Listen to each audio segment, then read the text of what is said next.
Whew. Dodged. Greetings and salutations, everyone. Welcome to tonight's stream. I'm, of course, Samus. Apologies for no morning stream this morning for those of you who are excited to watch a little bit of Super Mario Galaxy with Remington. But, got countertops installed today, so kind of wasn't my window of stuff to play. Wow. Okay. We really need to clean things up. All right, let's start with the. I don't care about the training dummy. Let's start with literally none of those guys. Small amenities is where it's at. All right. Let's grab like 4 mailboxes, and let's grab 4 taverns. All right, so mailbox. And tavern is in the middle here. Alright, and then we need a banker and the auctioneer.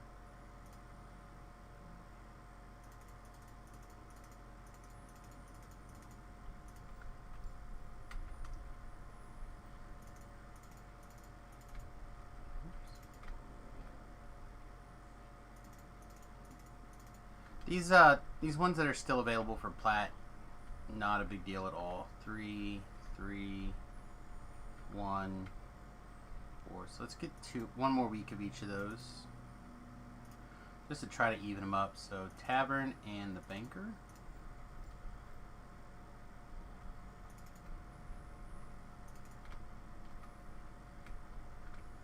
A month, a week, 4 weeks. Close enough. Alright.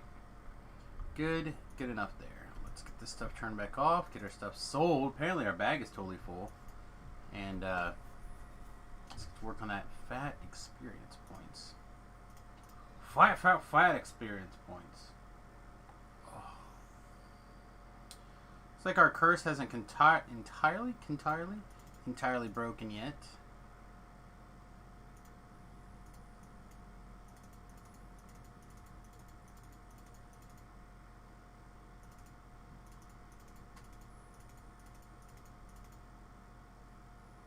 We'll keep that.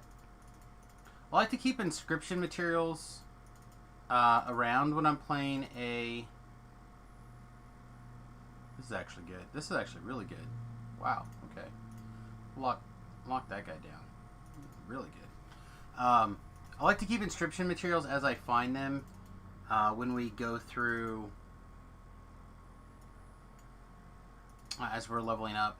Just so I can, like, memorize certain spells or whatever, just to grab a little bit of variety as I go about. Things that are not so important that I choose to take them while I level, but it's often nice to have things to like switch into from time to time. That's kind of the exact kind of thing that I'm talking about.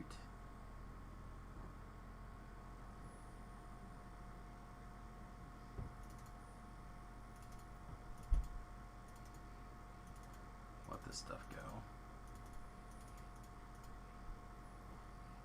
I should probably let this go too, but it seems so close to good.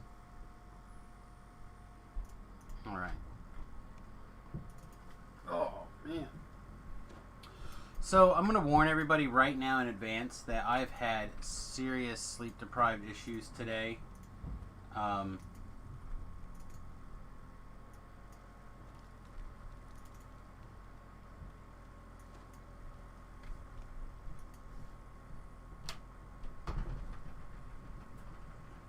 I guess I took it off there. Standard Avian is asking a question in the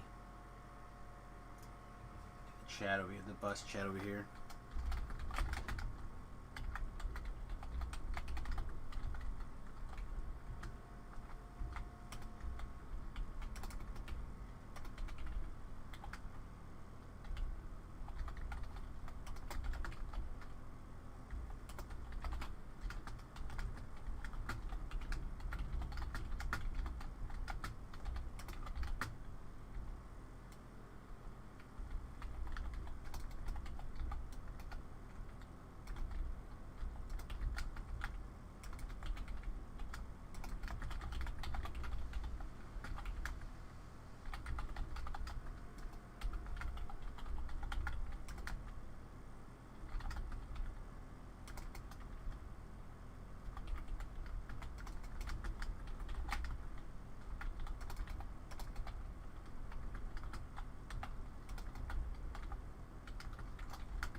Okay.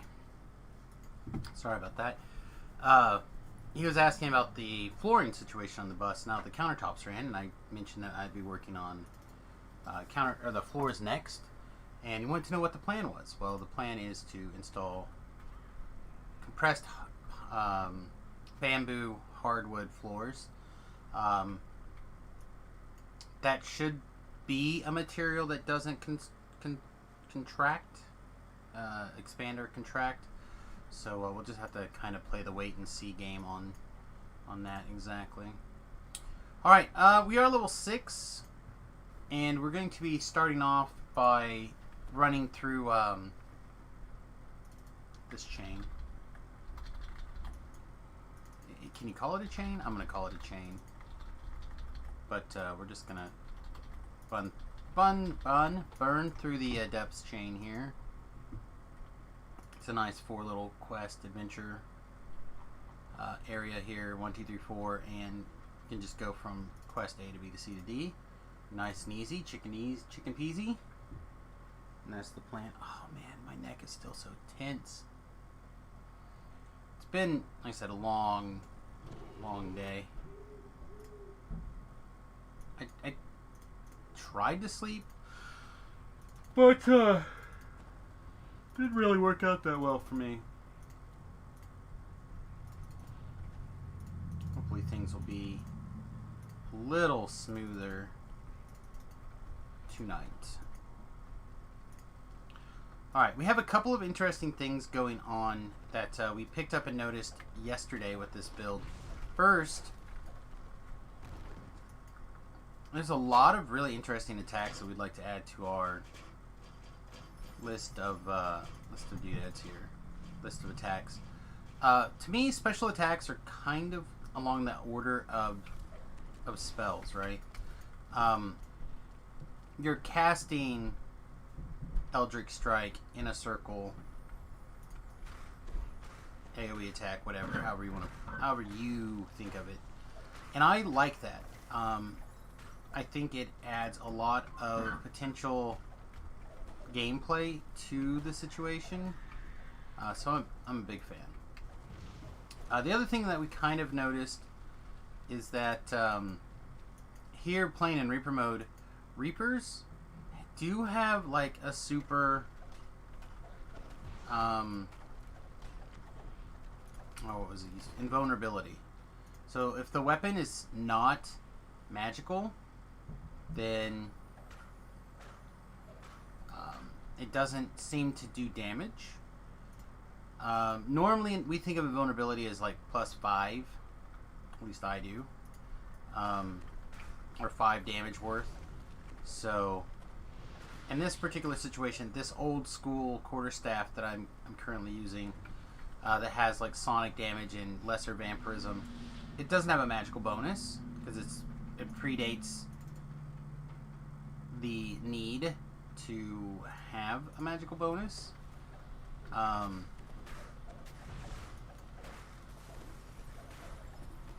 So in fact, if I set things up a little bit differently, we actually would not be able to do damage to Reapers with this weapon. But now that we've got that taken care of, it's not a big deal. We can smash away. You might ask yourself, Samus, how did you do that? How did you fix it where that's not a problem anymore? Well, the answer is pretty easy. Over here in the Harper Agent tree, you have Harper Enhancement. Makes your main and offhand weapons get an extra +1. Turns out that 0 + 1 is 1, and that's all you need to bypass the Reaper damage reduction. So I threw that up in the DDO Wiki Discord. I don't know if anybody has responded. We might check on that. Here, let's just check on it right now and see if anybody happens to have replied to my comment over here in the DDO Wiki.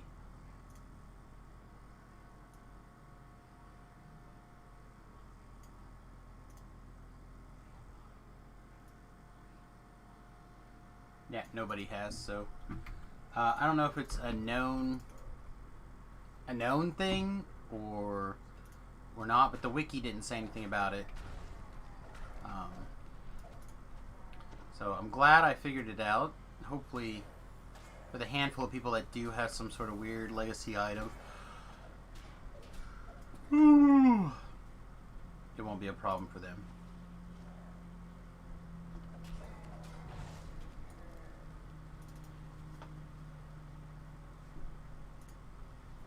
Lowering the weapon cost was a way that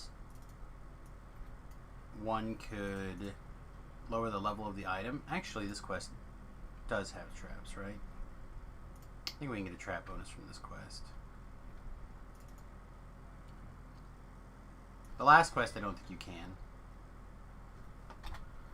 Which is weird because I heard a roar. Yeah, there's 10.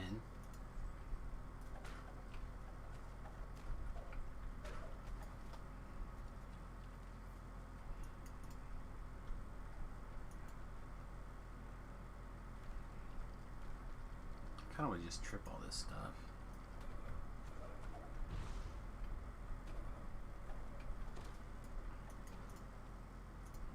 Bring them all with us, kids.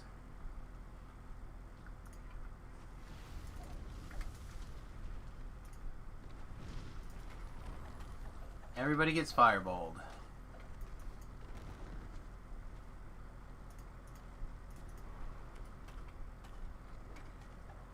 I heard a bag drop. People know that's like my weakness.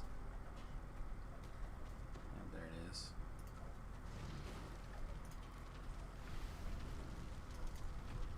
Gotta get those bags. Never know when you're gonna get those sweet dragon, the good dragon shard fragments. Never know if you don't go. Yeah. Go pick them up.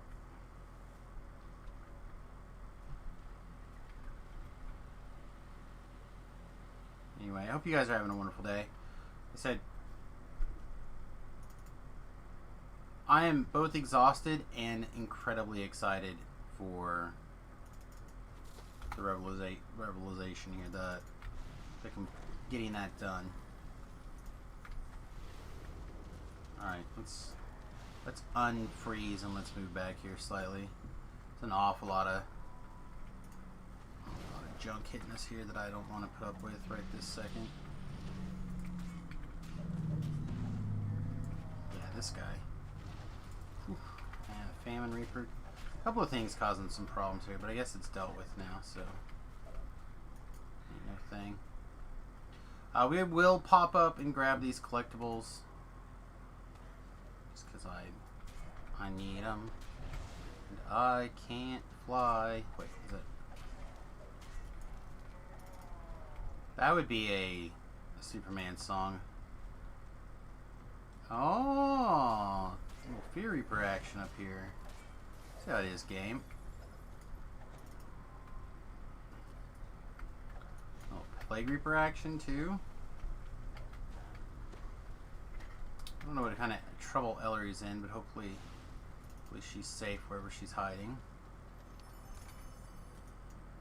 Looks okay. Keep moving. Just keep moving. Just keep moving. Just keep getting all that sweet XP. Apparently I'm in a very good mood today. I usually don't make up shenanigan songs quite so liberally.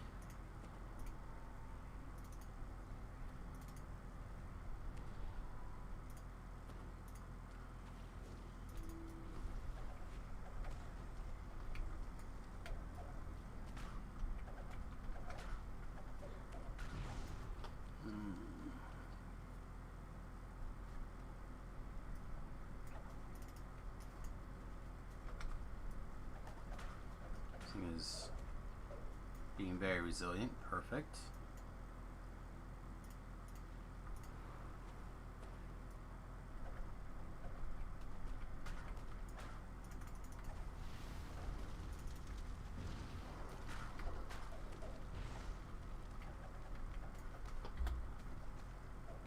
Somebody go pull that lever, would you? Thank you. Hirelings do a lot of Value Town things.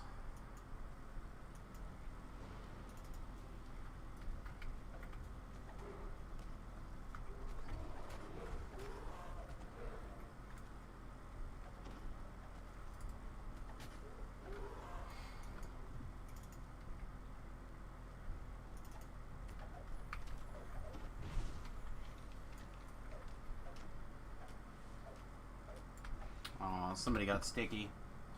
Somebody needs to yell for Gandalf. Gandalf is sticky. Sticky wicky.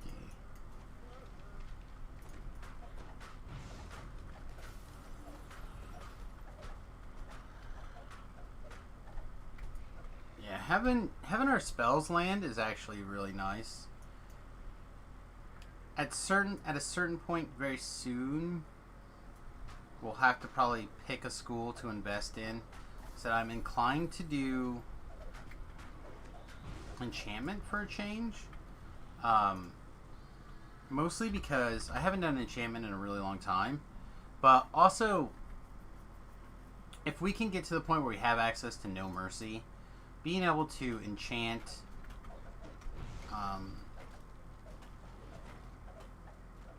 the mobs to hold to make them vulnerable to No Mercy seems strong to me.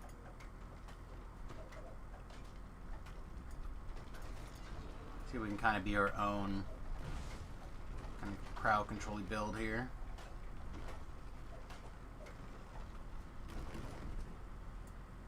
Which is part of what's actually making me, instead of wanting to be a zombie, I'm actually really debating on just doing the... A lot of ghosties here. Really debating on being a lich. So one of the big advantages of the lich, right? You're going to be getting... You won't be losing the con. Or you'll be gaining not as much con. But you'll be gaining int...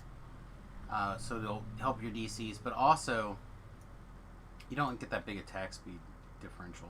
I don't know if it's enough to matter. We'll probably experiment both ways, but we are still a little ways away from being ready to dip over into Pale Master side of things. Not that long though, reasonably long. Low landslide.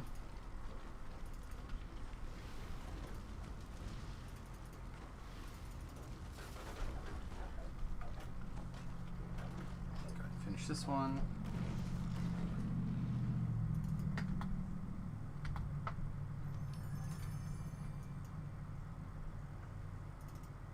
We can't get the low kill bonus.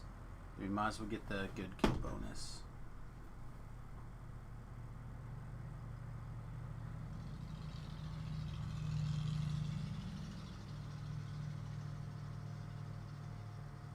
The V Ranch.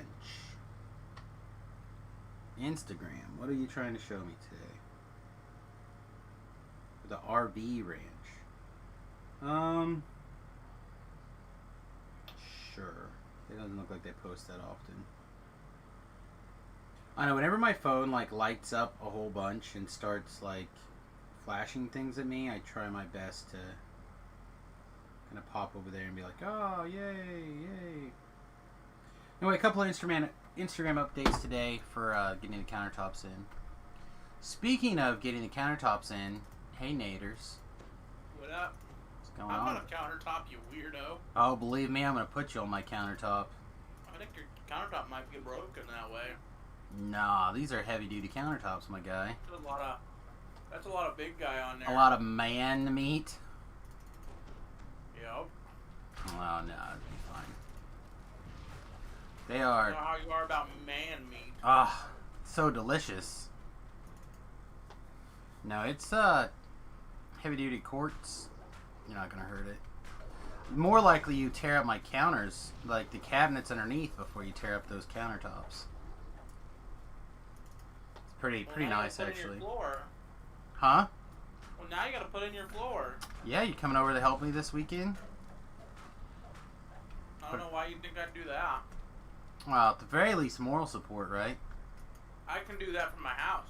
Nah. Mm-hmm. I don't think so. Disagree.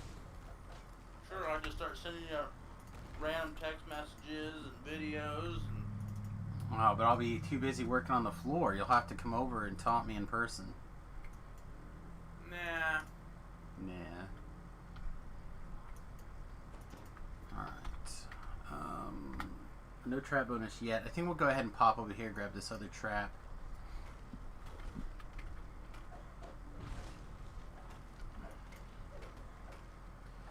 So I assembled a quick and dirty mono green list, like the list from the MTG Goldfish. So I didn't have Scoot Swarms. I didn't have the 4 Scavenging Oozes. And I modified it. I took out a lot of stuff from the sideboard that I was never going to use realistically or willing to make. And undefeated so far. I put in... Mono green's pretty solid on its own. Put in a couple other things. Your phone will only let you tier 1? Oh, rip. Twitch. My friend wants to send me even more dollar bills, yo. Don't be a hater, Twitch.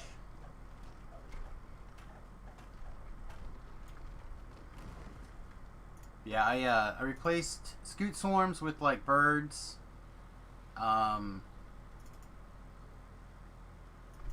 Something else became 2 of Shadow Spears and... Your favorite card. Oh my god, I cannot get over how good it is. Yeah. I can't. Like, the card is insane. So, tomorrow's Pioneer, right? Basically. I believe so. And you were saying that you had built a deck for it? I have something generally assembled. I need to actually assemble the final... Put the actual 60 cards together. So are you needing any cards? Don't think so. This is a rehash of a deck that I played in Standard. So. Yeah, I was figuring you would need like a 4-mana Planeswalker that finds warriors or equipments. Oh no, not for that. I would very much. I'm ready. I'm ready to play that deck. My heart's ready, but I haven't taken the time to assemble that yet. That's. I really thought that's the deck you were talking about. Oh no. You didn't say anything. No, I didn't even think about it, to be honest. I should have. Man, now I'm rethinking everything. All the decisions in my life are wrong. Mostly, because there's someone that that opened 5 of them. Nice. Yeah, I got 2 of them from the arena today. Not like on the arena, like from my match wins or whatever. They give you like the random cards. Yeah. Yeah, I got 2. I already purchased 2, so now I have. You have a set of them. I have a set on arena.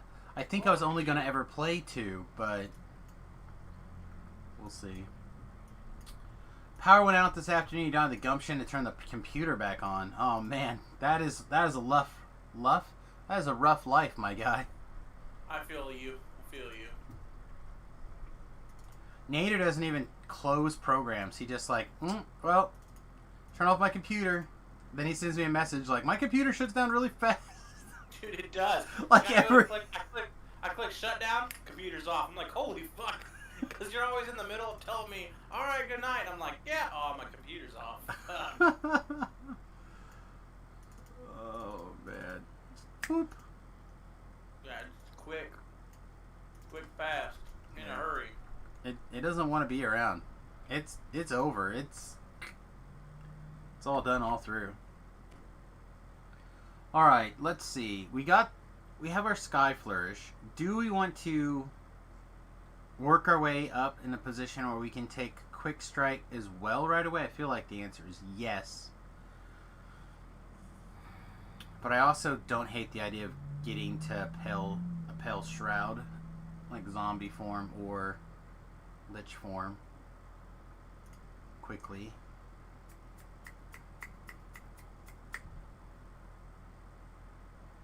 Where would we put things even? If I put it in Sky Flourish. It doesn't change the cooldown, it only changes the threat reduction and the weapon damage and critical threat range. I guess that's pretty good. Pretty good. What's the other option? I could save and put +1 to hit and +2 to damage. That also seems good. Yeah, we'll wait. Alright, what else is level 4? I feel like we should have lots of experience here. Some Tangle Root stuff. We could Tangle Root. We haven't Proof is in the Poison in a while. We could Proof is in the Poison. We get Irestone Inlet, although I hate that quest, to be honest. It's just, I've been skipping it so consistently. And then that's kind of it, really. We've pretty much knocked out everything else. Let's go do Provers in the Poison, and then we'll decide if I want to do Irestone Inlet. Yeah, I just feel like no. That guy just cray swinging a sword around. But no, you're gonna, like I said, I'm gonna get this thing back together, and you're gonna go like, ah, of course. How could I have realized you haven't played this deck in like? What colors are it? I feel like if I tell you, you're gonna figure out my deck. So it's the Narset deck. It's not a Narset deck. It sounds like it's the Narset. It's deck. not. It's not blue. How's that? Not convincing. Unconvinced.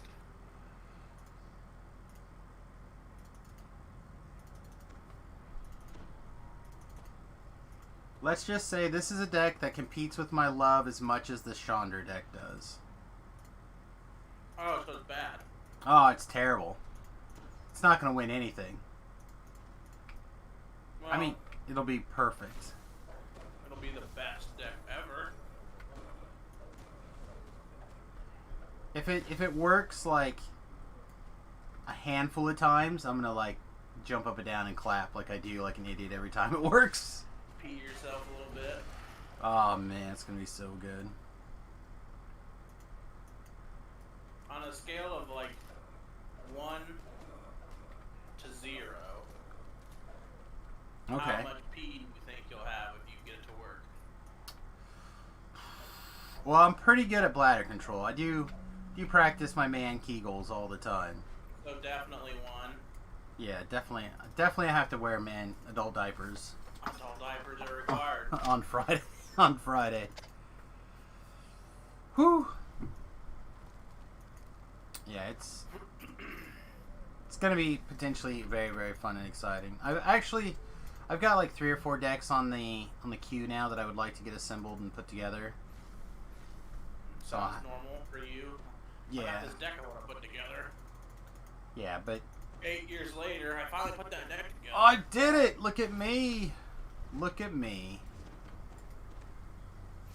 Oh yeah, I forgot I was unwilling to adjust my will saves because I figured I'd be in zombie or some sort of undead form most of the character's life, so I didn't bother having good will saves, and now I'm gonna do this quest where I'll be hypnotized the entire quest. Sounds like something that would happen to you. Yeah, poor planning. Poor planning. But no, I even talked to Remy today. I'm like, hey bud, I'm gonna need your help assembling this sweet Waste Not deck. He's like, oh yeah? I'm like, yeah, I think I'm going to. So we got the Waste Not deck coming, eh? Not tomorrow, unfortunate. It's not mostly gathered. But soon. You knew that. You already knew I was working on Waste Not. But he was like, so what are like the good discard decks or good discard cards even in the format? I'm like, Thoughtseize. He's like, yeah. I'm like, these Planeswalkers. He's like, okay. And he goes, so other than Thought Knot, I think he was trying to say Waste Not, but he says Thought Knot. Besides Thought Knot and this, I'm like, Thought Knot? That sounds amazing, actually. You could play blue, so you could have Thought Erasures. Yeah, I don't think I want to have. If I'm going to have black and colorless, I don't think I'm going to screw around with blue. I could do that instead, but. I think you could easily splash the colorless. Maybe. I mean, you'll have a Pain land, right? Yeah, So there's you a could couple go- Pain lands. You get the blue-green one, and then you would get the black-green one. Yeah. Oh no, I was like, Duress, Thoughtseize. These 2 Planeswalkers for sure. Thought Not Seer. I think if I was gonna splash, I would splash red for Kolagon's command. I mean, it's fine. Oh, fine. Kolagon's command's like the best card in the format. You can play 4-mana Lily too. Yeah, that's the Planeswalker I was talking about. 4-mana Lily. I guess if you were to play red, you'd get Kroxa as well, so that's another discard out. Yeah, I don't have any Kroxas, or I would definitely 100%. That's a card I may need to borrow in the future for. I have one. Yeah, I may have to find some. I am down to like $240 of store credit at the arena, so I may have to see if I can find Kroxas there. So let's see. Block. My card has 7 cards in my graveyard. So basically, I don't think I can play Lily this turn. Kill it, use guild. But no, I bought those 4-mana lilies just so I would be able to build some sort of waste not deck. I think they're very good. People are sleeping on them. That's why I got them. I agree. I agree with you. I think they are very good as well. I don't think that the 4-color deck is nearly as good if you can consistently hit their hand. And you can kind of tear into their hands with a pretty rapid vengeance in standard right now, but like you can really go to town on somebody's hand, I think, pretty quickly. Also watched a really fun standard list from Merchant today. I don't know how much you watch Merchants. None. You might really like him. But he put together a Abzan like enchantment control type list. It was all around the, what is it called? Doom Foretold. Yeah. Which I guess is a card that I'm supposed to be playing. But yeah, it seemed really, really exciting to me. So I'll continue to check out that list and see. Whoa, this Light Bear just nuked poor Ellery. See, so I'm trying these Wicked Wolves in my list. Yeah, I added some to the sideboard of that green deck after we talked. I was like, the only problem is it doesn't have a lot of food production. Doesn't need that much really to make Wicked Wolf good. Well, so I was playing that. Okay, so I have one land. It's the green-white land, the flip land. Mm-hmm. 3 gooses, a Blood Chief's Thirst, Questing Beast, Wicked Wolf. That's a mole, right? Like, I don't know, because like, if I get a goose to stick, I can turn one branch, goose, make a thing. If I hit a land, now I can play another goose. Blood Yeah. Chief there for draft. I mean, I'm a fan of keeping 1-landers, but I'm also a fan of keeping 7-landers. So Yeah, we'll just try it. It's not like the worst thing. I'm not gonna drop out of my silver, so. Well, it'll let me know if I get to 4 lands if Wicked Wolf is good against the Rose deck, which it should be. I think it would be. Like it can eat without having to, or it should be able to. Yeah, it should be able to kill something without having to. Yeah, it kills. Use a food to make it invulnerable. Yeah, it kills everything without. Yeah, you don't need to sack food. Right. So as long as you can keep stuff going. Plus, you can even kill their Lord guy bot if you had a food out on the table, flash it in, kill the Lord guy.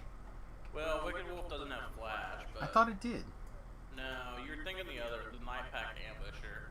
Oh, maybe. Probably dead now, if I don't hit a land. Didn't hit a land, hit another 4-drop. Weed. Yeah, I definitely lost the match today because I couldn't draw a 4th land.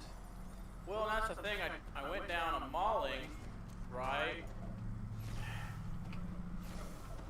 Because, so I can make 1 extra mana this way.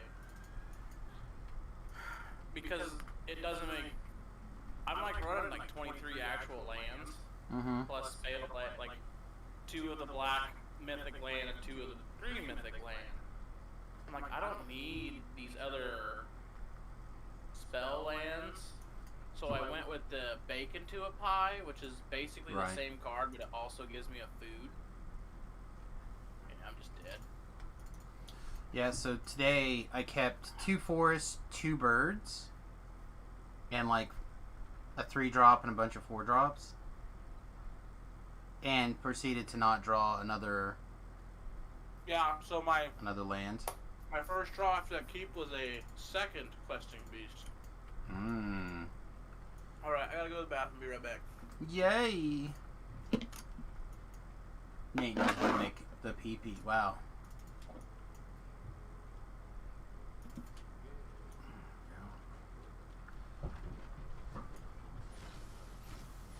So all these oozes take damage from the acid, by the way, if you guys have never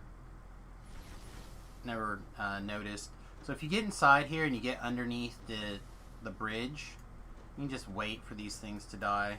You don't have to risk any biscuitness here.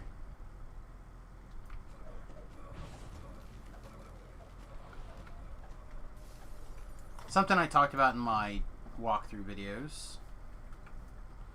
Probably should have eaten a tasty ham while we waited for those guys to get croaked. But we're in pretty reasonable shape. We're about to come to the shrine. Our hirelings can get back on their feet.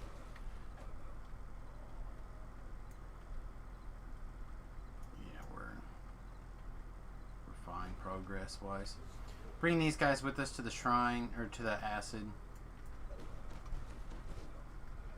So similar kind of thing. We're gonna go fight down here in the acid pool. Get all this junk gathered up. There is a Reaper. It looks like. So same thing. Everything in the acid. Do our best to kind of pin things down.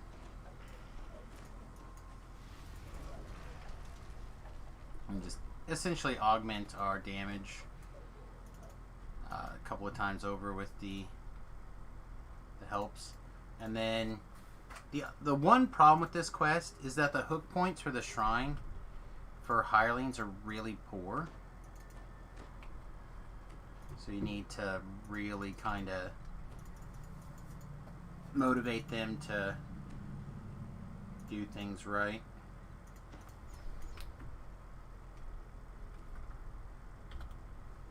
Then we'll just shoot down here, grab that stuff, come back. Again, let all these guys be mad at us. Get them into the acid and continue to augment our damage with the environmental effects. Salt Crystal Save Failure 1. Huh, I wonder which of these mobs has been upgraded with Salt Crystals now.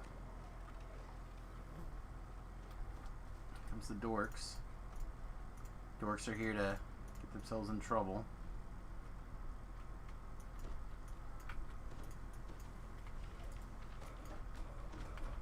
Ellery down, as is her way. Girl.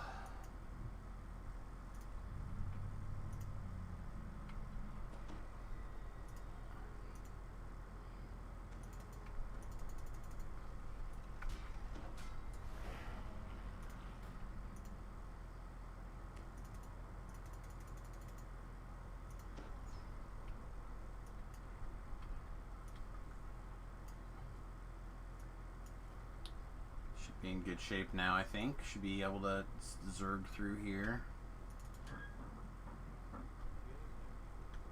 I like being able to put the various I like putting the NPCs in attack mode whenever possible. That way they do a better job, in my opinion, of like self-healing, stuff like that. I would really like to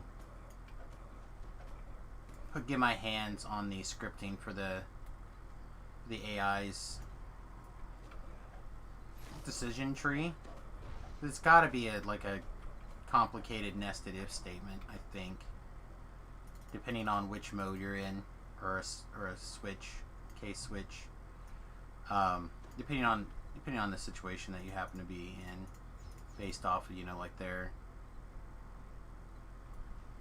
various stances, essentially. Am I in attack mode and stand still? Is there a bad guy within range, etc.?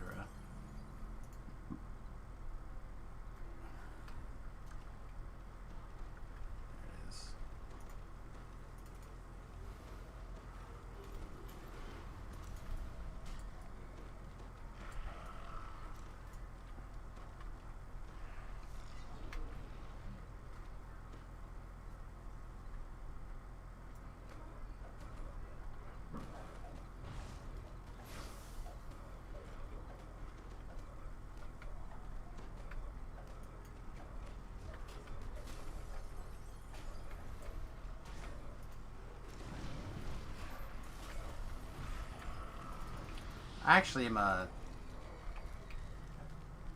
was just thinking about the first training video for this quest I ever saw that people did it in a way that I really like. It was a Mr. Cow video, I believe, and he was soloing it around on a wizard, and he played very similar to what we're playing right now. The main difference is instead of attacking, he had fireball wands that he would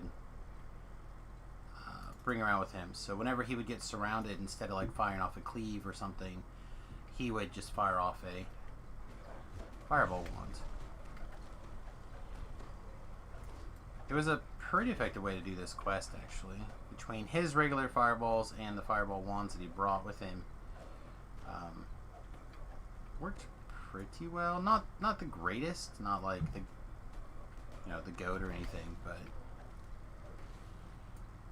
it did travel through this quest at a pretty quick little pace.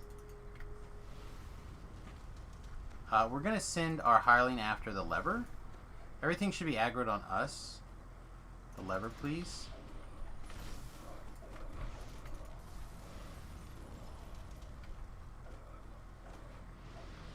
But she did manage to grab the aggro of one PC down there. But looks like she was able to kill him. She did not, however, pull the lever. So the reason we want to have the NPCs pull the levers is because we can just call them back after the lever's pulled. Skips a series of acid traps, basically. On the hardcore server, it matters more than over here on live. Obviously, everything matters more on the hardcore server than on live. Speaking of which, I hear that the hardcore server is open. I should have probably spent some time preparing some character transfers, but I'm going to be really honest. The game updated, and I just wanted to get some XP coming in, so I didn't do anything. All right, Ellery's out of this fight. She's basically over. Yeah, down. So before we open this door, I'm going to go ahead and eat a tasty ham. That was a long tinkle. Well, I tried to get Dum Dum to go out, and it wasn't a tinkle. Oh. Well, that was toilet paper. That was a short visit to the restroom then. Yeah, that was a pretty good one. If it wasn't a tinkle. I don't know, I'm a guy who's like, I relax, let my inner chi kind of like overtake me. Let all your fire out, huh? Yeah. Fly around the planet a little bit from fire exhaust.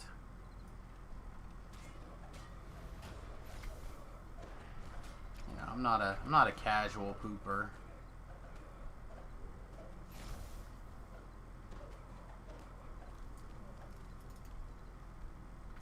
Oh, should we pick up this basically free chest? Sure. Why not?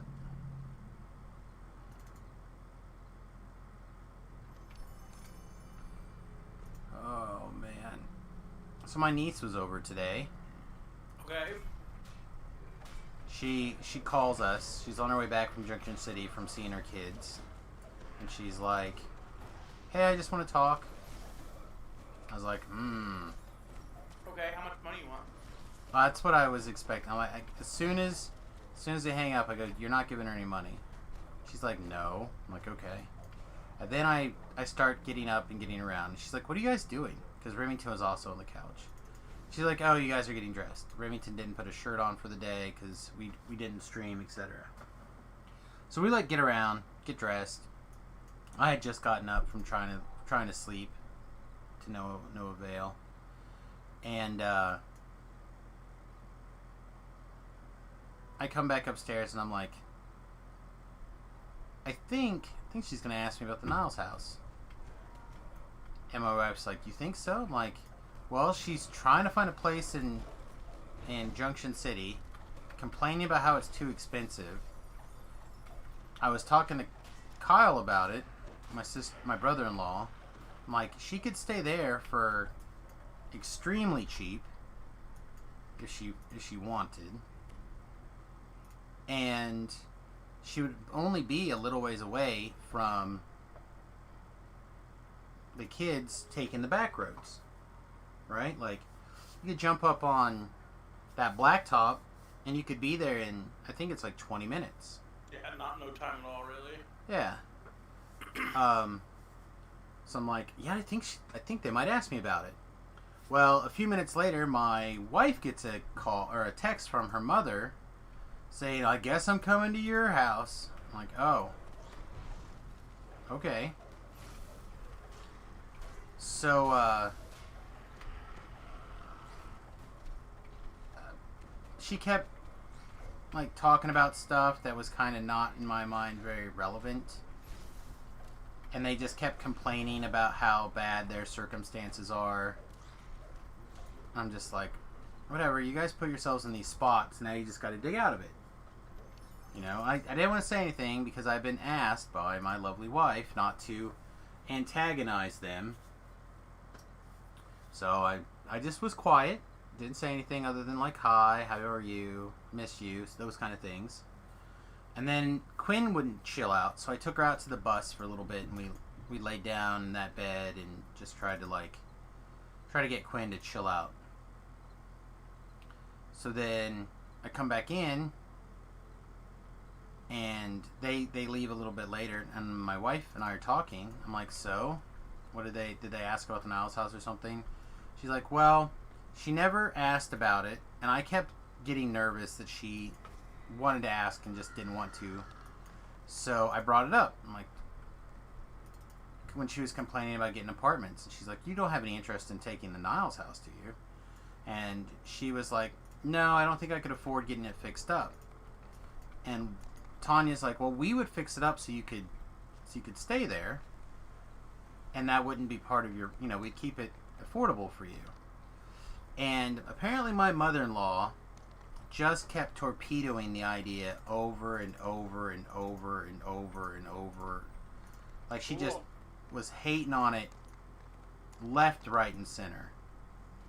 Just like insane. And she's like, every apartment there in Junction City is like almost $1,000 a month. You have to apply. She's like, I've been evicted out of my last 2 places. So when they find out about that, there's about 0% chance I'm going to get accepted to a nice place where I don't have to worry about my 2 kids. I was like, do you even have $1,000? I don't know if she does right now, but she... Like, do you even have the money to live in a place like these? That's the real question. She might... Like, she has a good job in Great Bend. Or at least, I believe she still has a good job in Great Bend. She was trying to get in a promotion when she found out that she had a warrant out for her arrest. And instead of, like, going and taking care of business, apparently she knew that she was in trouble, and instead of going in and getting it taken care of, she was just like, well, if they come for me, they come for me. Well, that seems like a great idea. Which is the reason why when they came for her, they threw the book at her because they, instead of coming forward and probably getting a slap on the wrist, she avoided everything. I'm just like, okay, whatever. So I'm still waiting. I really do think that it's probably her best short-term option for at least the next 6 months, because she can't see. She can see the kids, I think, once a week now for 4 hours or something. And driving back and forth from Great Bend to Junction City, that's a 2-hour drive, basically one way. Right. So you're spending the same amount of time to drive back and forth than you actually get to see your kids once a week. I'm just like, or you could stay here. Worst case scenario, you can get a job at Tony's in about 5 minutes, making a pretty good wage, doing literally anything. You know, like, you could do a physical job, you can assemble pizza, like, you could do whatever.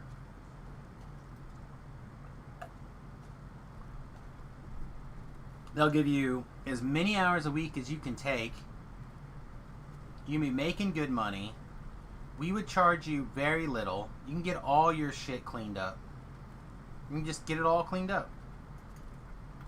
And then in 6 months, when you have your stuff cleaned up and you're able to get your kids back and you want to move back to Junction City or whatever, you can. Like, because you're not going to be in a year lease. You're not going to be in a long lease or whatever. Because we're not going to make you stay there if you don't want to. As long as you follow my one rule of, which, you know, it's also the rule that she has to take random drug tests to be able to visit her kids. So she's already not doing any substances in the now, or at least she's passing the drug tests. So I'm just like, then you could stay in that house. I just don't understand why my mother-in-law is like always. I don't know what picture she sees. I don't see what the wisdom that she should have from living her life so far just seems totally not in line with anything that I know of at this junction. I was like, did you ever think that maybe it's because your mother-in-law's She's a good person. She just has some problems in the sense that, like, she's definitely got the "oh, woe is me" mentality. And she always has. And it's really awkward from my perspective, because she has always fought the woe is me-ness, I think, but there's something lately that she just has caved into it. And that is the same problem that my niece has. She also has the woe is me real bad. And instead of fighting to do something about it, she's also caving into the woe is me, which is what makes me so mad. I said at least 3 times, I literally heard her say the phrase, I'm taking responsibility for my screw up, but I didn't do anything wrong. I'm like, well, that tells me that you're not taking responsibility for your screw up. If you didn't do anything wrong, then what responsibility are you taking? Like, no, you're paying the consequences to your mistake, but you're not taking responsibility for it. That's different. I don't know. If my mother-in-law wasn't there, I would have tried to have a real conversation with my niece and try to straighten her out, but I can't battle both of them at the same time. I just don't have the willpower.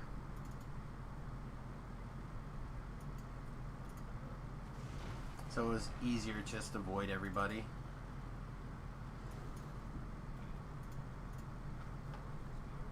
Yeah, I mean, I can get that. Yeah.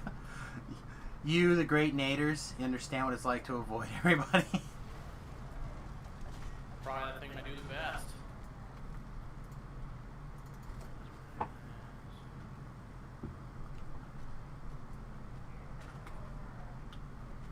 I know. I just wish I could help them with their whatever's going on with their problems, but if they're not willing to recognize what the problems are, you can't help them.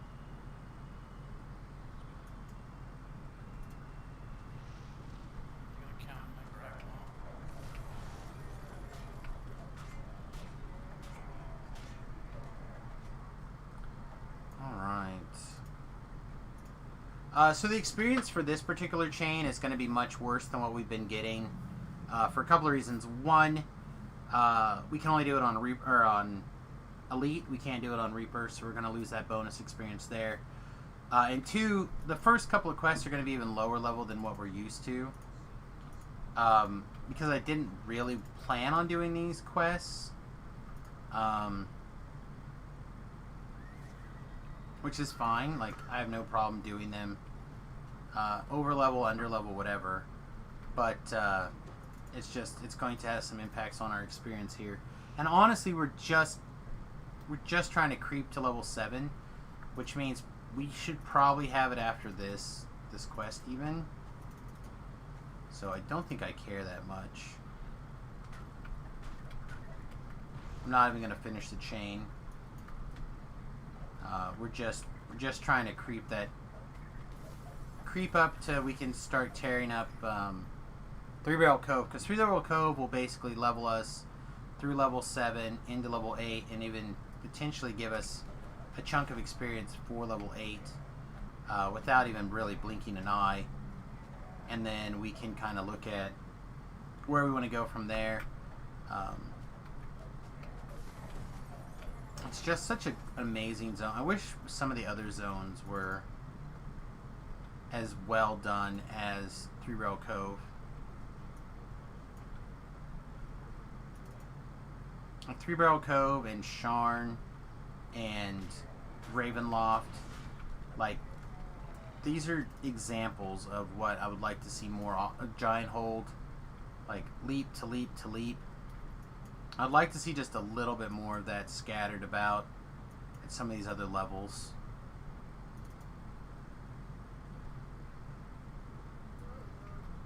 But that being said, it doesn't take us too long to knock things out, so.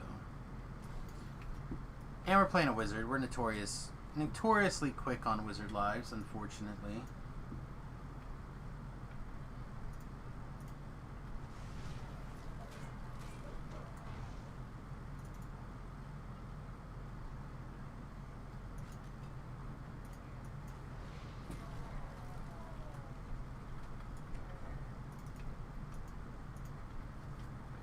I don't know if you're interested, Nate. Probably not. But Thomas DeLauer put out a 30-day keto shredding diet / challenge. I'm going to take a look at it I should have taken a look at it earlier, but I didn't see it until today. But he like literally lists out, I think, every single day of food for all the meals. For like a 30-day weight loss plan. Really tempted to just see if I can just straight up follow his plan, basically.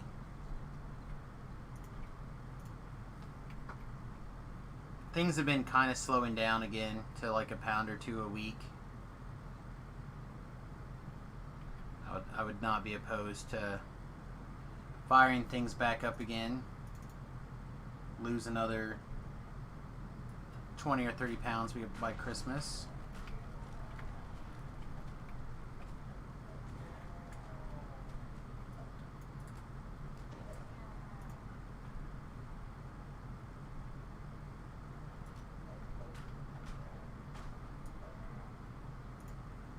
Go get that guy.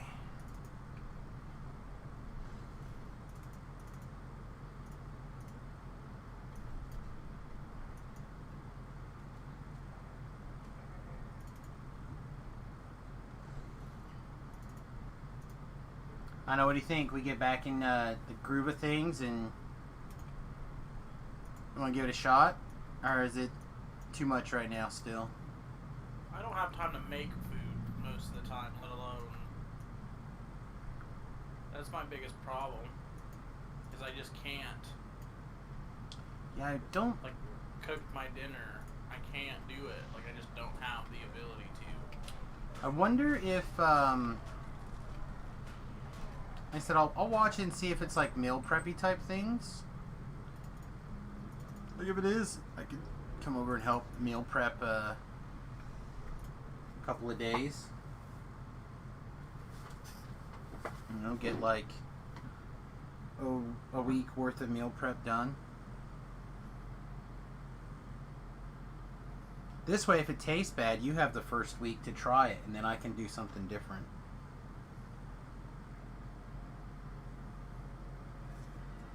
Yeah, I mean that's one way to go about it. Ah, Sam, this tastes like ass. I'm not eating this. Excellent. Check mark. Not eating that one. Alright. So right now we're your 5 levels of wizards, 1 level of rogue. If we do a 6 level of wizard, we're going to be incentivized to go yet another notch before we take a second rogue level. I think we want to go ahead and grab this rogue level now, and then we'll probably be a couple of levels before we take a third on our final rogue level. The main reason why I usually like to push this off is because the rogue levels is when we take the opportunity to catch up on the rogue skills that we've been leaving behind. As well as the higher we get, the bigger our intelligence tome is going to like level up into. And that's going to give us even more skill points to kind of play catch up on. So it's kind of a double-edged thing there. So normally I don't usually take my second rogue level like on an 18-2 split until 9. Usually I wait until Firewall. But as we kind of mentioned before, I really think I want Quick Strike. 5% to Double Strike for 10 seconds is a big game. It's not as good, obviously, as using the Dagger Double Strike ability, but it's pretty damn good. As well as the fact that it can level all the way up to 25. So I suspect we're going to want to be able to get up there as quickly as possible. So I think we're going to take our second rogue level now, and then we'll kind of go from there. I could be wrong. This could be incorrect. It would not surprise me if it was in fact wrong. So there's a couple of our rogue skills. We're going to make sure we keep our spellcraft up. And then we have 10 points. We can dump 6 of those into UMD very easily.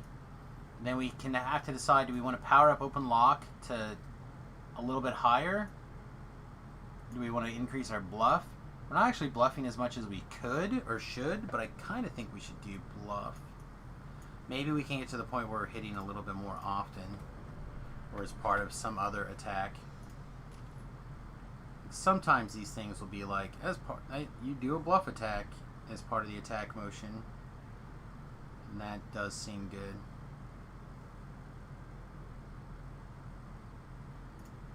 Alright, good enough for now.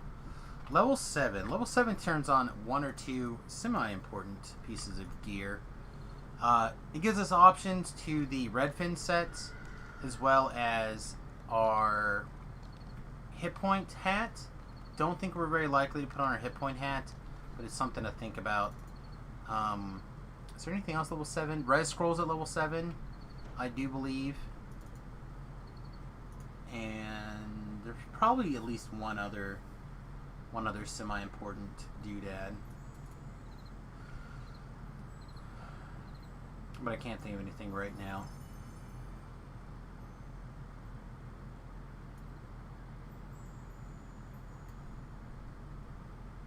Well, whatever it is, it's not in that chest.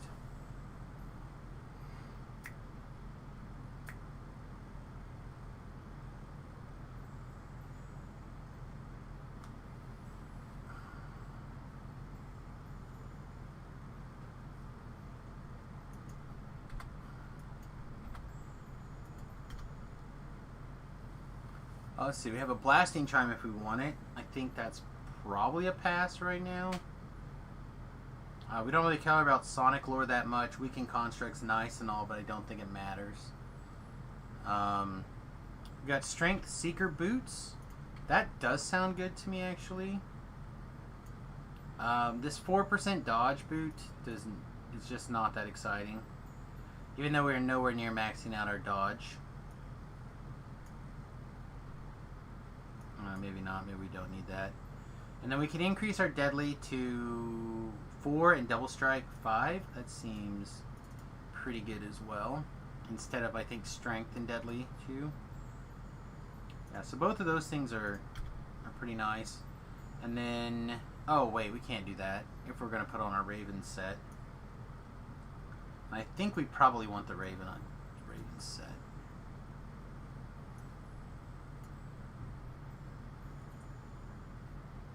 So this is like my go-to set. I talk about it a lot. Individually, the items are kind of just medium, right? So there we go. Wisdom 5, Reflex 4, and Dexterity 5, Bluff 10. So kind of medium. But together they give a +3 to hit and damage. That's an artifact bonus, as well as 10 to search and spot. Together those are pretty good. For giving up True Scene and Deadly 4, which means we really probably need to figure out a way to work Deadly 4 into our build now. And that's gone. So what do we have like in the ring slot in general here? Because it might be time to craft a better ring. I feel like I have this problem often, actually. We have our Air Guard ring. Again, kind of medium. I don't think we have a ring over here until 8. At 8, we have a lot of rings to kind of consider. So let's see what the CC Planner says. What can we get away with on a ring, CC Planner?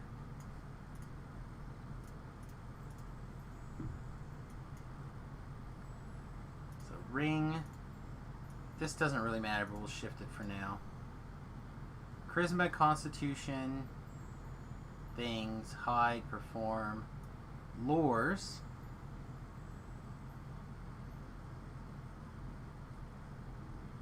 So not a bunch of stuff in here. Again, lures. Really would like deadly, if I can make it happen. So Dex, sheltering, protection, false life, resistances, bluff, spell powers, assassinate, faith, and regeneration. This is probably why we don't do a lot with our ring slots at these level ranges.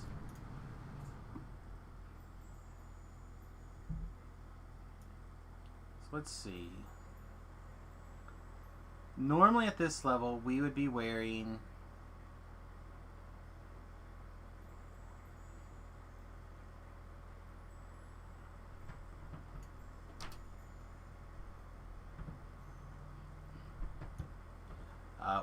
the Ring of Troll's Regeneration. Looks like we could probably craft a ring that is similar, but whatever. Now would be our Modern Fortification. Doesn't add to our deadly in any way, but it's kind of fine. So then what do we do with this ring slot?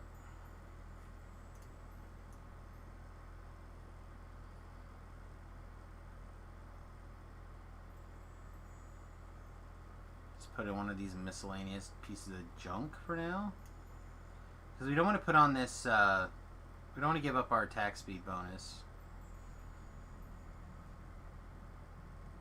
not yet anyway. Next level, when we can put our ring as an attack speed bonus, then it's a different story. What else can we do with boots really quick? You dodge, but you can't do deadly boots. What can we do deadly on, game? What are we allowed to put deadly in? Gloves, goggles, trinkets, and weapon. So unfortunately, nothing that we currently have free using the crafting system.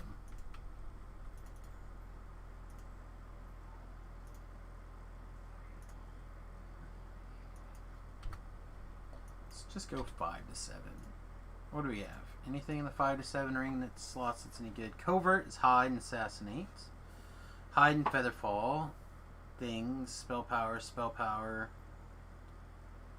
Gracious is diplomacy, whatever, okay. Hardly.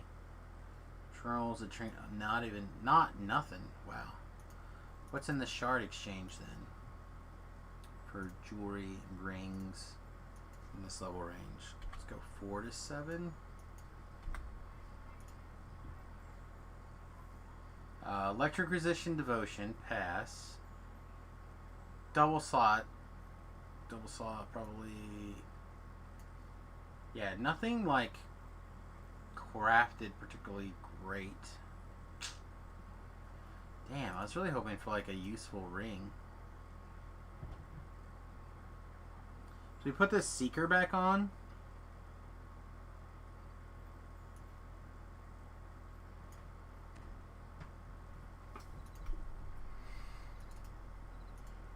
I guess. It just feels bad. The whole thing feels bad.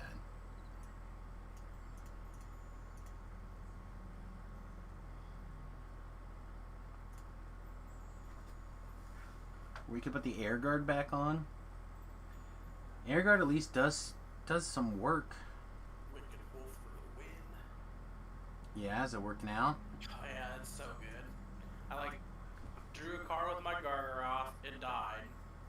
Because I had to block their lifelink and vampire. So I drew an extra card. The next draw was a Wicked Wolf. So I'm like, removal spell on your thing, Wicked Wolf your next thing. Now I've got the option of I can make it a 4/4 next turn. I kind of want to deal with this crap.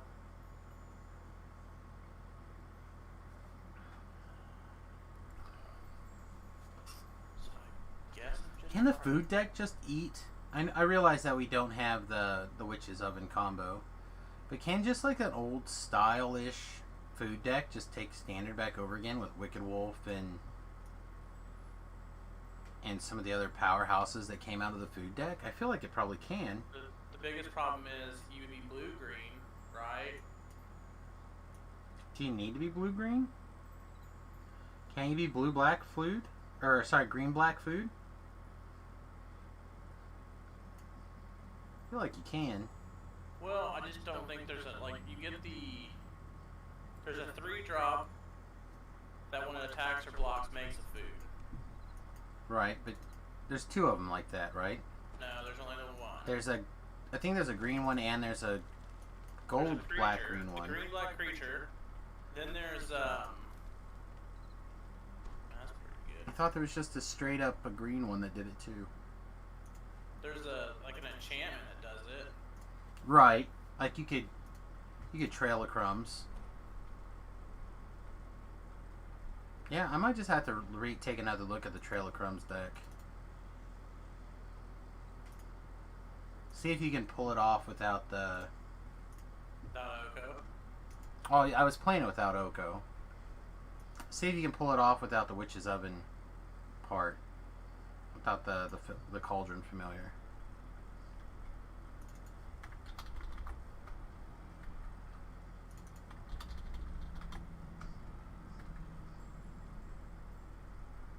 I also like the one of Crawling Barrens. This is such a good card. The Manland? Yeah, just being able to be like, when you have nothing going on and you want to hold up removal spells, alright, enter instead, put 2 counters on it, go to your draw step. It's so good. People forget about it. I've gotten it up to a 10-10 before.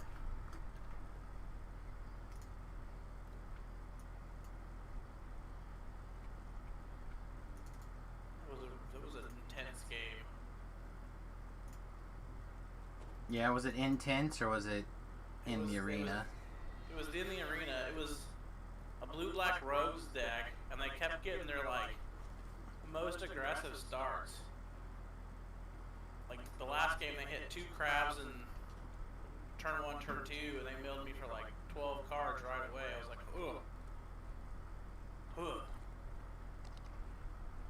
Yeah, I'm kind of surprised Gaia's Blessing isn't back in the format Okay. somewhere with all the mill decks floating around hard. Guess they didn't want to have like an auto include in every single deck, huh? Yeah, I mean, I guess.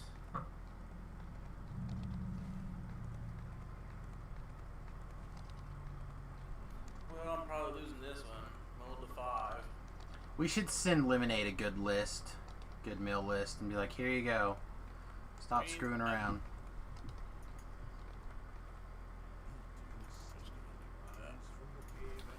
So I think why? He's probably got the best list he can have because he's not. He just doesn't want to spend money. So, like I found, I have a playset of the new crab for him. I think he found a place at a new crab already. Okay, honestly, because I kept him out just in case I saw him. He probably just could have gone to TCG, just bought them. They're probably more like. Well, I think he opened like a pre-release kit, and I think he's really good friends with that Logan guy and that other kid. I can't think of his name. Okay.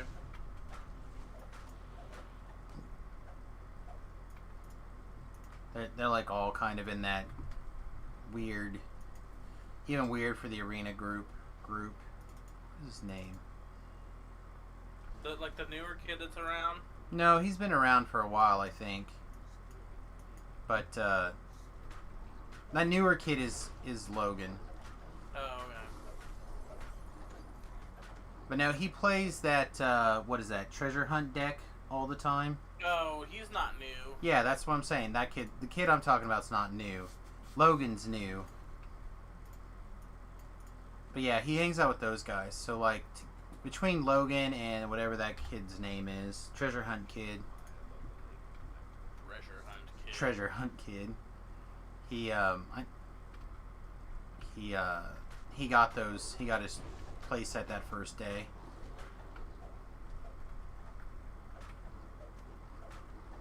Well, good. Now he's got like a legitimate mill deck. Because having 8 crabs is way better since he's not gonna spend the money on the black blue mill spell. I thought he did. He might have, but I mean that was also a while back. But he was just not really about it for a while. Yeah, the glimpse. I'm trying to think. Did he? No, I don't think he got my glimpses actually. No, I got your glimpses. You got my glimpses. Because I played it in the Vengevine. The Crabvine deck. Yeah. And those you got, right? You bought those, I think. I think, or we worked something out, yeah. Yeah, I think those are gone. I think those are legitimately yours. Well, you know, sometimes you do stupid things, I guess. Aw, man. I'd much rather keep cards in the family anyway. Yeah, I know. It's like I should have sold you these opals. You should have. I should have. They dropped in value real quick. They're still like $60 though. Yeah. I think people are feeling like they're going to come back at some point. Well, they get played in Legacy and... That too. I just mean, I legitimately do think that there's probably still a place for them somewhere. Well, and I see a lot of Commander play, I think. Well, To some locals are degree, good. because they're just a mana rock. And most Commander decks have enough artifacts that they can turn it on. Oh, hey, did you decide that you had one of those suspend moxes?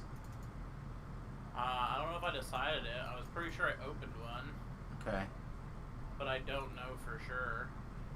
I can't remember either if we talked about it or not. And I was We gonna, talked about a lot of cards like that. Like I have to look. yeah, I was gonna ask you about it the other day, but then while we were both at the arena, but I got distracted. As you tend to. That's right. I live my life along the distracted lines. Sprint boost. I don't know. Shit. Today's Thursday, isn't it? It is Thursday. Oh, I should have went to the chiropractor today. I'm gonna have a bad I need to weekend. go. My lower back has been murdering me for no reason. Like, I've been doing this job all summer, and then all of a sudden, within the last, like, couple of months, not even a couple of months, like a couple of weeks, my back has just been like, hey, no. Yeah, you've been going to Dagme, right? Dagfee? However you say her name? Dathsfee? I haven't gotten anyone. Oh, you should definitely go to her then. She's on... Well, my mom goes to the one right across from the Dillons here. Oh, yeah. See, I went to that guy for a long time, and I never felt like he did a great job. My mom and everyone else uses him, so that's probably what No, I did not care for him. She is where I send everybody, unless you have migraine pain specifically, then I send people to the guy I go to now. But she's on Iron and Santa Fe. She has that little ice cream shop in there, and she'll take walk-ins and stuff. She's real good. And is very affordable. So, that's who I'd recommend. That's where my wife still goes. I went to her for a long time. She helped quite a bit, but not... She couldn't adjust my neck the way it needed to be adjusted, I guess. Where this guy, you know, he, like, took x-rays and went to town. You can really use the power. Yeah. Huh? He's got the muscle to kind of get what needs No. to be done to your neck. No, he's got the skill and the knowledge to actually adjust my neck. Like, he's got another guy there, I think is probably his son-in-law now. I don't know if he's his son-in-law, if they just think of him as family, something. But, another guy there, and he tried to adjust my neck one day, and I was just like, no, this is not working. Go get the other guy. But he's just like a specialist when it comes to tweaking those top 4 or 5, C1 through 5 or 10 or The whatever. vertebrae. Yeah.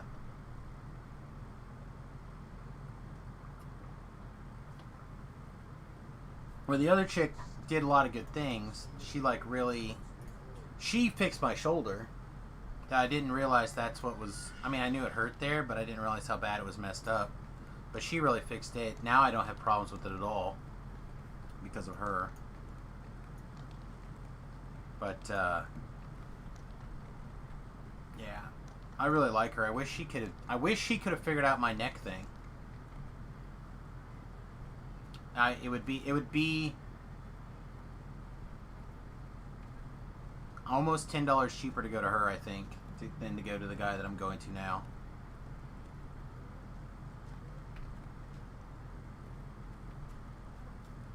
A visit.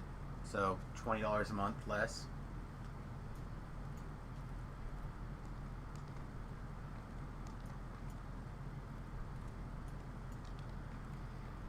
But you pay for those degrees, yo.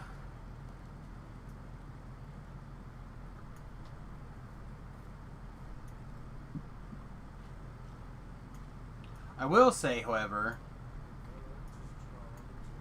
what do you consider your lower back, Nate? You know, my lower part of my back. Right, but like the area above or below your pants line? Slightly above, I guess. Right. That's what I would say is my lower back.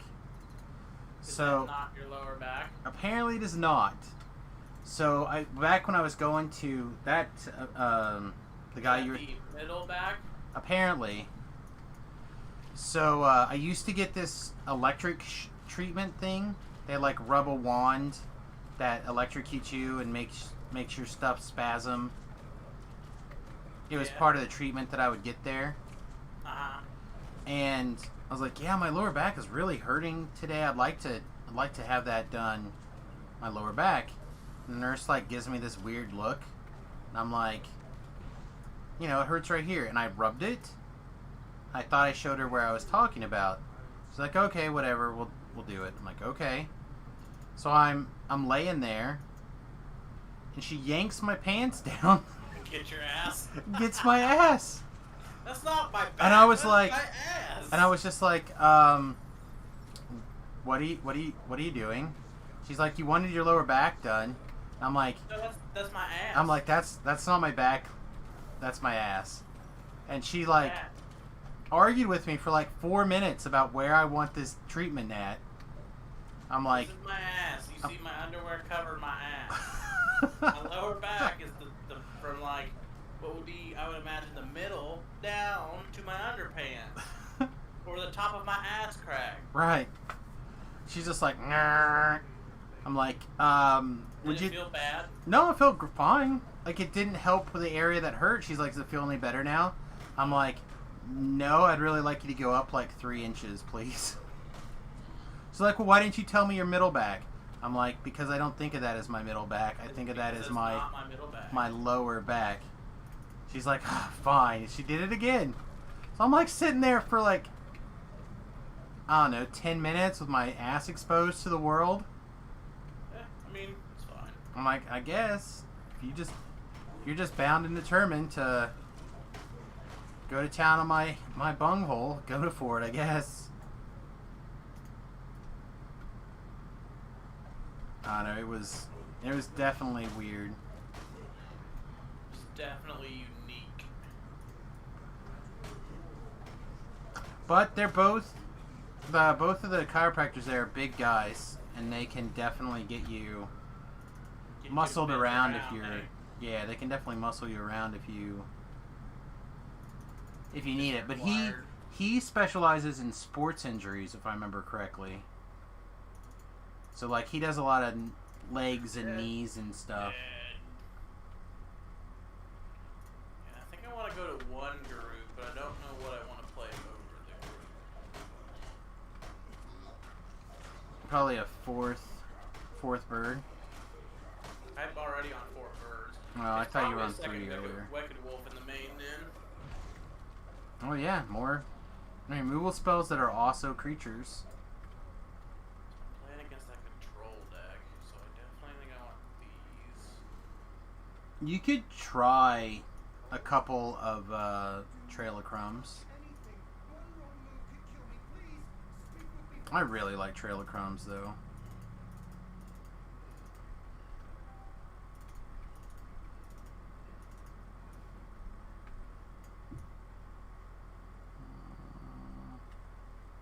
Is this done? No.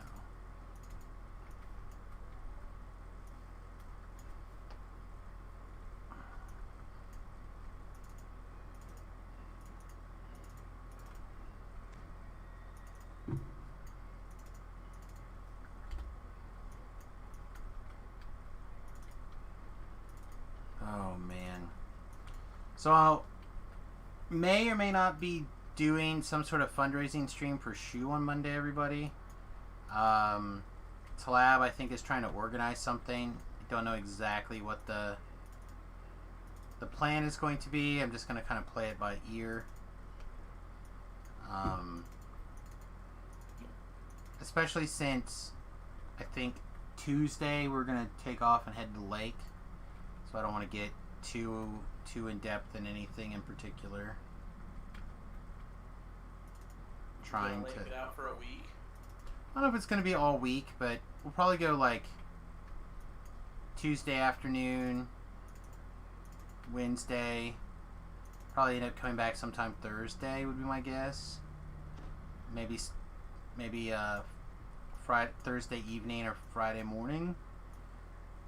I don't know. We'll see. I have a friend who moved to Great Bend, and I think they're going to try to unpack on Thursday evening. So I'm trying to figure out if I can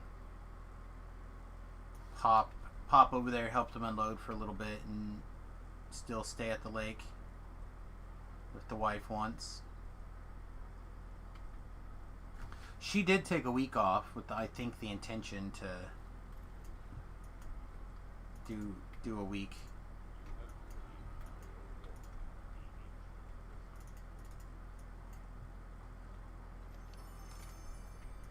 Which means that I have to prep some firewood, because I think I'm going to take some firewood so I can have a couple of fires. Damn, 5 lands, the questing beast, and a Sounds like a keeper to me. Yeah, the last time I built something like this, it ended up being bad, so... Ended up being I don't draw my second land. Yeah, I'm just a sucker for having my land drops. Honestly, if I would switch one of my lands with another spell, whether it be a goose, 1 mana removal spell, 2 mana creature, I think I'd have been like, oh, alright, this is exactly what I want. Are you running all of the fight lands? Fight lands? It's like something, Jwali's Ambush or something. It's like 3 mana fight, or it's a tap land.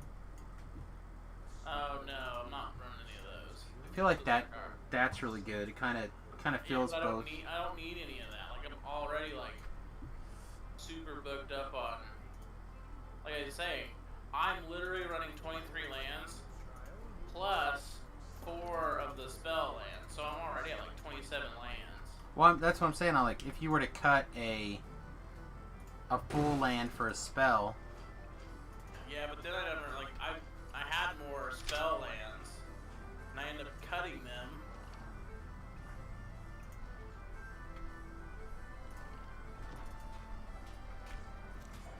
Yeah. I don't know. All I know is I'm. Cause I'm running like 3 of the Triumph, the Abzan Triumph. Oh yeah, that's right. You went deep in the Abzan camp again. No, I'm not deep. I'm literally splashing white for like 3 cards. The Destroyed Enchantment, Planeswalker, whatever, if you pay Abzan colors. Right. That's it. That is the only reason I'm splashing white. Right. I remember the conversation. Yeah, it seems fine. What are the white lands? The white. It's like protection. Isn't there one that like kills something equal to like double the number of creatures you have? It's number of creatures in your party. Is it party based? Yeah, it's a party based mechanic. Misplayed there, but it looks like my opponent is missing land drops. So play my green land. So do I slam this Vivian into a counter spell or one of my 2 quest tweaks? Probably one of my 2 quest. Oh, well, look at that. Let's just brazen borrower it. Seems okay. Land, questing beast. Are you going to brazen borrow it again? No. Alright. Questing beast is just a bomb. All out.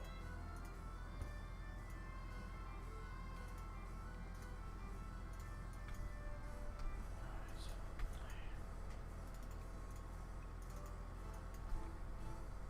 I mean,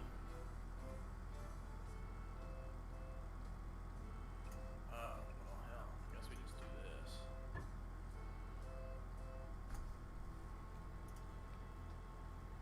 That seems real good.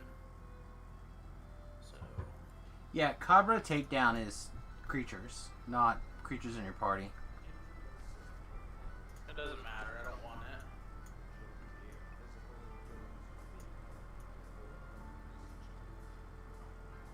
I was I just already have 2 mana just to kill anything.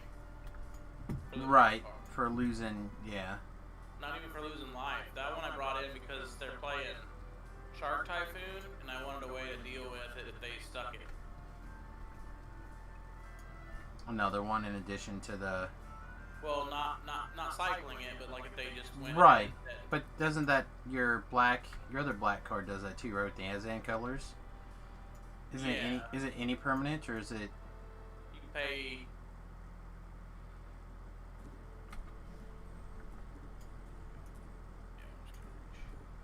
Yeah. I think I left the normal one in. Plus you got your birds. Yeah, I don't know. Mana seems okay with that. Like I said, I would. If Well, and I realize there's a green white flip land, and there's a black white flip land. So I could play the black white flip land if I wanted. Yeah, I wasn't thinking so much that. I was just thinking that if you wanted to cut a land for a spell, the spell, even if the spell's a little bit worse, but it could still be a land, is good. That's why I was kind of looking at things. But, like, the black flip lands are not great. No, the best one's the Mauling. And I think I cut all of them. Yeah. And the green one, like I said, is that fight spell, which is really good. Yeah, but if I was going to play that, I would just play Ram through, which I think is better. Because it's one of the green instant. Well, the other one's, it's a 1 and 2, or it's 2 in a green for an instant. Yeah, and but it also has the upside of being a land. But yeah. 1 in a green instant, if your thing has trample, you also get to do that damage. With the Ram through. I think it doesn't if it's got trample if you were to kill a thing. Like yeah, whatever leftover damage. Yeah, which it's I got have like this big Gargaroth that's bigger than most things on the board. Right. You know, I mean, Ram through does seem good. I was just whenever the conversation turns to I want to cut a land for a spell, I'm like, Now in this world of okay, but the lands or the spells can also be lands. Lands, yeah, like I'm liking that idea more and more. Like, you know, like I've literally went 24 lands and like, man, I really wish I had one less land and one more spell. So I'm at 22 lands. I must have cut one somewhere.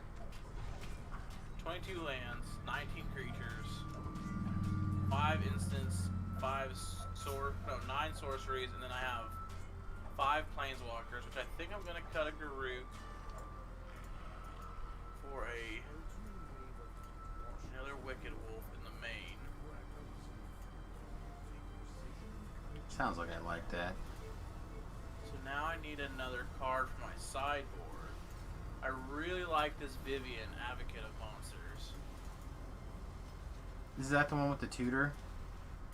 You can, yeah. Like, I don't really have a lot of things to tutor for because I don't have a lot of creatures smaller than like. So I've got Gargaroth at 5, Wicked Wolf at 4, Questing Beast at 4, Grakmaw at 3, and Ooze, and then Birds, right? The rest of my stuff are spells or planeswalkers. I just meant, does it not pull out of the sideboard? It doesn't sound like it does. No, that one rotated. Okay. This is Advocate of Monsters, so it's you can look at the top of your library. You can cast a creature from the top of your library. +1, you make a 3/3 beast creature. You put a counter on it, whether it's a vigilance, reach, or trample counter. Let me tell you, when you get to slam this against the rogues deck, and you just go make a 3/3 with reach go. Right. Make a 3/3 with reach go. And all of they're trying to attack you, even with their lifelinky guy, because that's how I won. I played it twice. It was like, bang, go, bang, go. Like, they just can't attack through a 3/3. And honestly, I think, like, if you bring this in against a control deck, if it doesn't die right away, and you get to make, like, 2 or 3 creatures with it, and then all of a sudden you go, play a Questing Beast, get a Grakmaw. Because her -2 is says when you cast a creature spell, search your library for a creature card with lesser converted mana cost and put it onto the battlefield. So like if I have her on the battlefield, cast a Gargaroth, basically get whatever creature I want in my deck. Right. Oh, I need a removal spell, get a Wicked Wolf dead. The card I'm not so sure about in my sideboard is these Nighthawk Scavengers.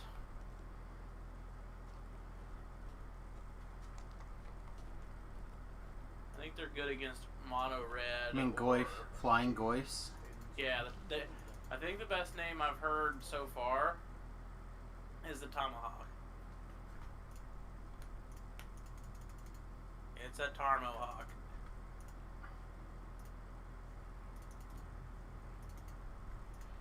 I also don't know how well. I don't particularly think Drakmaw is the best, but it's just a good curve filler.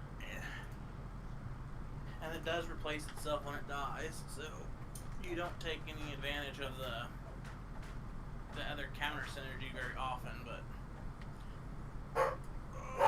Is the green black guy that says put like a hunt counter or something on things, he's still legal, right? Because he's in Akora.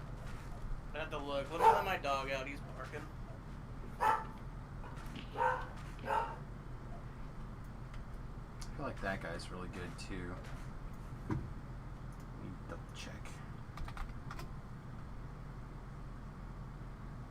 Green, black, in standard.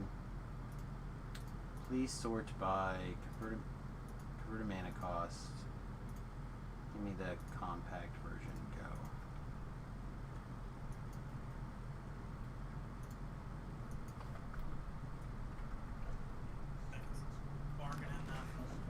You're talking about the Chevelle? Yeah. I feel like that guy has some oomph in him. It's just a 1/3. Yeah, but doesn't he have like Death Touch as well as that ability to like if you start killing their creatures, you're gonna start drawing cards? You only get the counter if something doesn't have a counter on it. So if you can't kill it right away, you don't draw your cards. Yeah, I'm pulling up the wow, these guys got wrecked him. Trying to pull up the list right now. For what? Trying to read all the cards here that I was thinking about.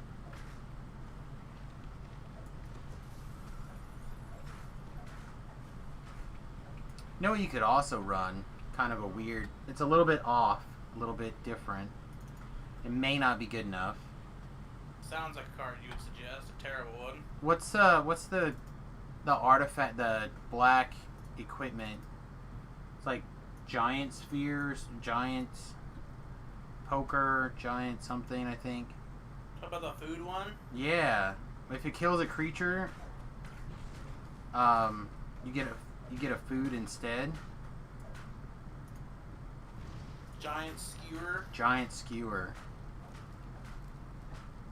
It doesn't even have to kill a creature. It can just do combat damage. Does it do combat? Okay. The problem is it's 3 mana to equip. It's not cheap. Doesn't it equip for free the first time? Nope, it does not. Oh, gross. And it's 3 mana to do that, right? Yeah, it's 2 mana to play it, 3 mana to equip it. It's a really good limited card.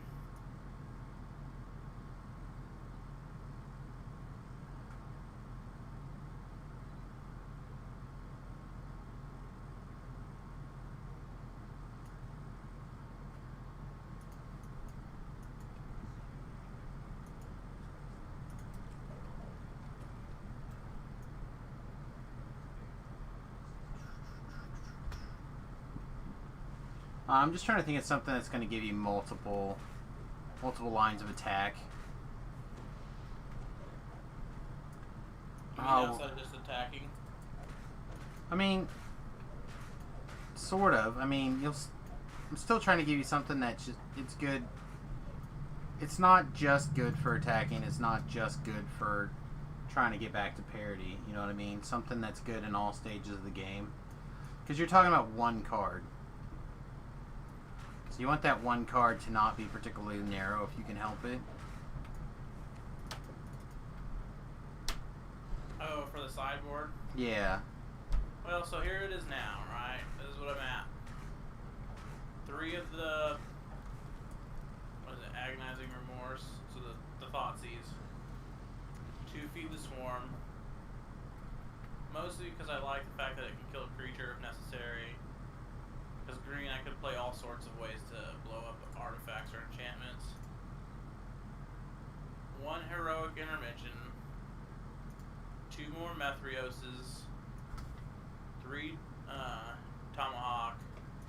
1 Extinction Event, which probably don't want. The 3rd Wicked Wolf, and now I'm at 2 Vivians.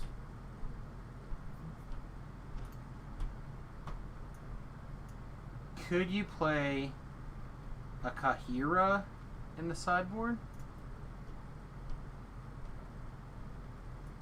No. Like, how many of your guys are cat, elemental, nightmares, dinosaurs, or beasts? Because isn't all of, like... A lot of that stuff's beast, right? Wrong. I have 7 beasts. I have 4 birds, 3 oozes, and 2 wolves. Oh, the wolves are not beasts. Scavenging ooze is not a beast either. Yeah, that's an ooze. I was thinking questing beast and the And wicked golden- wolf and was a... gilded- and gilded goose is a bird. Yeah. Tell you what I added to that one of those decks, I can't remember which one. I think the green land deck that I did was the Animal Sanctuary. Mm-hmm. That did a surprisingly large amount of work.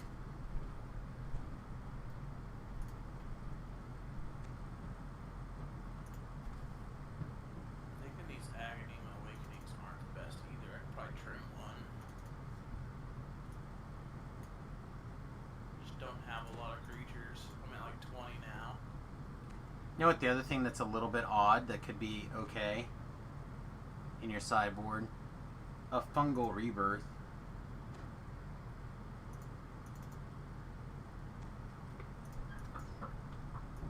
Don't know if it's something that deck particularly needs, but if you... From your graveyard to your hand. If a creature died this turn, create 2/1/1 green saplings. Yeah. Because it seems to me like the decks that are played right now are either the 4-color Omnath or the mill deck. So it's kind of like draw a card and make some 1/1s. Yeah, so the only thing is, Blood Beckoning might be slightly better for that. The difference is sorcery versus instant. Right. But like, Blood Beckoning, 1 mana, I return 1 thing. 1 mana plus a kicker, I get to return 2 things to my hand, so it's like a guaranteed draw 2 cards. Right. But instant speed, I think you can go either direction. It's up to you, but like Well, that's kinda a... why I play the Lily is if I ever get to alter, I just get to like, oh look, here's my good thing. Well, back. that's the other thing, that it doesn't have to be a creature. It could be anything, right? I guess it does say target permanent. Yeah. Don't have many permanents that go to the graveyard that aren't creatures though. Planeswalkers. I guess I have 4 now. Fetch lands, potentially. And I cut them all out.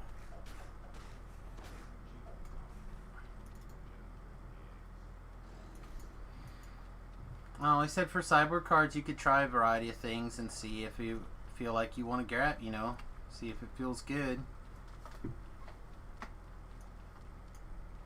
Again, to me, it's another one of those cards that kind of gives you a little bit of wiggle. I'm wondering if I shouldn't play like a Cling to Dust. And that'd be solid as well. Well, in my thought process on this, right, is I cast it early, especially against like rogues, and then I get to that 4 mana spot, and they're like trying to get me to 8 cards in my graveyard. Exile 5 cards. Yeah. Exile another thing, and it's kind of like card draw. Yeah, it's just a versatile. It's a versatile card. Situational good in lots of ways.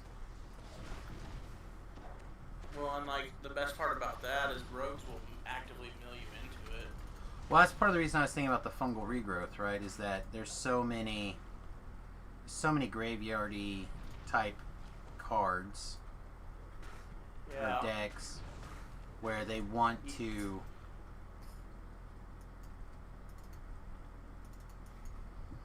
they are trying to mill you into something. They're actively milling you. Yeah, and then you like turn around, get something out of the way, you're dead or whatever, you regrow something. Especially like how How pissed off would they be? They spend all their time. They get their 4-mana Ninja Lord through, right? And they're like, I'm gonna put this in my. I believe it targets, right? Like, I think I'm gonna play this, and then you're like, oh, I'll put it back in my hand, sucker.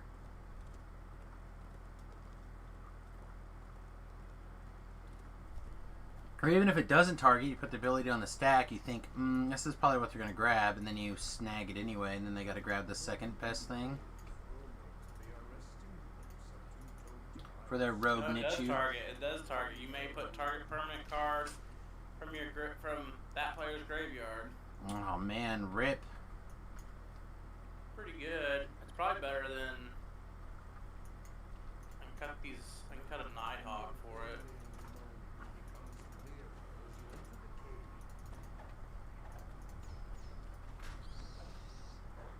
I know, I think the Nighthawks are really good against the rogue deck as well, though. Like, I think that's where you bring them in, right? I brought them in, but they milled them, so it was kind of like, I don't know how good it is. I got to put one to play. They traded for one of their Nighthawks, and they passed another Nighthawk. It's still okay. Well, and that's where I like the Vivian, too, right? Like, to me, it feels almost the same. Because the difference is, if I go Vivian, make a 3/3 flop, like, that blocks a flyer, they have to have at least 3 creatures on the board to kill the Vivian. Well, I thought you decided to put a Vivian in the main. Yeah, I have to. I'm just, like, on it. I also think, like I said, I think I like it against some control decks, too. Just, it's an army and a can. Like, it's a good 5 mana, just makes a creature. Makes the creature. Oh, look, I'll negate it. I'll go get 2 creatures. Done.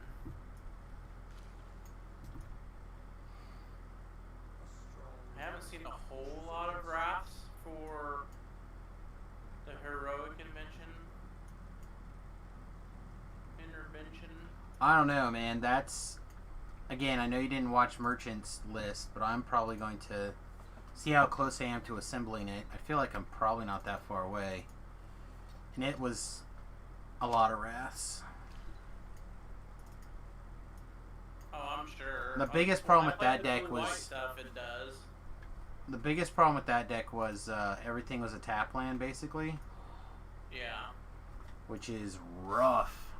Well, especially since, like, some of the best, like, early wraths rotated. Mm-hmm. But also, you can keep the board relatively clear than Doom Patrol does, or Doom something, whatever it's called. Doom Foretold? Doom Foretold does a lot of work. No, this is something else you could play. It seems really odd. I don't know if it's good or not. You could just play like a Grim Tutor.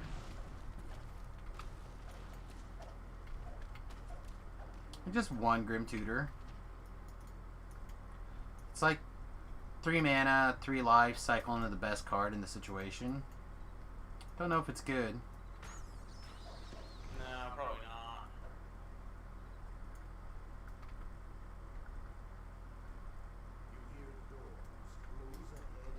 But if you're at 3 mana and you need land bad enough, go get it. You need a creature, go get it. You know what I mean? Where was this list of his? Merchant's list? Well, it was on. He played it on YouTube. I don't know if he's got a published deck list somewhere. Let me look and see. It's what? What's his name? Merchant? What's his name? Like his full name? I don't know. His name is, his YouTube channel is Merchant.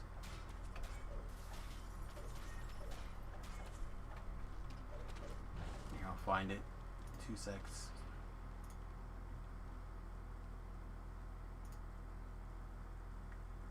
El Historobo. Kellex Enchantments. Copy video URL. How do you want me to send it to you? Facebook Messenger? Probably the easiest. Alright, let me open up Facebook and send it to you.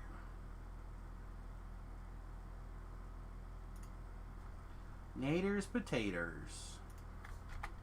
Go. There you go. And let me see if there's a deck list in his deck list. Yep, Aether Hub is where he puts it. Hushbringer, Golden Eggs, Bertha Miletus, Myers Graps, Lithoform Blights, which I think is actually really solid. Treacherous Blessing, Mythos of Nethril, Talix, Extinction Events, Shatter the Skies, Doom Foretold, Yorion, as well as I think a Yorion companion. Elspin Conthur's Dex, and Eerie Ultimatums. I'm sure there's more, but those are what I see.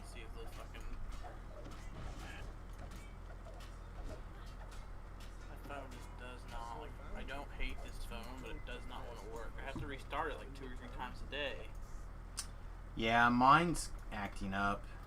But yeah, the difference between yours and mine is yours is an old one that you had to go back to. Mine is like less than a month old. Yeah, no, the problem with mine is that I dropped it, so it's a replacement phone.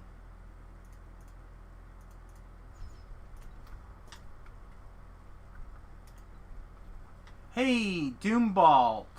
Is it cool if you ask questions? Yes, you can. Ask away. I prefer it, actually. No questions for Doombolt. Doombolt, not Doomvault. Doomvault can't ask any. Doomvault can't ask He already questions. asked his questions. No questions for him. Doombolt can ask all the questions he wants. In fact, I encourage question asking. I better go let my dog in.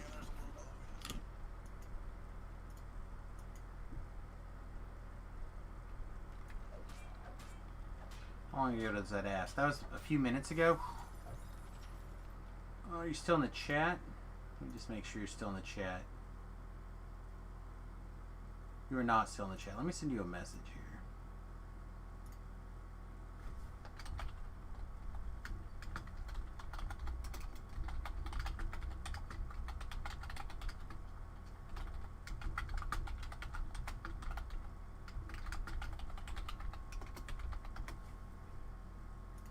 Alright, we'll get that message sent. We'll see if he comes back and asks his question.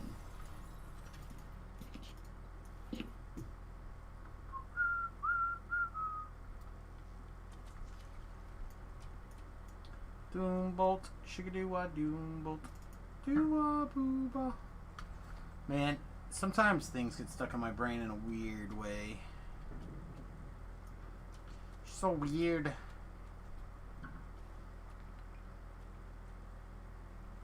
Ugh. Yeah. Decks. Huh?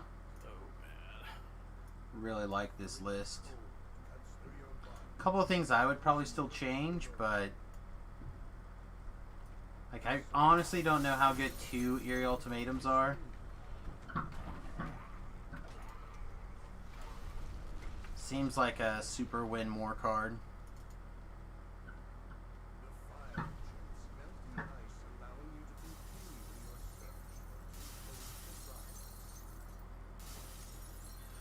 I don't think 4 Treacherous Blessings is where you want to be at, either. But I suppose if you Doom Foretold and then you play it after, it's fine.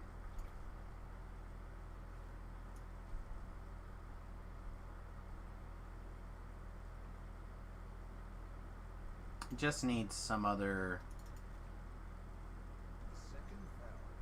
way to get rid of it.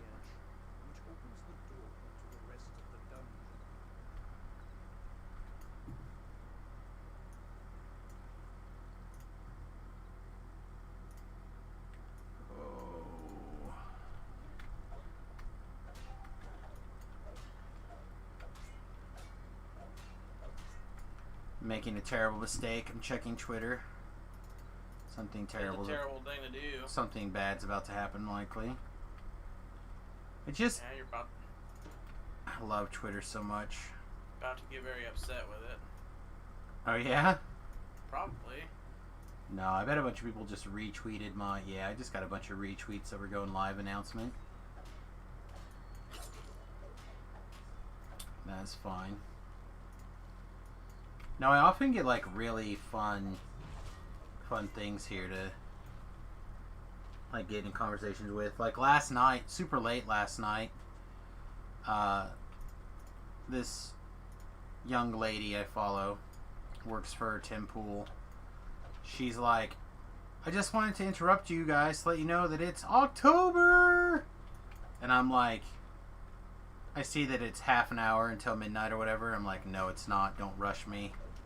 Then I sent a screenshot of the time. And somebody messages back a couple of things, and I have another like smart aleck. You know what? Like, it gives me an opportunity to make funny jokes that make people laugh.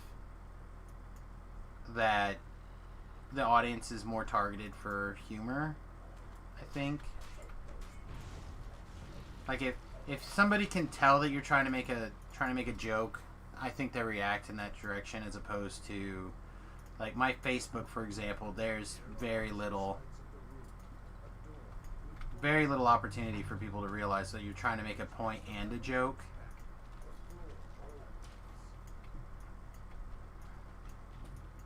So, like, my friend Dustin, right? He's a big Democrat fan. He was watching the debate, and he makes some comment about how every time Trump says something, it's a lie and something else.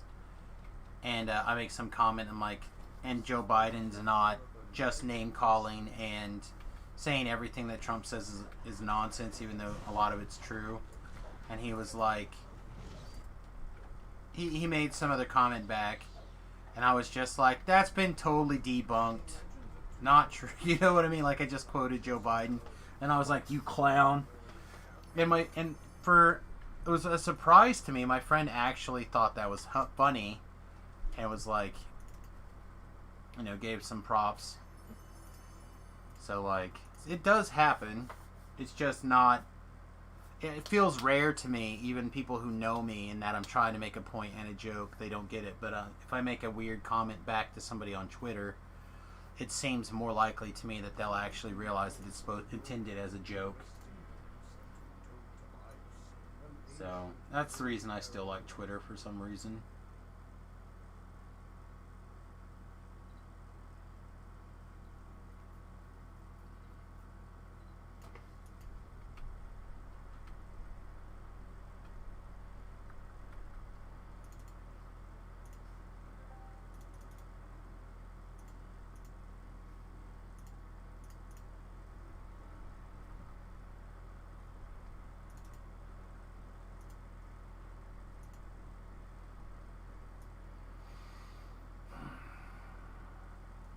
Alright, I guess 5 experience for my sentient gym is. Excuse me.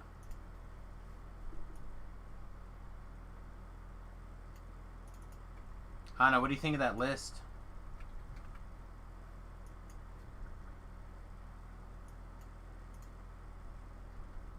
Seeing how much of it I have. Oh, I don't know, like, still kind of. say to my mind, there's only a couple of cards that I think are not great. Like, I don't think that Eerie Ultimatums is where I want to be. Although, again, in this world of fighting Mill nonstop, I feel like I fight rogues more often than anything else right now in the meta. Well, I think Rogues is like in the lower tier. You do? Well, I'm talking about lower tier. I'm not talking about lower tier as far as like not good enough. I'm talking like in the like silver and Oh, like the tiers that I'm playing at, because I'm not playing a lot of constructed. We're both playing at. They're not. How close are you actually? 4 minutes. Okay. Yeah, I fully admit I'm not playing a ton of the ladder. Although I might start a little bit. I'm actually having fun playing Arena right now.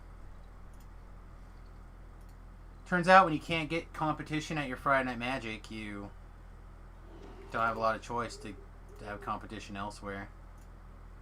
Yeah, it's pretty much the truth. So, did you happen to read that thread in the Slime Area Magic where that DC Ott fellow was like, if people don't play at the arena, where do they play Magic at? And people were like, not really play Magic anywhere. Or they talk about playing online or whatever. And then it turns out that this guy's only really complaining that he wants to play Commander, and there's nobody really plays Commander because people aren't going into the shop for things. Like, he should have started with, where do you all play Commander? And then I would have been like, well, Commander's trash and no one plays it.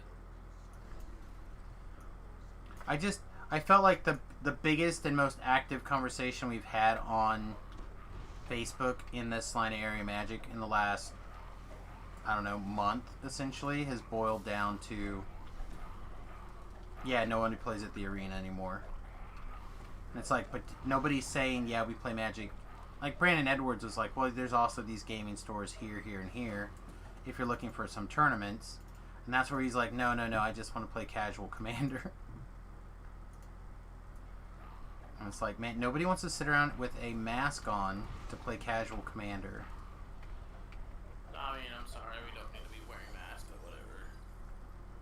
Again, I don't disagree with you, but we are not, unfortunately, the ones making the rules when it comes to mask wearing. The county has decided, and the city has decided that they will do that, so follow the rules. If I remember correctly, we voted not to do it, and then the county did in fact vote to not. Salina went behind their back and was like, "No, we're going to enforce it." Correct. Jackass. Which makes sense. Nope, doesn't. That the city, I mean, again, the smaller the pile the government gets, the more that they can do stuff. I don't want them to tell me what to do. I don't want them to tell me what to do either, but they get. Like that's what they did. The smaller they get, the smaller the piles get. The closer the government gets to you, the more likely they have the ability to say stuff like that. This doesn't have a sideboard. I think he was planning on playing the best of one. Best of ones. Yeah, I don't know what you would do for the sideboard. I'd probably make a wish board and play some wish fairies somewhere. There's no blue in that deck. There's a lot. You can easily put blue in this deck. You see how many tab lands he's got? Yes, it's all tap lands. And I mean, Yorion's technically blue. I can play all the blue I want. Shut up. I guess, okay. Well, and what is this? This Lithoform Bright or whatever? This enchant land card lets me make blue mana for a life. So that is true. That is true. You can shut up. How about that? Yeah, so it looks like I'm missing 2 Treacherous Blessings, a Doom Foretold, and 2 Calyxes. Well, a lot of that stuff should be pretty easy to come by. Although the Doom Foretolds are actually important. And I think the Calyxes are important. Well, I mean, it's your best sorts of, like, removal and finding your pieces. Right. Since you only have 4 Myers Grass. Oh, maybe that's what I would put in here. I don't know, maybe not. I was thinking about putting in like one of the, or some number of the 1-2, the hated Eidolons. Oh, yeah. Like, I just don't like the Eerie Ultimatum. I know why it's there. Again, because like the rogue decks is. So you'll see one. I know, but I don't know if I even like any of them. I think you're wrong. It's like the whole point of your deck, because then like what happens is you go through your deck, you're no longer on Doom Foretold, you top deck your Eerie Ultimatum, and you go, okay, get a Calyx back, get a Doom Foretold back, get an Egg back, get a Lithoform back, get a Birth back, get all my stuff back, because they whittled me out. Oh look, bam, everything's back. You have to do it all over. Right. Bring back a Yorion, set it all a second time. Like I know why it's there. I feel like it's got to the point where that's like The only win thing that really more. kind of I have a question on is why he's playing Hushbringer. There's quite a few Into the Battlefield Yeah, triggers but getting it played stops still. his own Enter the Battlefield trigger. Only for creatures, right? Yeah, So- Yorion is a creature. It's true. It's true. It hits Yorion, but it doesn't hit the things that actually matter. You don't play Yorion if you got a Hushbringer on the field.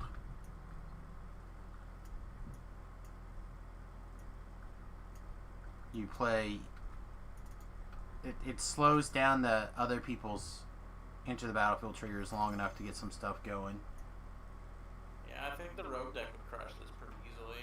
I'm pretty sure I watched him beat it 3 times. Did he?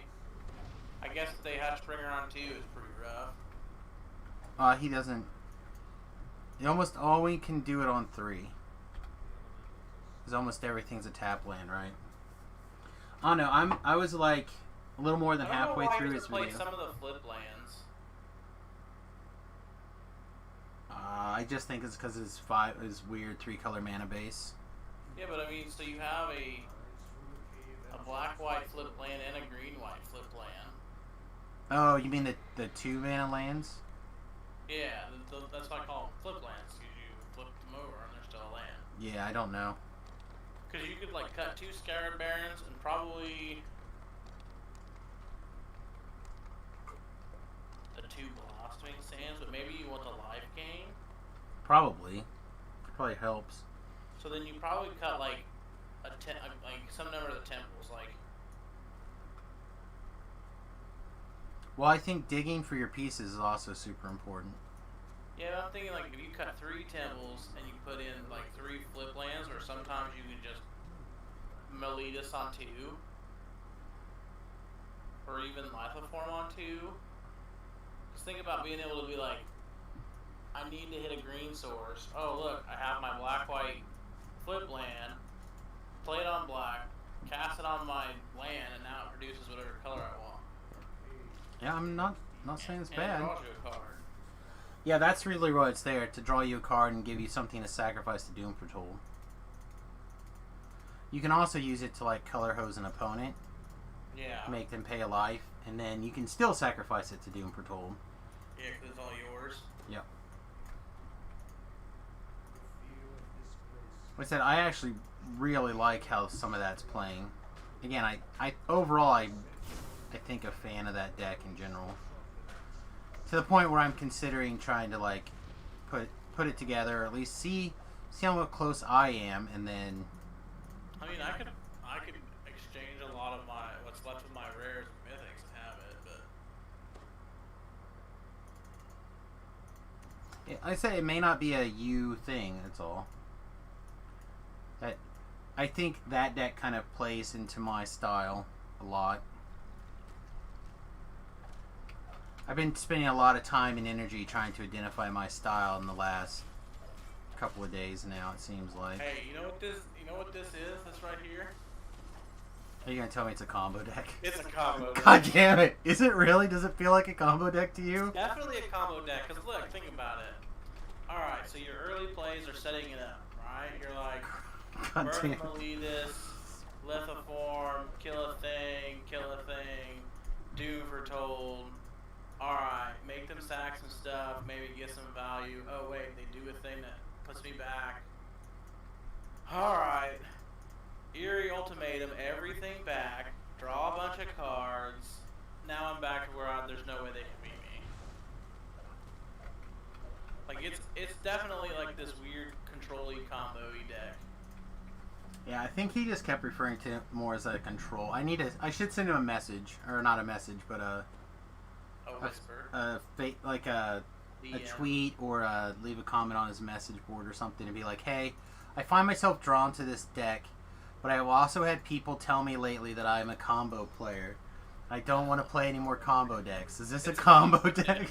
It's definitely a combo deck. You watched him play it, didn't you? I did, but it never felt like a combo deck in the matches Did he that I've never watched. just like Eerie Ultimatum everything back at one turn? I mean, again, I'm only like halfway through the video, because... Because you're a failure at watching Magic videos. Well, I was going to say I watched it while I was waiting for people to come to put the countertops in. And then when they came, I got busy doing other stuff. Got busy doing other things, eh? Well, I was watched them get the countertop put in, and then I tried like a son of a bitch to go back to sleep because I had 3 hours of sleep. That didn't happen, so... Well, I knew that wasn't going to happen. Me getting some sleep? Yeah, basically. Well, I didn't know it wasn't going to happen. I was still hopeful I would get some sleep.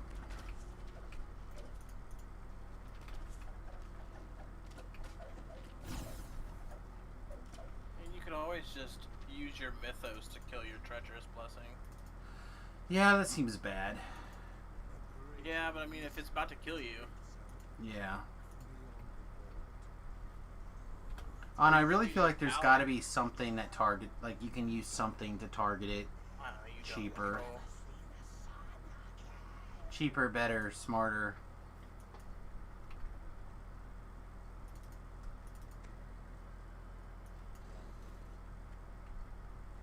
This has definitely got a combo. It has a combo tendency. It's probably more of a control deck. Because you're just trying to grind out that value, but I think there's very much a potential to be like, oh no, I'm out of cards. They're about to kill me. Top deck Eerie Ultimatum. I don't think I lose now. I'm not winning in like the next turn. You know what it needs? It Dance of the needs... Huh? It needs Dance of the Mance. Dance of the Mance. It's the like X blue white.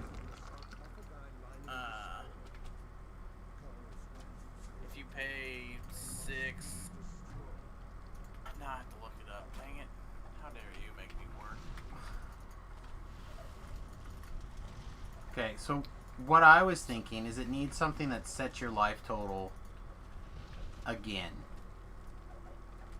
So like Form of the Dragon, or is it Form of the Dinosaur?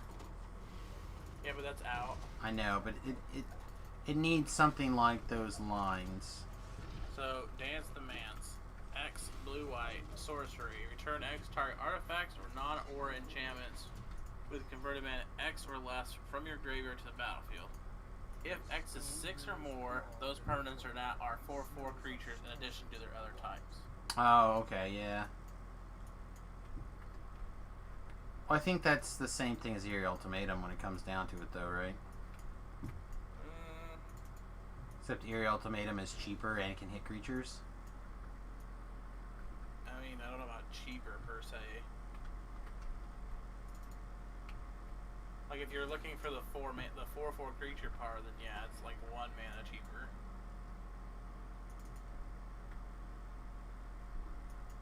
Because instead of paying 7 at double white, triple black, double green, you play 8 at blue white. So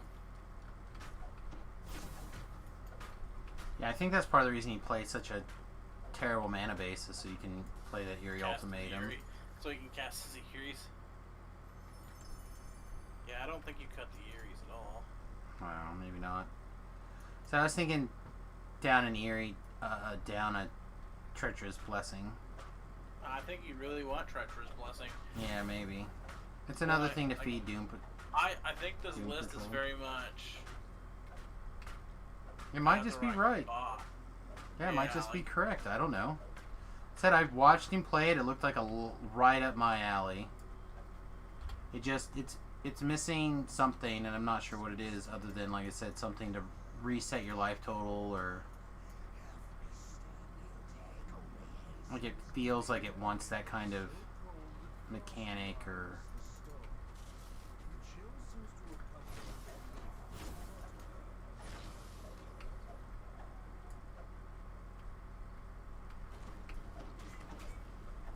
probably should have shrine first. All right, let's call it Chicken Pie here.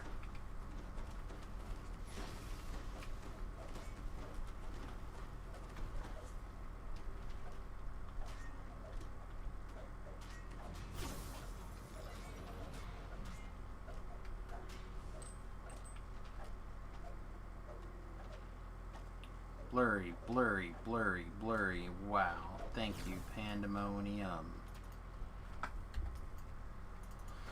Roar! You just need to play some Dream Trawlers in it. Dream Trawler? Again, that seems like the way off color-wise. But it gains you life. It does.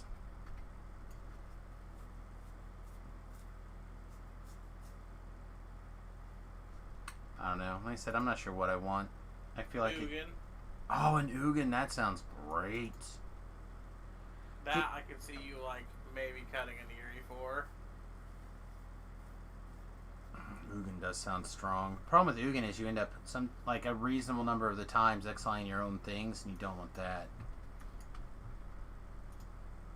I don't think you're like ever planning on down taking unless you're already like. Well, I mean, I don't know about you, but most of the time I play Ugin, it's as a Wrath. I don't ever play Ugin. Oh my god. So good. Like, I literally looked at my mythics the other day. Trust me, I know. Ugin wrecks me a lot of the times, but I just don't play Ugin. Oh man. I was just looking at him and I'm like, huh. I have a full playset of Ugins. I wonder. You just play the Omnath deck without Omnath. I could, I guess. You could just play like blue-green ramp. If you're like. I mean, I have that. I have the. I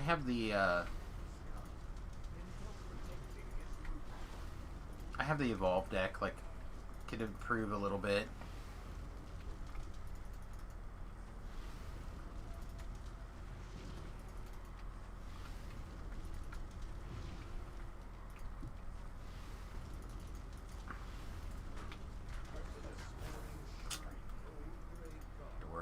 Alright. Do we seriously not level somehow? Oh my goodness. This seems extremely unlikely. Because we finished all the quests. So I guess we're going to hit some explorers to get this last little bit of experience.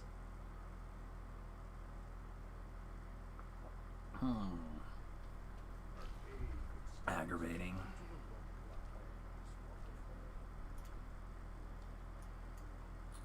But I suppose understandable.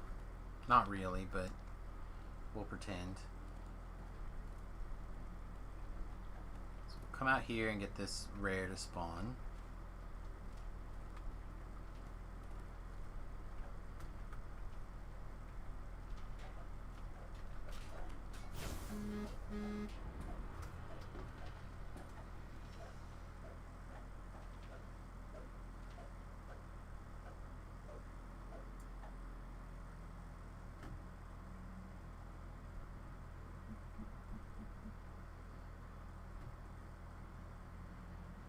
Getting like weird messages all of a sudden on my phone.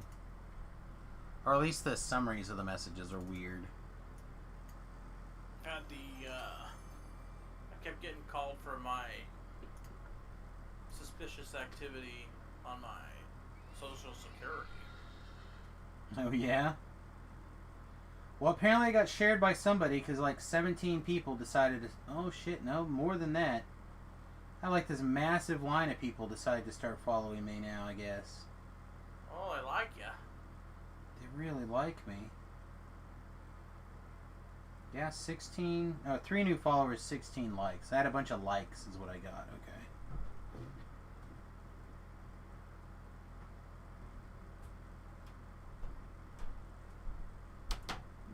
Yeah.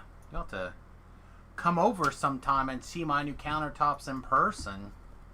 Yeah, I mean, maybe.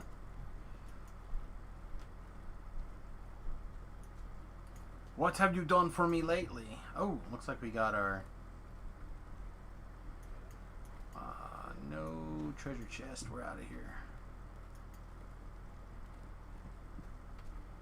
So we got our level. So we'll just... we'll kill some pirates.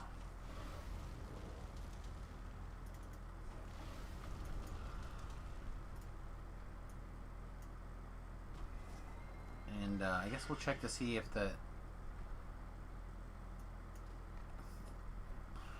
I was going to say we check to see if the elemental's here, but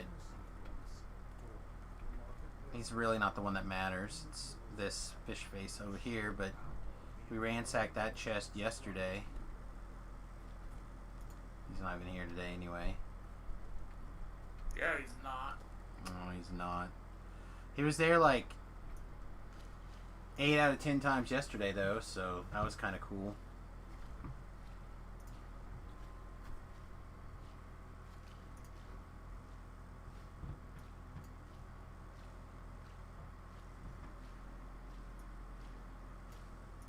A few people watching Dungeons and Dragons Online, just not that many people hanging out with me today. Oh, I don't like your face. Oh, they love my face. Yeah, Noobs brought his pile of people with him, and then DDO Stream's got some people hanging out, so other than them, I'm top dog. I don't know. I don't know. Alright, let's get these end rewards and use the restroom, and be right back. 30-second ad break. We'll be right back. Oh no! Oh yes! Hey, apparently I have a full place at Omnath on here. Shit, that doesn't surprise me.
All right. Whew.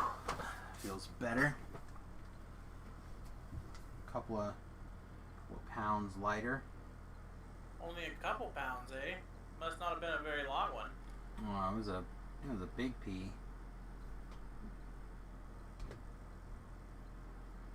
All right. So let's see. We have a couple of end rewards to pick up here. 2 more, in fact.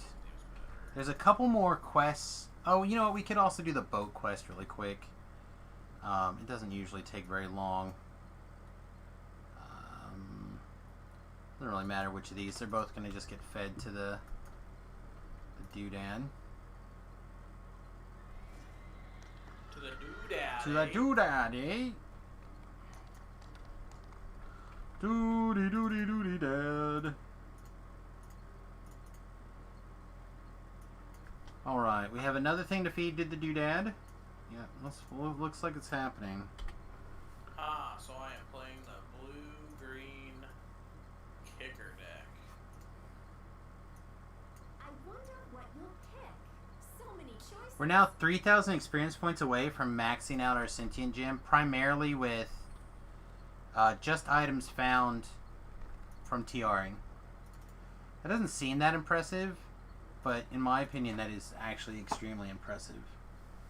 Seems like it's pretty impressive, bro. Well, so if the item is level 20 or lower, you get its level worth of experience, right? So you're talking like 5, 6, maybe sometimes A little more. 50, like 18 or something like that. There's a few level 18 named items that you'd pick up depending on the quest that you're doing, stuff like that, right? But if it's level 20 or higher, 21 or higher, maybe 20 or higher, you get 3 times the experience. So if you find some random jank that you can blow up and it's level 21, you're gonna get 63 experience points out of it, as opposed to something that's basically the exact same thing, except it happens to be level 19 instead of level 20. You see what I'm saying? So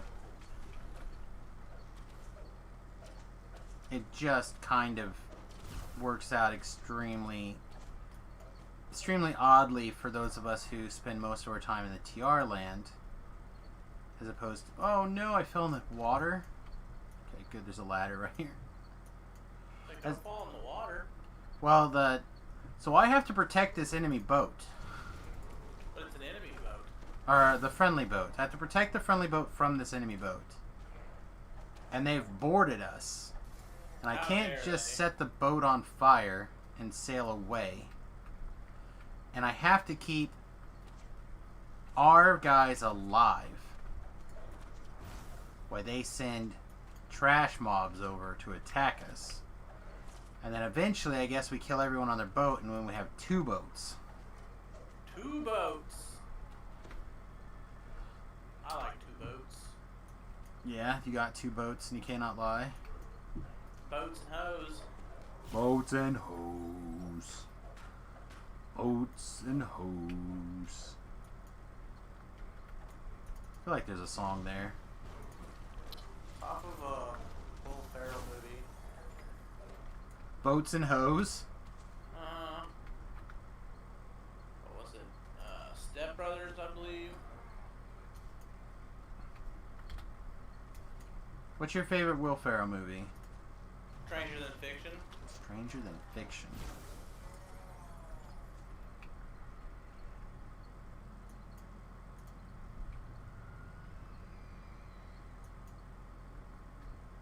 I actually love Will Ferrell.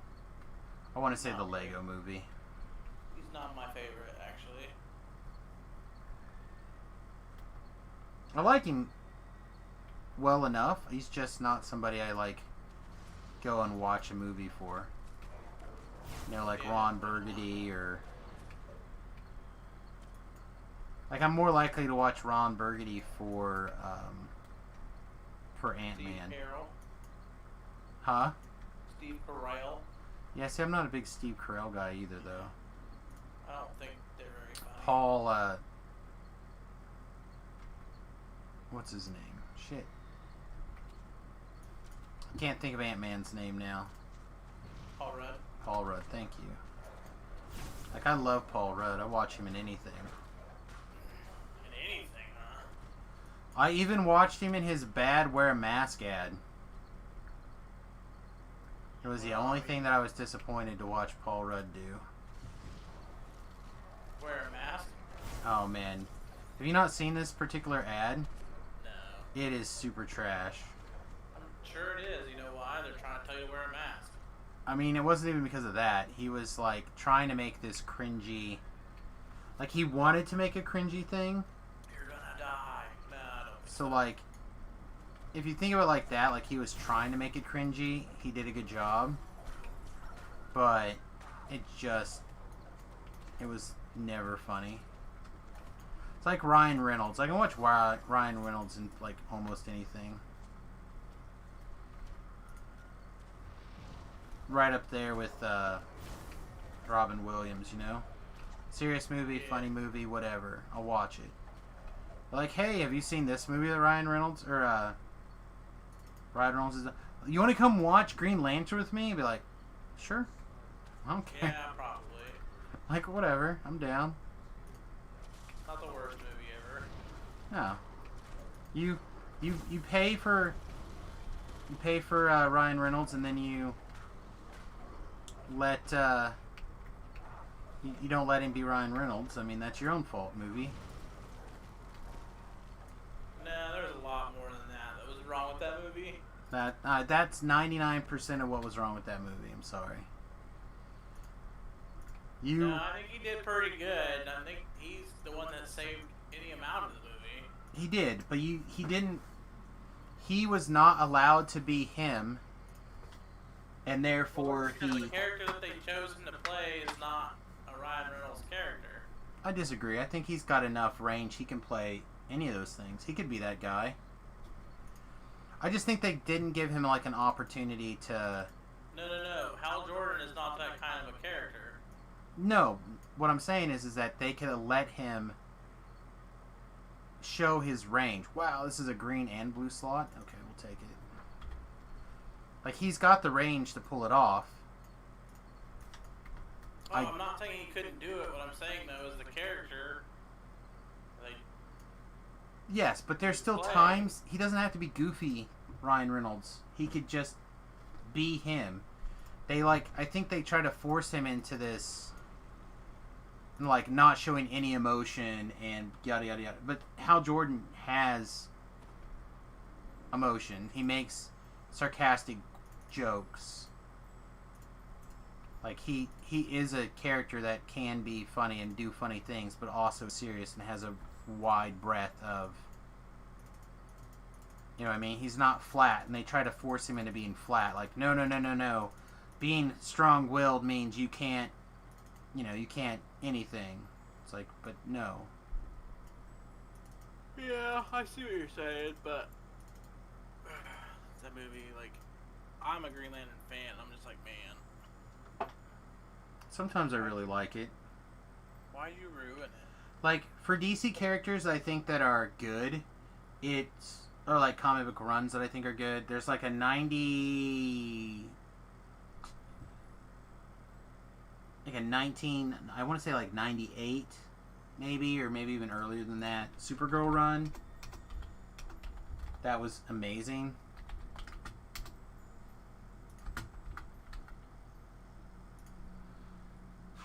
Let me see if I can figure it out. And then Green Lantern. Like, Green Lantern's literally the only other DC comic that I actually... There it is. This one.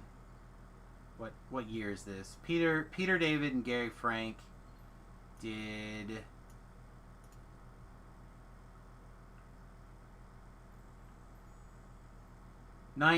or 2016? Really? I thought it was way before that.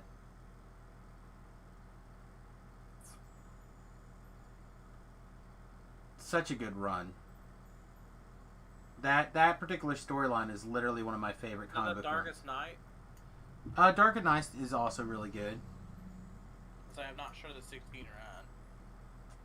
No, the run that I'm talking of is Supergirl. They, like, rebooted it. And had her, they did this big morality story, basically, where, Supergirl tried to save this girl who was into, like, satanic worship, and,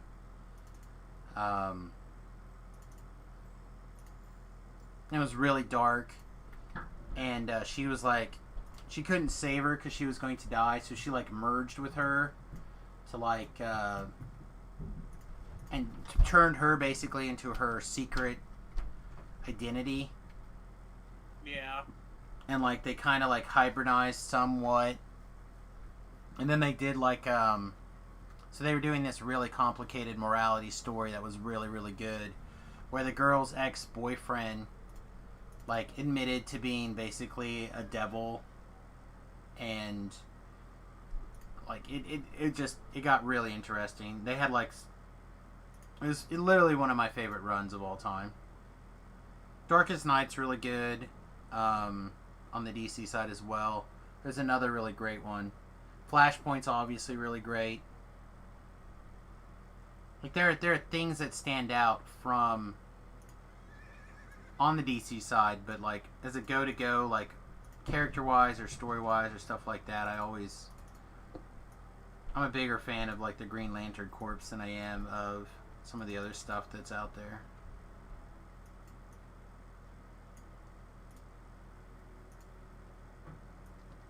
Alright, what do we want? Do we want displacement? Seems strong. We could do, like, displacement, and we can also pick up our negative or death aura. That seems strong. But am I actually going to remember to click displacement?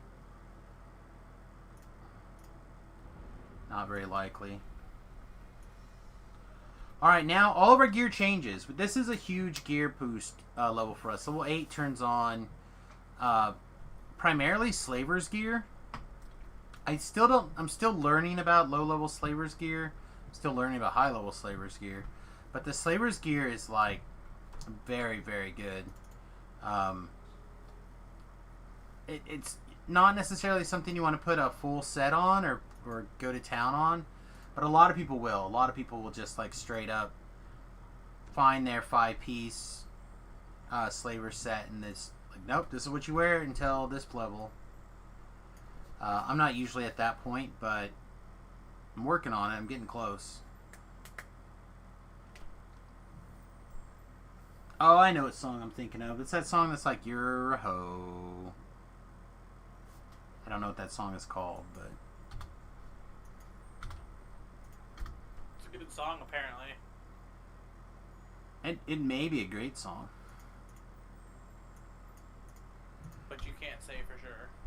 I can't say for sure. The only reason I even know it's a song, literally, has to do with the fact that there's like an Amazon ad or something, or a challenge, and they're like, is it Siri for Amazon? That's Apple. Okay, what's the Alexa? It's like, Alexis, play a song that reminds you of me or something, and that starts playing that song for this chick. You're a hoe. and That's the best. And her best friends in the back's like, fucking right, she is. That's right. She a hoe. She a hoe. She a hoe faux show.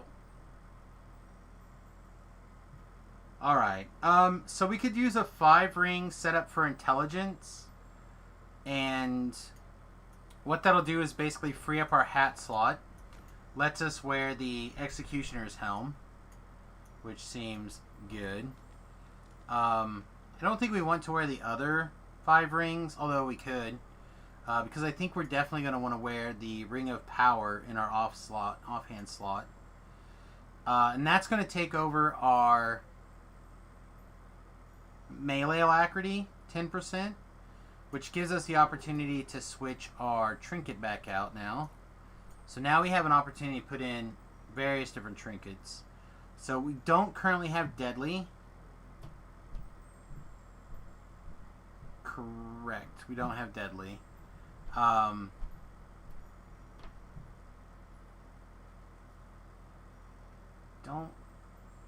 really think that we care about... Oh, I suppose we could also wear this as a trinket. But we could also wear Spinneret, but I don't think we really care that much about Spinneret. We could put on Slave Rags, which might be okay.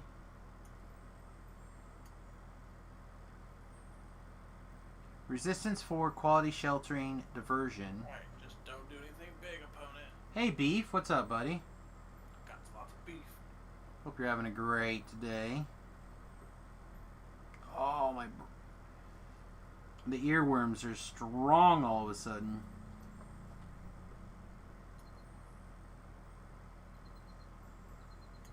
And I pulled out these Slave Rags thinking I might wear them this life, but I just don't know if it actually matters. Insightful Spell Saves is medium. Quality Sheltering is nice. Diversion is medium, so we're alone. I already do resistance on my ring. I don't think I need to. I think we'll just keep this going. So I could do the Spinneret and wear the 5 rings in the trinket slot.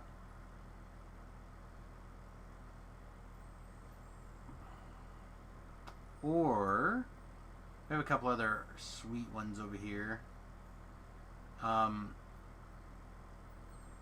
We could wear like the Greater Stalwart trinket, grab a little extra hit points. We could grab the DPS trinket. Probably need to start carrying around this. I don't think I do have an Elemental Bloom on... I might have one on the hardcore server. No, I don't even think I have one on the hardcore server.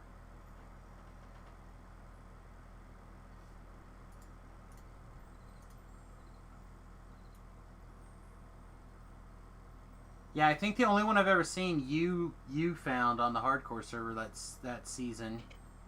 I think you brought it back to the live server.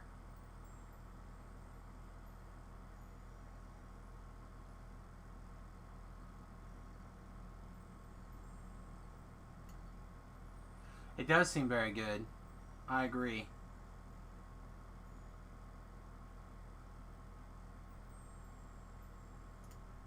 Yeah, I don't have one, unfortunately. And we're the bold trinket. And I get there. I don't think we care about that one. One of these... Here, let's just look at all the trinkets real quick. One of these trinkets has our deadly on it.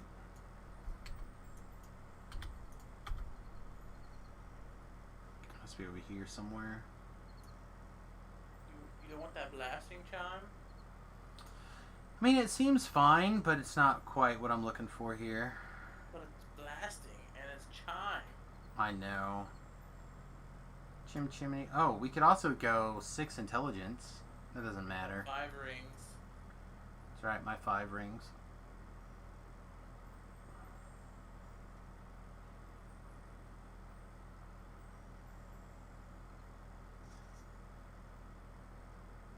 Where Well, is... as usual, I've stayed up way too long. Yeah. Hopefully it's gonna rain for you. It probably won't. No, it probably won't, but maybe. If it does, I'll see you tomorrow. I mean, When it does not, I'll be sad that you don't make it to Magic. I'll try to start digging up cards for that, for the hammer deck. While I'm digging up stuff for the Waste Not deck.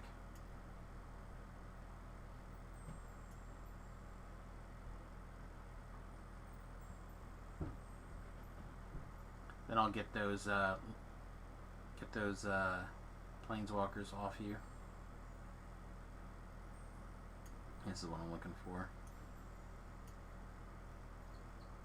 To get them hot foils. I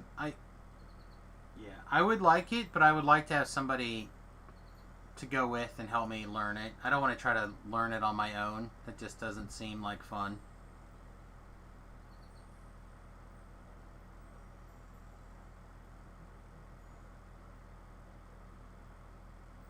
I feel like it's more likely I can get Tobrel or somebody to come with me. Yeah, I don't care about the Whedon balls. To come with me and post level 20 content.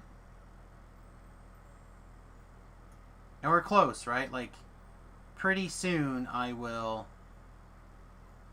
be done.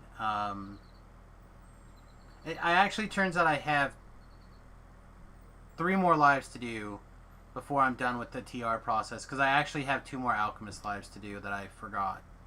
So I have 2 Alchemist lives and 1 more human after this. And then I'll be triple completionist again, triple racial done, and then I can start on Iconics. And most of the time in Iconics I think will be spent post level 20. I can get people to help me learn some of the stuff that I don't know very well a little bit easier.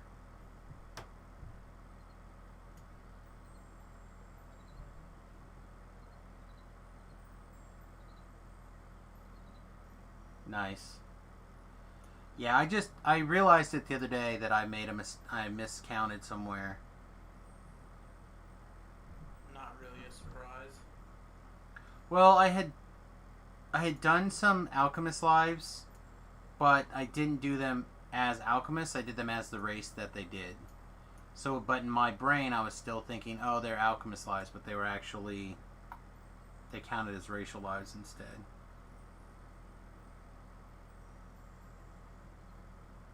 But Alright. that'll be easy. You scooting? Yeah, scooting. Alright, buddy. You have a great night. Thanks for hanging out. Alright. So now I'm going to shut my computer off and it'll take no time whatsoever. Bye-bye! Okay, bye. But if you already have every class, aren't you wasting part of the iconic TR? Because now you won't be getting to Past Life at the same time. You can do iconic and alchemist at the same time if you want. Yeah, I might. I might do it that way. The thing is that I like leveling from 1 to... Like, I enjoy the 1 to 20 process a whole lot more than I enjoy the 20 to 30 process.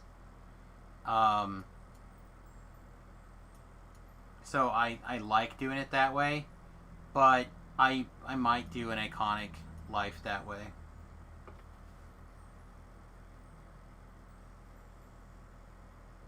I do have to do them anyway, which is part of the reason I'm going to try to shift my mentality more to getting my 75 Reaper points and stuff like that. I'm also probably not going to do all the iconics.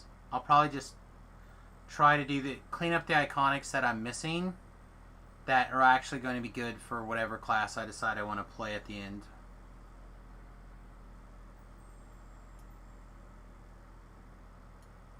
Or the build that I want to play at the end. I have not decided what that's going to be. Yeah, I think we're just going to have like a weird thing here. Alright, so let's switch to this instead. Alright, so instead of running the intelligence ring, I think we're just going to run the con ring. And then we'll run the intelligence out of the trinket. And that'll be our intelligence item.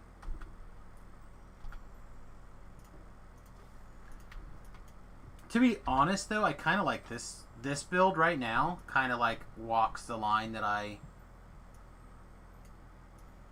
dig. Like it gives a little bit of melee, a little bit of spell casting, a little bit of DC based stuff. If I had a couple of interesting quarterstaffs, I could see myself playing more of this kind of build.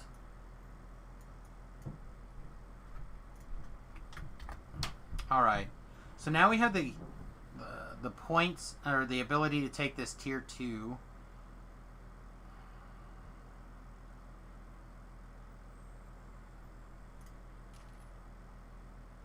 I knew this. I knew this was there. I just didn't know it was here.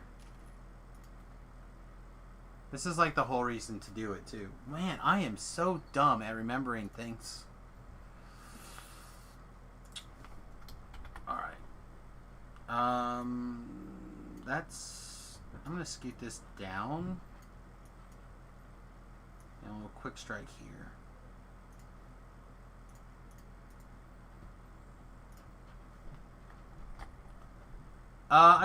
I really like the spellcasting part of things, but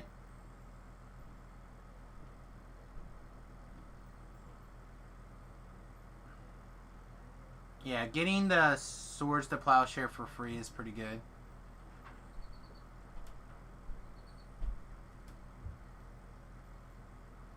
But I kind of wanted to rush the Eldritch Knight part and the Pale Master part, and that, like, everything, the way I felt like it kind of worked together, I just feel like it's weird.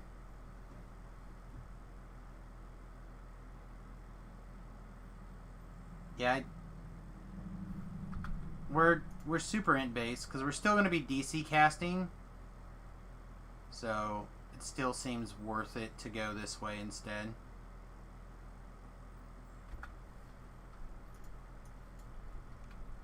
Yeah, we're going to be DC casting. Primarily, we're going to be trying to do holds, I think is the plan right now. Try to do holds and try to get to No Mercy.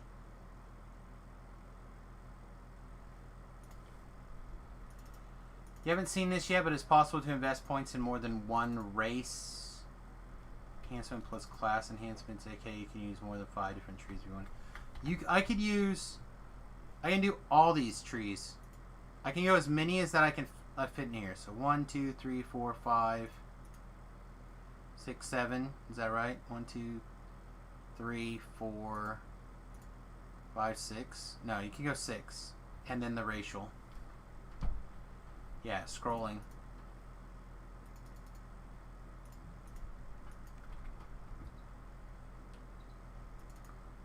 Scrolling.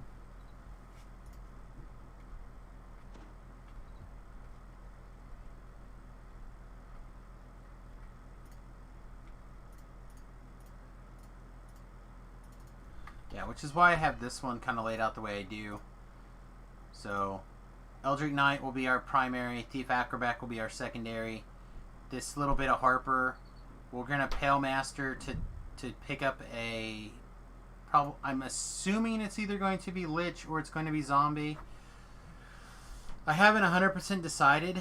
I think Zombie's going to be really good if I like the melee attack power.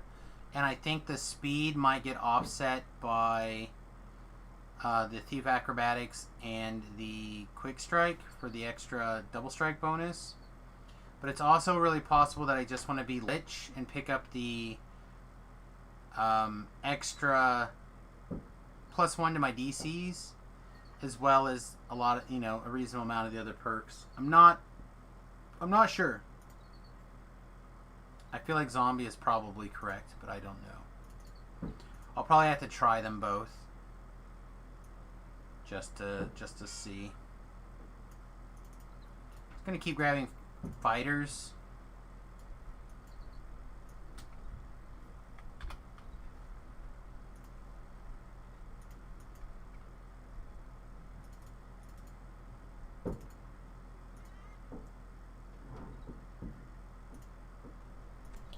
Yeah, I agree. They could make some of that stuff a little bit more on the point.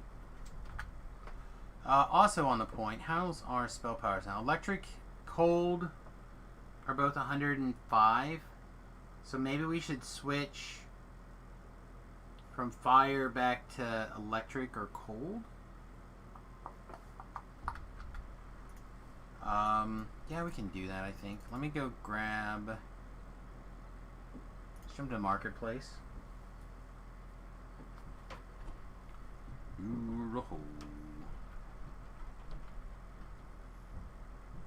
That's the secret, man. I keep telling people that.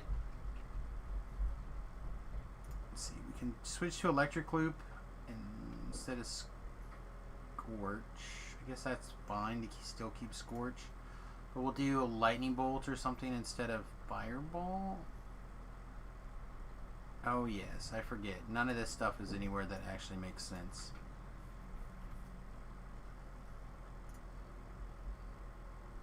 I'm not going to run all over the place. I'm just going to go get the teleport scrolls and go to the portable hole.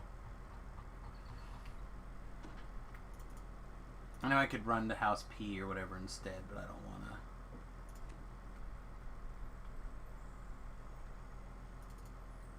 Yeah, that's a big one. It took me up until a couple of weeks ago to be able to hit Control F1 or Control F2 to select the menu. So you could just like Control F1, F1 to like jump through. I used to just move my mouse up high and just hit Enter, but Control F1's way better.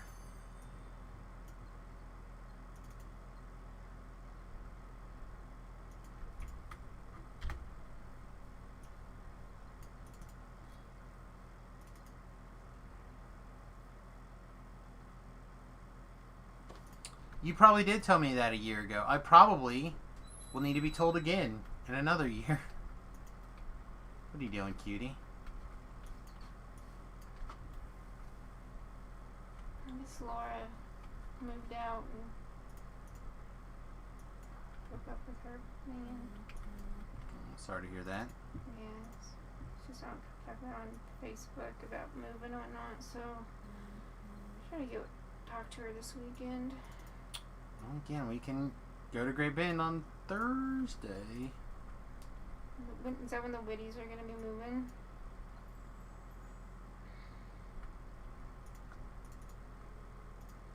I guess she can also come see us at the lake. Just send her a message this weekend so she wants to chit chat for a little while. Catch up. She wants to She get didn't out of... get to come down last month for her women's retreat and have our dinner like we normally do because of the pandemic. the Ronas. Mm-hmm. If she wants to get out of Great Bend, Well, she's already got a new place. and she needs a She cheap rents. place. She rents. But she's got a new place. She bought a refrigerator. She bought a stove. That's what she's going on Sure she Facebook was about. And I ready. was like, oh man, I need to Sure, she knew what she was like. talk to her. Was ready to go. Oh yeah. I mean, somebody asked her if it was.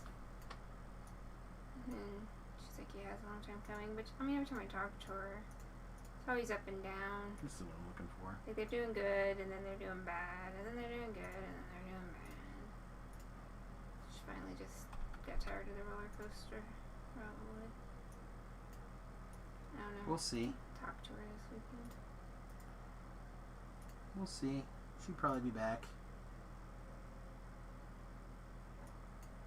Oh, I don't know. She moved out, got her own place. Putting up with it for years. Sorry to bug you guys, but I'm looking for someone to talk to in the USA on Messenger to talk and teach you about the D&D. D&D. Kisses. Kisses. Love you. Love you too. I don't even think I have Messenger installed anymore. I haven't used Messenger in years.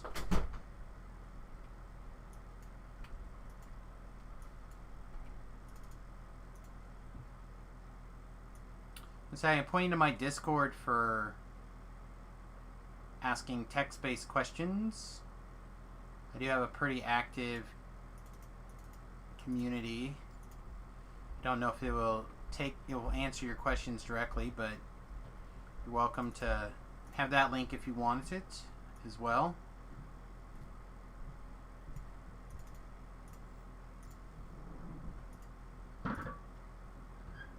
Inscribing. Alright, is there a level 2 spell that seems... Because I have an extra while I'm screwing around, not gaining experience. I should have thought about that before I jumped down here.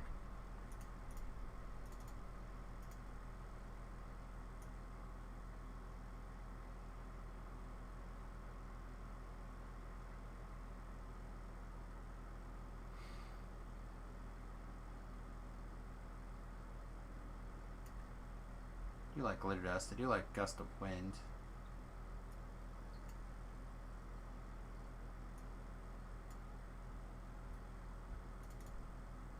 Let's try hypnotic pattern. See how annoying it is.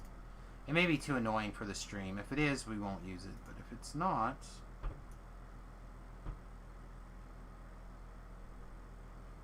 we'll alternate it and... that spell.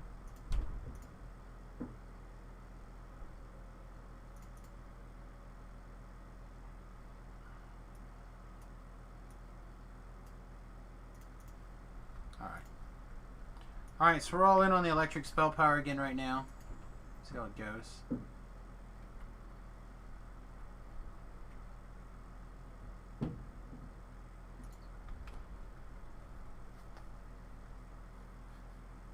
Alright, level 6s. Sweet, sweet, level 6.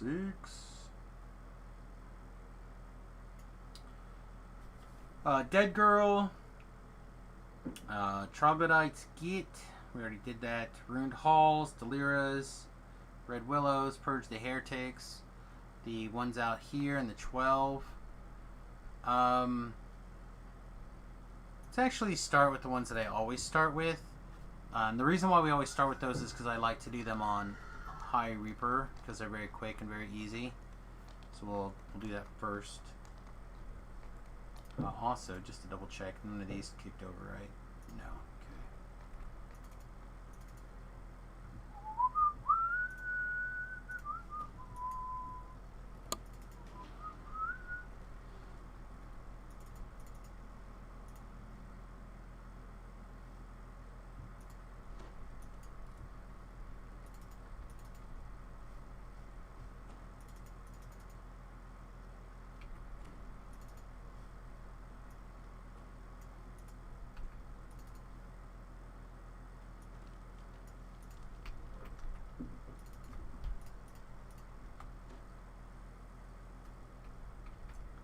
Continue to continue to enjoy my crutch over here for as long as I have it.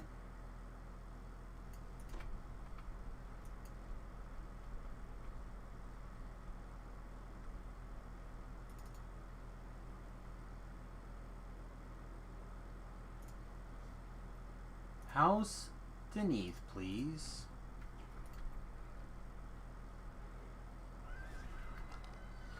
Yep, a link to my Discord's a great resource.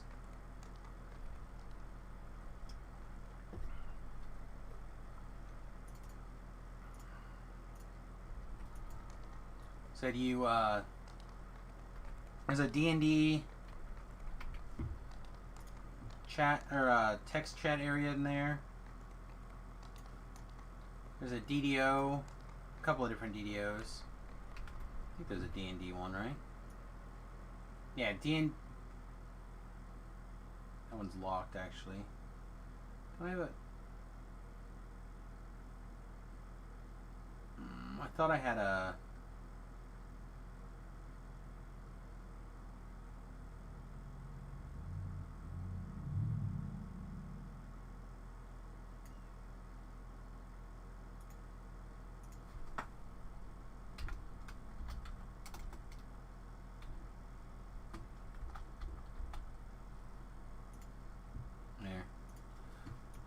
I changed the room to include a modifier.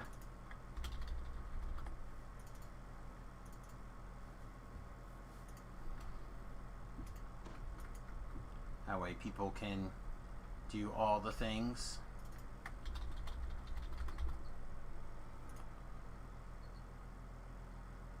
I think maybe the reason why I ignored that for so long, Beef, is because the window would be fine and I could set it someplace. But now something has happened and it like wiggles around. Although that one didn't. I don't know. Maybe I just forgot. Certainly feels like a tip that I would have been well served by making sure that I knew better earlier. Oh, my ears are getting cold. I'm going to switch back. You can tell it's fall because I'm pulling out my classic brown beanie. Love this little beanie.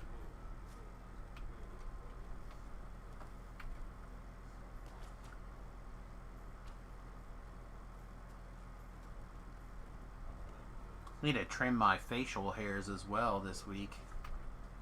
Otherwise, tomorrow... Actually, I need to do it tonight, probably. Because otherwise, tomorrow's going to suck. I hate wearing the mask at the arena for, like, 6 hours. No. We're going to recall. We're not going to stay in that quest. The whole point of doing this quest next was to be able to do, like a higher Reaper. These quests are so great.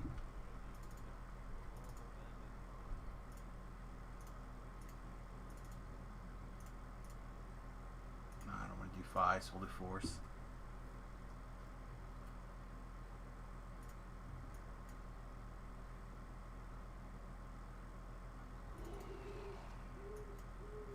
So I don't do a lot of higher, and by me, in my opinion, 4s are not like high, but they are higher than like a 1, a 2, or even a 3.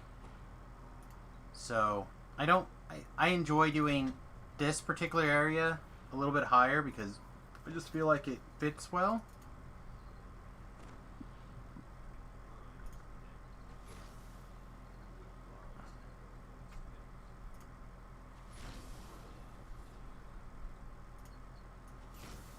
Alright, maybe this shouldn't be maximized in Empower.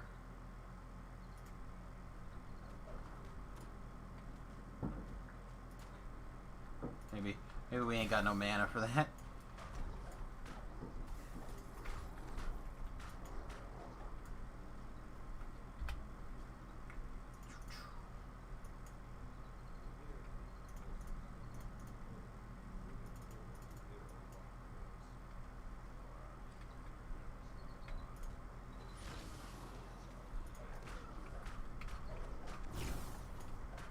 Oh, just stab this guy right in his front back.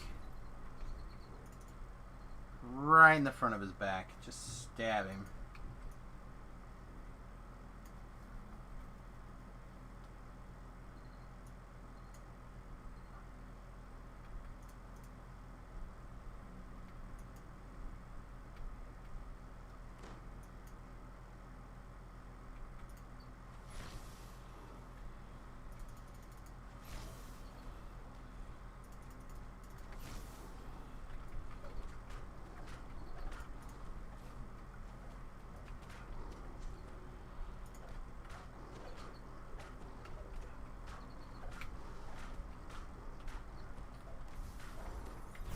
I forgot to throw a web. I should have thrown a webs.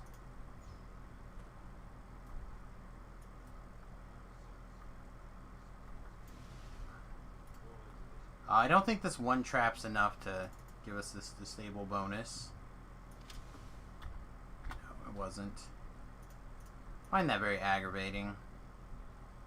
You don't get sweet bonuses.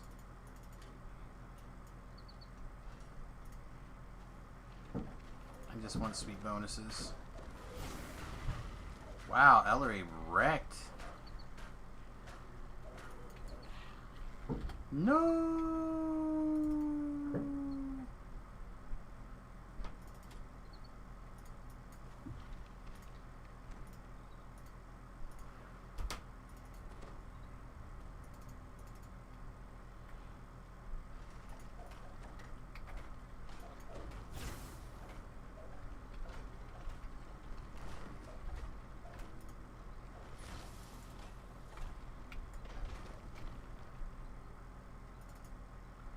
Alright.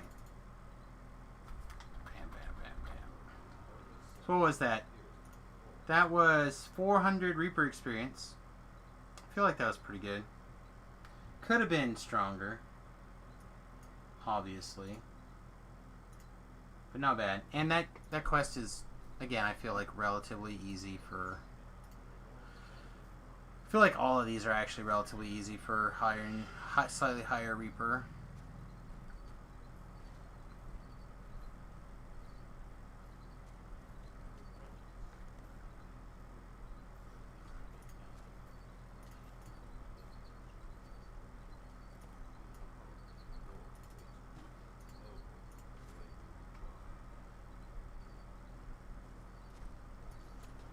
Need to get a brim for this hat.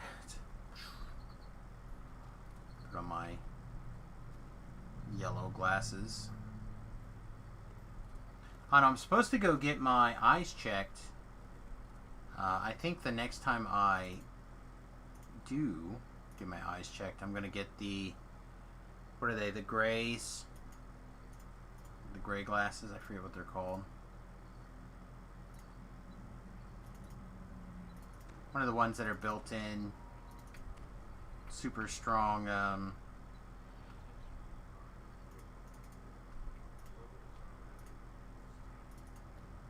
blue blocking built in.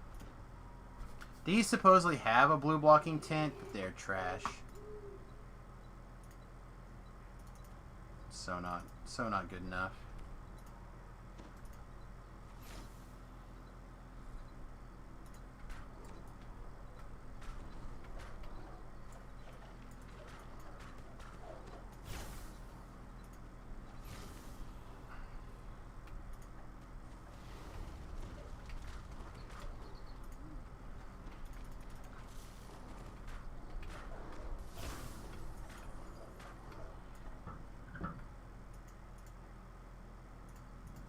Those guys a little bit further back here.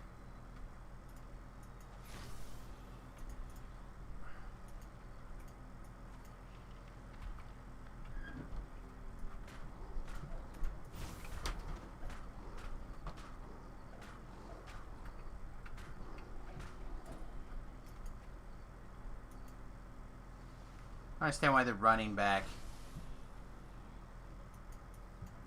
Like, they see me and start to run away. I mean, I agreed, but...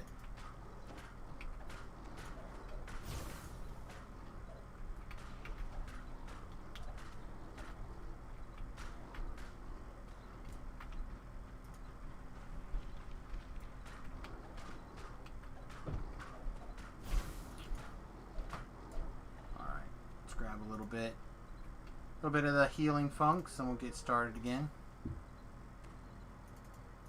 Nothing too much to worry about. So what else is going on with everybody? Anyone got anything else interesting or exciting to share?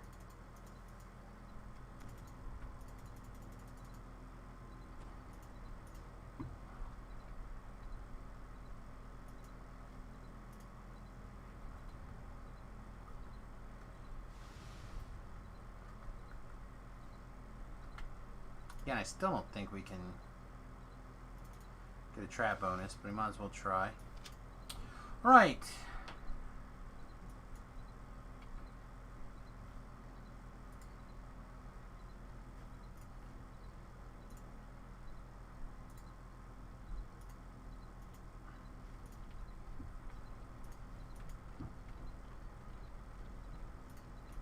I feel like most of my build videos are pretty comprehensive, but I'll try to watch his later and see what he thinks.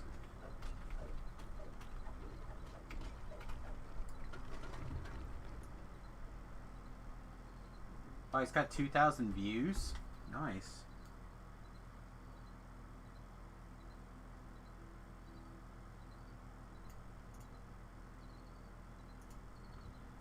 We'll see about watching that a little bit later.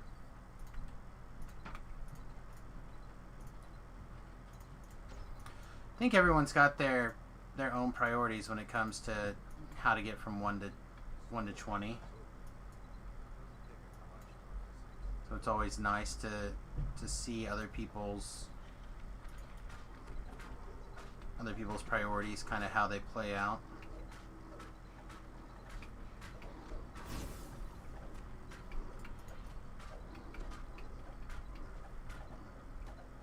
Am I reading Battlegrounds? No. That's the next book, right?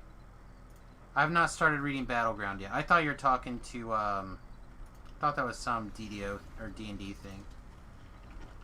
No, I was actually in the middle of another book. I will probably end up reading it. I'll probably finish the book I'm in. Ooh. Oh, no. I'll probably finish the book that I'm in over this weekend, and I'll start it. The wife and I are going on like a vacation this week, and I'll probably knock it out there.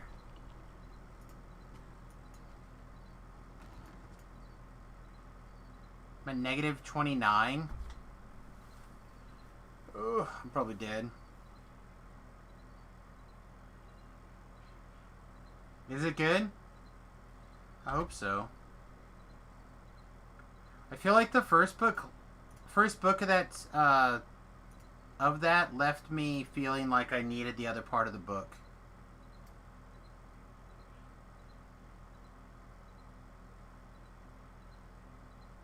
Part of me wants to use one of my cakes here.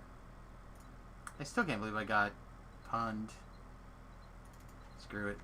Let's just eat one so I don't have to worry about a death. A little bit aggravating, but it happens. And then let's find.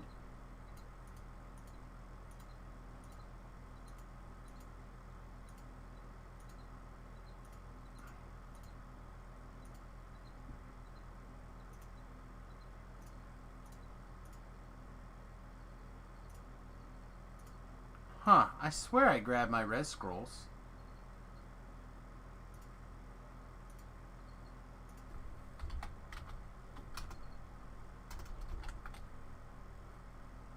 Guess not.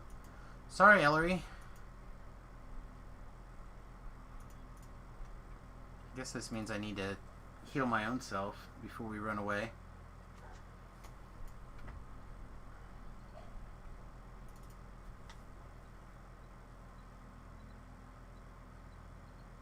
Right.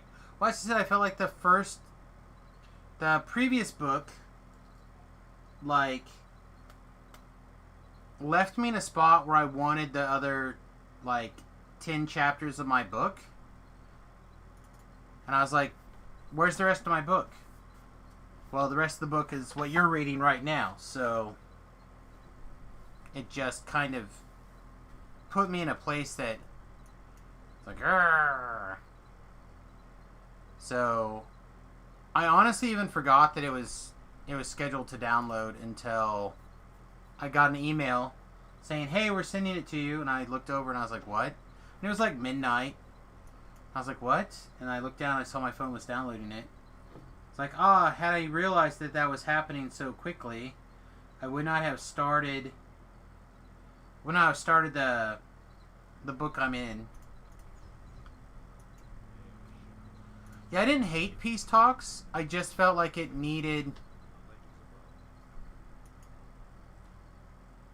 It was missing. It was missing a lot.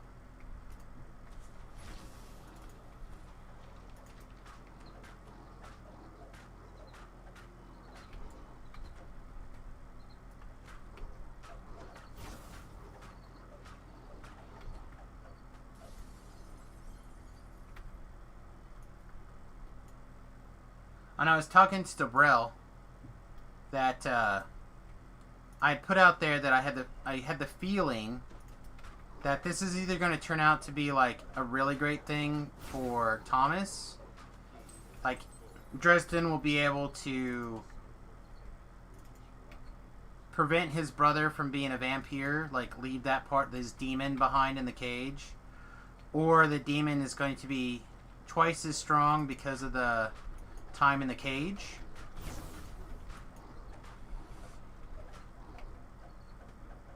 So I'm kind of curious which way he decides to take it.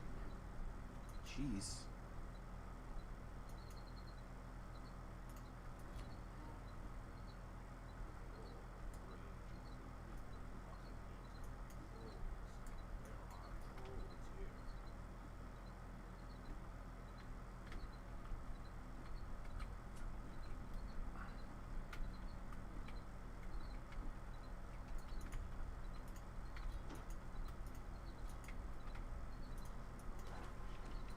Nope. Rickety wrecked. Wow, maybe I shouldn't have been trying to do this one on Reaper 4. Literally every chapter is edge of your seat. Yeah, I'm down. I'm ready. My problem is that if I start the Dresden books in particular, I just never sleep. I was like, oh, I'll read the chapter, I'll finish this chapter. You know what I mean? Like, I just am constantly that guy. And I don't have time to do that right now. Yeah, this Lightbearer troll is just wrecking me. Hey, Katsusuma, what's up, baby? Teleport back to shame. Shame!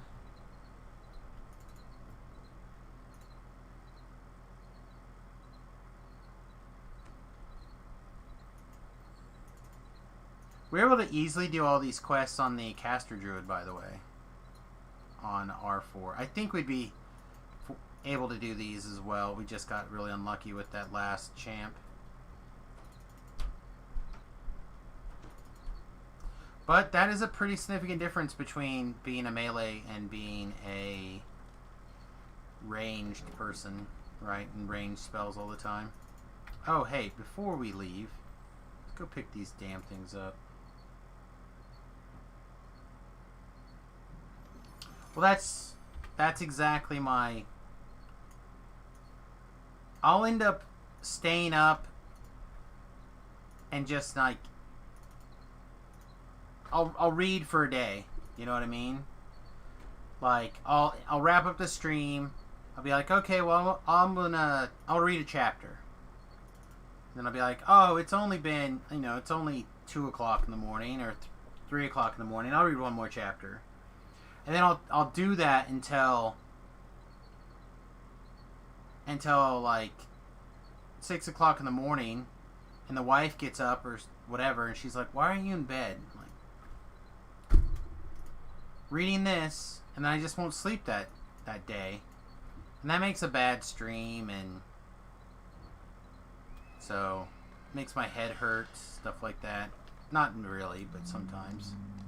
So it's just better to hold that kind of stuff off for the weekends. Or on vacation. It'll be a perfect vacation book. Right? I'll be able to sit out and just go to town.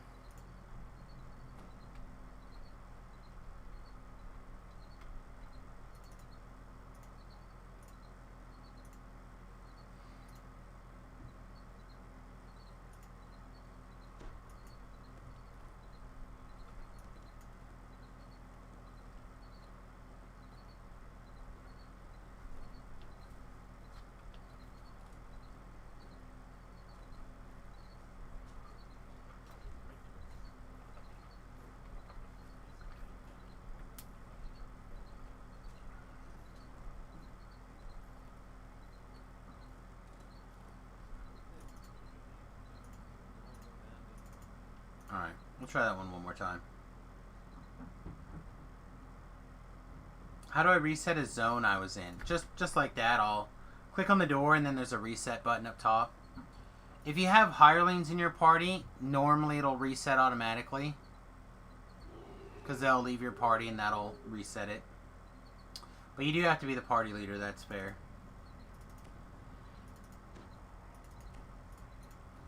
Alright, let's not choke here like we did last time.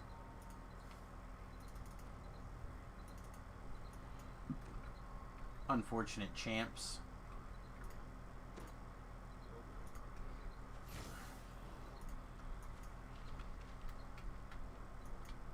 Come on.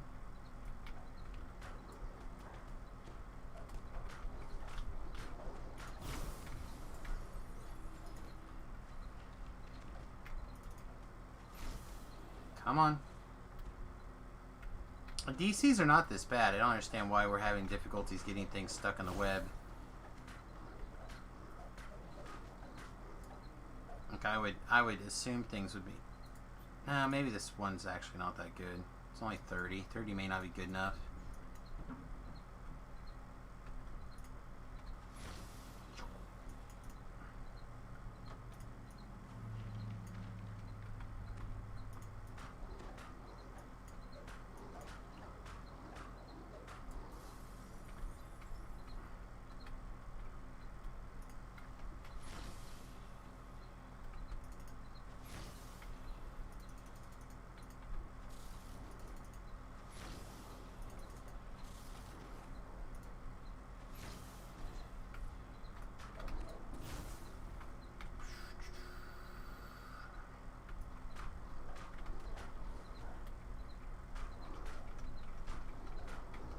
Oh yeah, that's fair.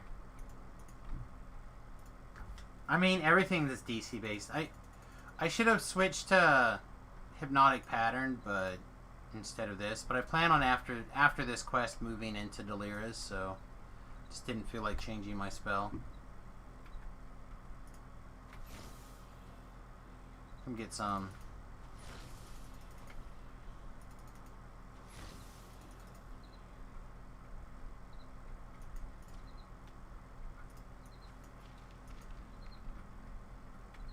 Come on. Come on.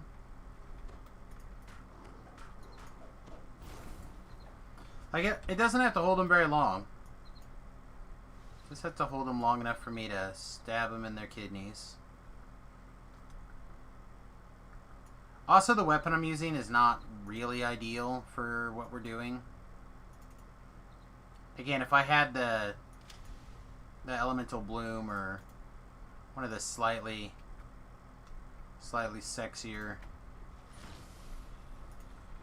quarterstaffs.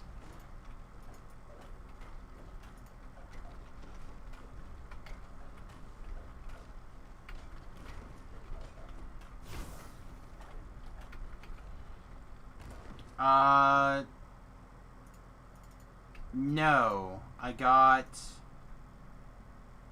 What did I get? I think I got the Morning Star. I bought one Morning Star. I only had enough stuff to buy one thing, and I really liked the Morning Star, I think, is what I decided. Yeah, so I just got one. I didn't feel like working really hard to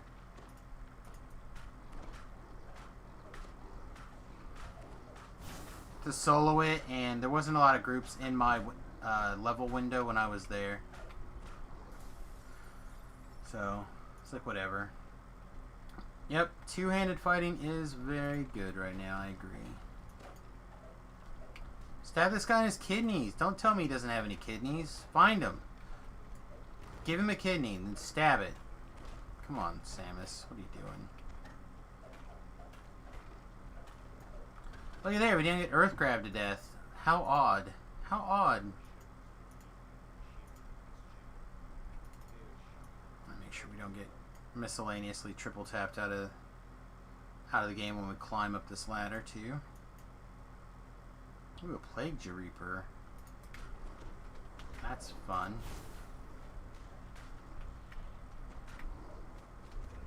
Whoo! 120 out of the game, though. Wow.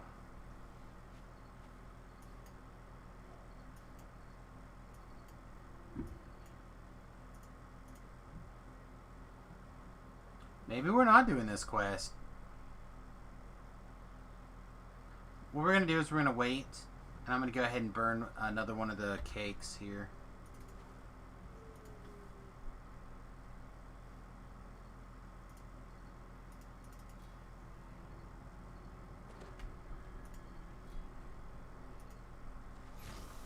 And I was going to say I'm going to do my best not to move, but apparently that doesn't matter.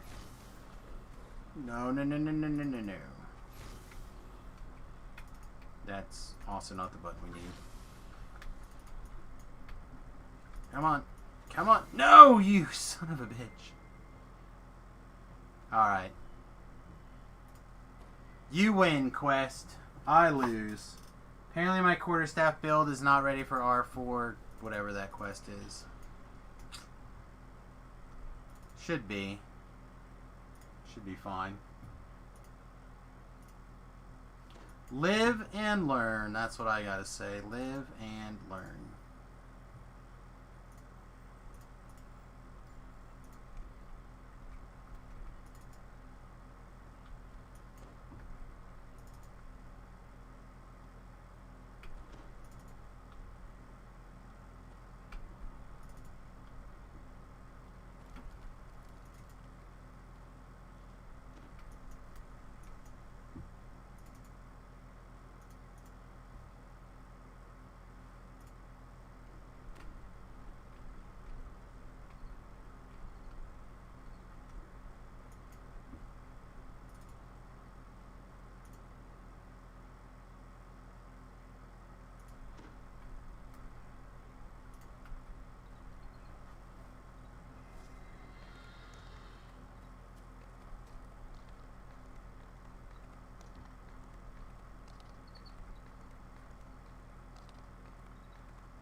Wow. Every once in a while it's good to get put in your place, I suppose.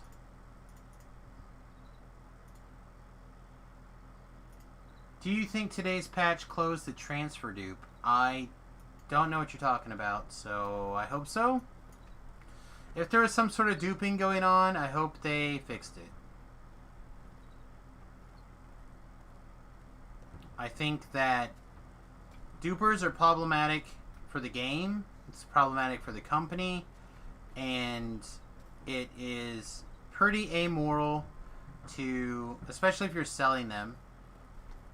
I'm not saying that I have never done things that I have thought are shady in the past. Not gonna pretend that I haven't. But I think I've reached a point in my life where I can say that you should not do shenanigans like that.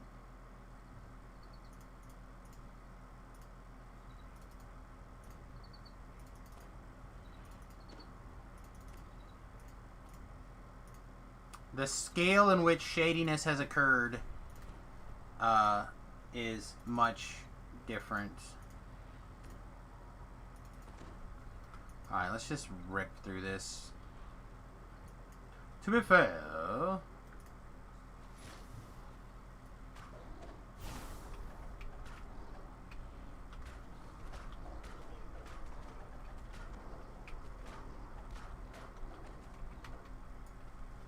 DDO is making money off of the server transfers. Do you think they cared about dupes? I think that they likely care.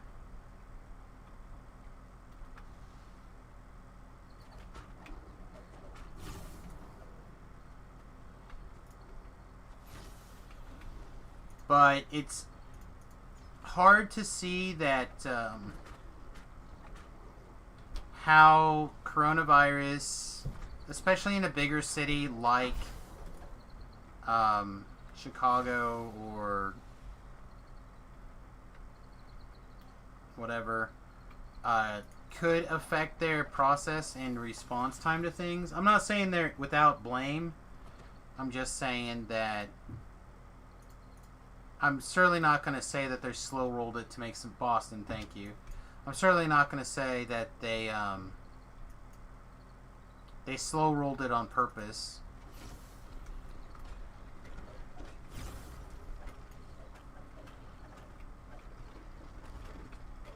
Because if they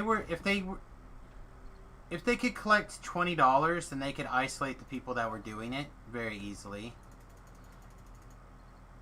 Credit cards or whatever that were consistently being done should be easy to identify. So I really don't think it would be the duper or the problem. I think it has more to do with the mentality.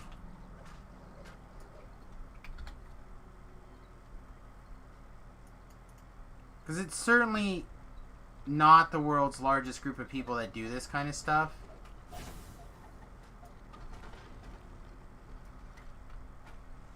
And then it gets blown up, and then everyone's like, well, if everyone else is doing it, I don't want to get left behind. And then they do something, and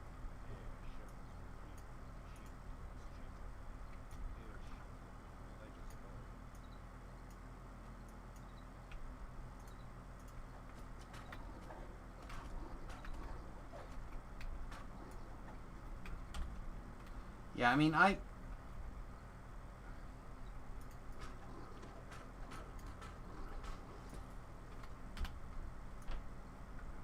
don't know. Like I said, I think it's just a matter of I really don't think that they would be slow to move because they're making a small profit off of it.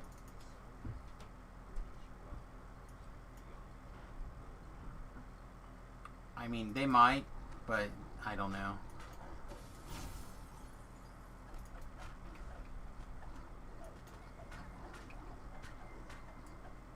Again, murdered poor Ellery for why? Why?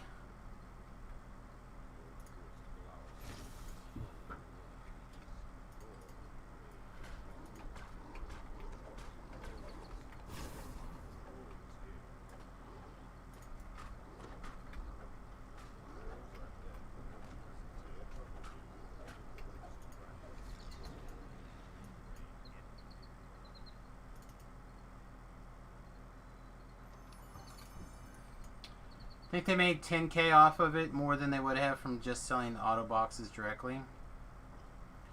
If that's the case, then that's more of a problem with their price point on autos boxes and availability on autos boxes. Hopefully they learned an appropriate lesson from this, that those things would sell at a much higher rate and more frequently if they were in the store all the time at a more reasonable rate, and they would just make more income instead of this artificially creating demand by and charging a higher premium.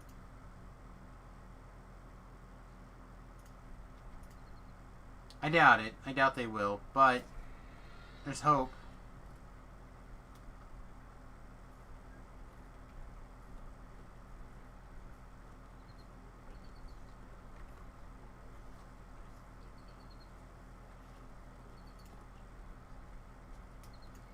I don't know, for whatever reason, some of their marketing decisions are just, I don't understand. They are beyond stupid.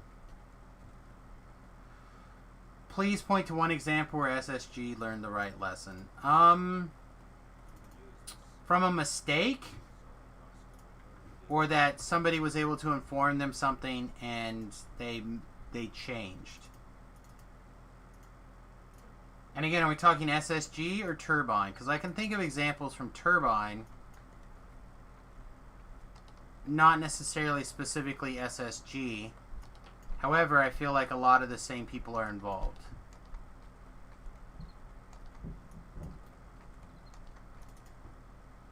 Their track record is trash. I agree.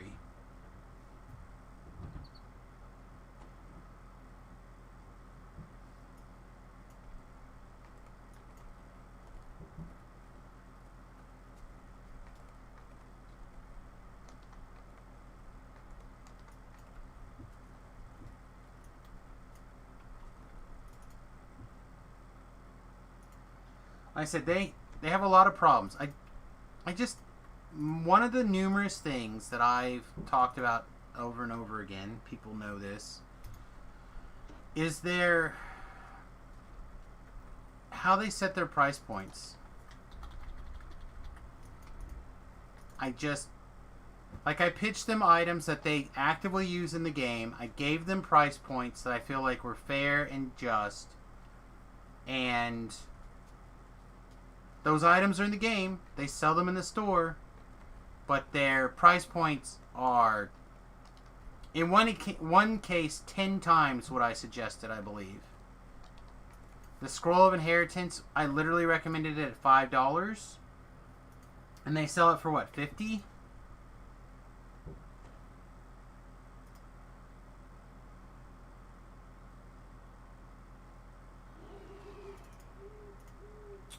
So the two items that I had a business thing in Boston 1 week a few years ago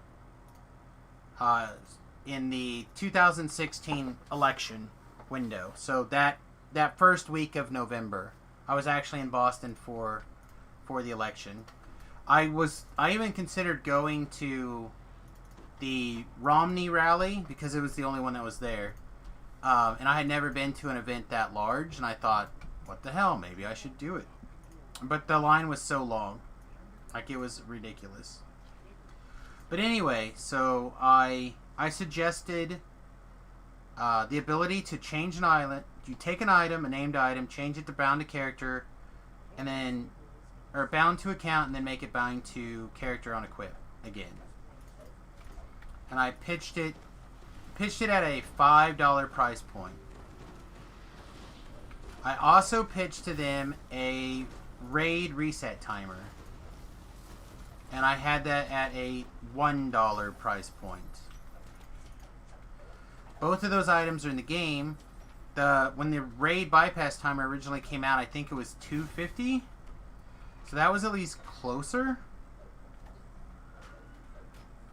But I think when I pitched it, I suggested it would just be one raid. Like your next one that you did. But I think they made it do them all, right? Timers are only $150. They are only $150. Okay. Were they ever higher than that? It does the next one you enter? Okay. There was a thing that was going on for a while that people were getting multiple uses out of, I thought. Okay, so then it does in fact work exactly the way that I asked, or I told them about it, and they just charged it slightly higher. That one was implemented almost immediately.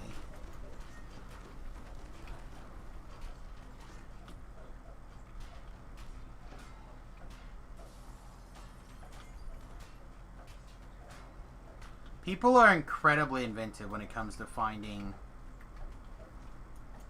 things like that.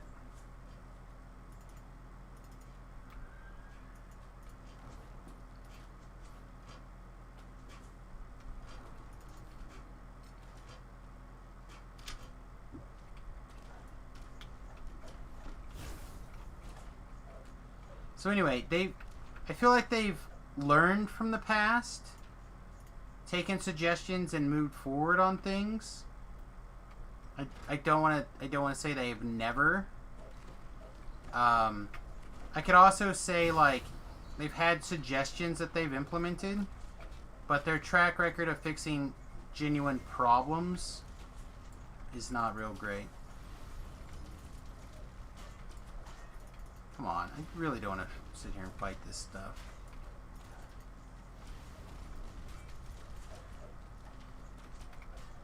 I'll probably end up as a 16-4 currently.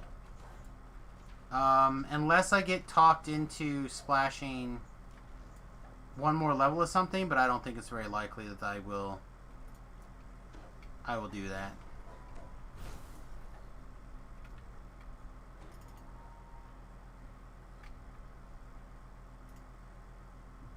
Oh. Wizard Rogue.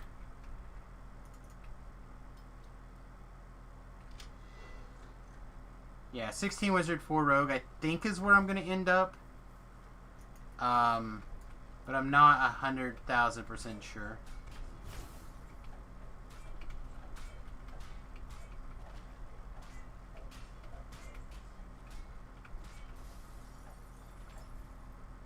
Like, I literally don't have a plan. Alright, you don't move. You don't move. You cast the healing magics on me. Let's switch back to this view.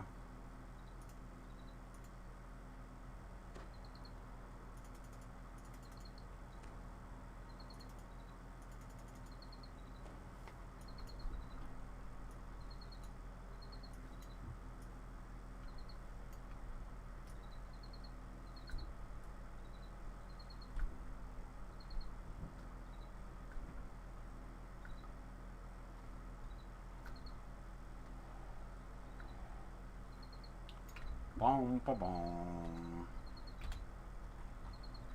Did I disconnect? It never showed me a drop. I must have, because it re-spit out the stream elements. Is that what you meant by, is that him or me? Because it always... Here, I'll show you.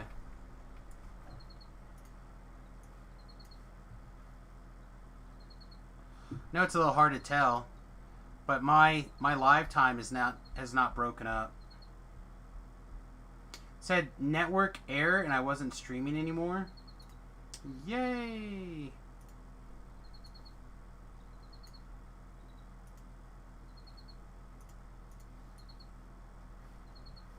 Usually when it says network error, it's not on my side, it's usually Twitch's side. But it could have been something over here. You were just now able to rejoin. Yeah, I don't know. Like I said, and demonstrated, we've been broadcasting continuously for almost 4 hours now. Yeah.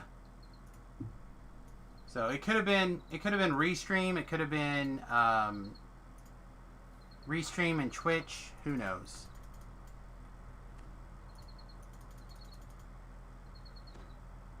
I don't know. It could be anything. Alright. So I do not have the greatest track rate of making this. Does anyone have like a good... Posted a video to my Twitch page. Well, then it was probably Twitch screwing up then. Haha! Gotcha!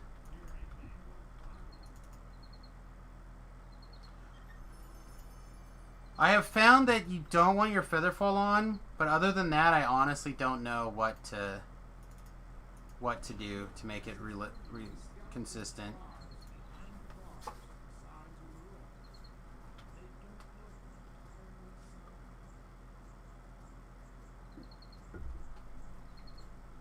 I can do it about 1 out of every 10 tries or so. I cannot get it consistent.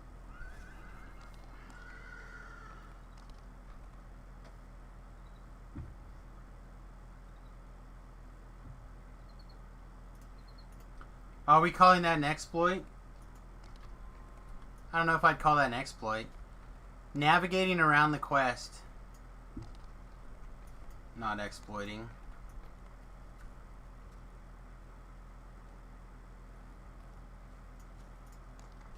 We should ask DDO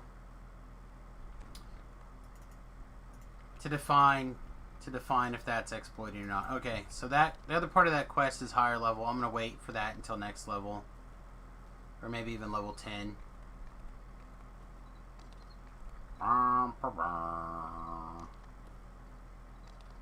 Plenty of quests to do.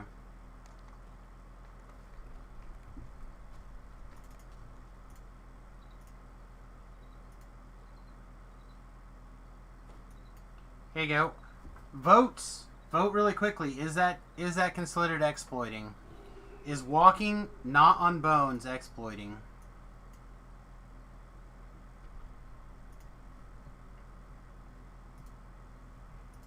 I'm curious now.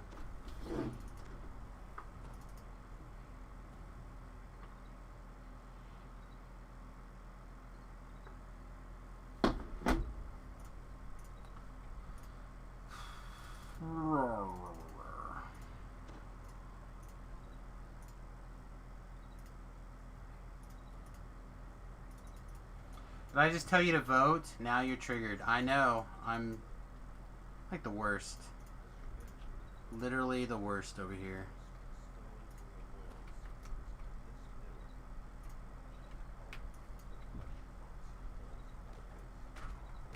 Kind of surprised that Velo's not here also, actually.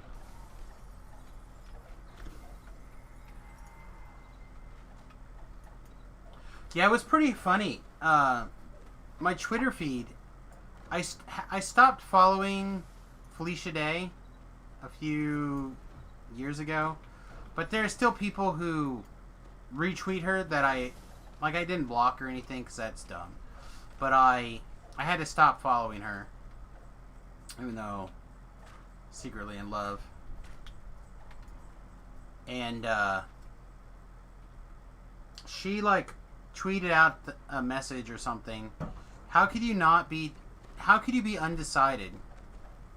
I'm like, I just sat there and thought about it for a long time. It's like, because it could, in my mind, it's one of these three individuals, election to lose. Like there's a lead in my mind by a particular candidate. And I will admit, candidates on the debate stage did not do very well, in my opinion. But I'm not going to finalize my vote probably until, if not literally the day I walk into the voting booth, until very, very close to it. And I'm just like, how can you decide to vote?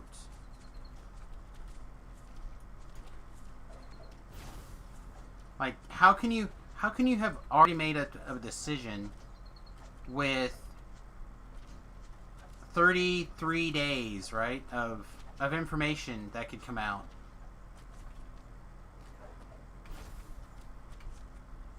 I don't know. Just I keep seeing messages and comments and stuff like that. Apparently, how could you not is not the right answer.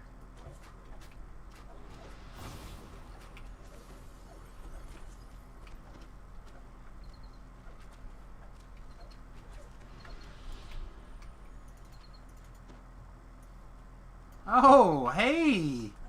I thought I heard something scary, but there was no attack, so I just didn't worry about it.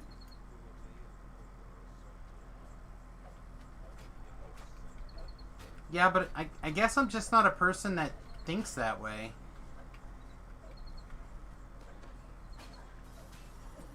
Just like a friend of mine. I was like, yeah, I'm taking the stream, taking a couple hours to watch the debates. And this friend was like, why? It's gonna be a disaster. I'm like, you're probably right, but I'm gonna give everybody an opportunity to earn points for them in my mind. And this person was like, okay. Then the first thing I basically said was like, you know, Y was correct. It was an S show.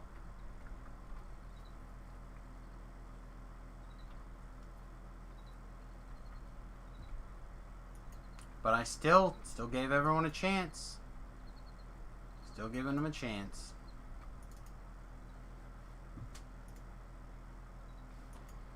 I'm not one of those independents that watched the first 5 minutes of the first Democratic debate and decided I'd vote for any of those people on that stage.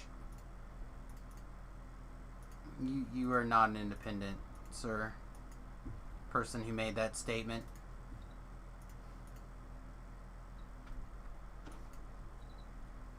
You are a Democrat.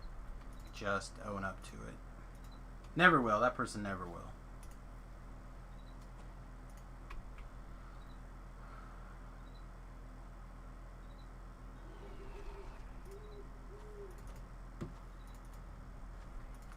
We may have to switch off of Ellery, or off of a hireling, a warrior hireling, and into a favored soul, or somebody to augment our healing. Ellery is kind of getting outpaced.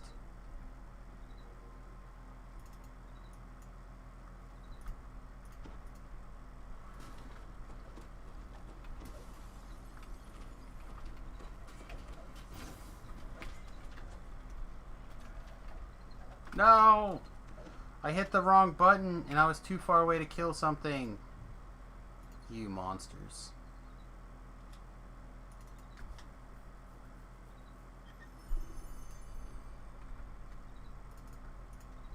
Has anyone... Scale of 1 to 10, how was the last Druid life? Like an 8. It was fun. I actually really liked it. I like that playstyle. The problem with caster druids is until you get much later, all of your spells are single target spells. Like, yeah, at level, you get what? Ice Storm at level 4, or not level 4, but as a level 4 spell. Or maybe you get it as a level 3 spell, and you get Firewall as a level 5 spell. You get Cone of Cold, I think, 1 level early. Wonder how I would feel about it if I went to 30.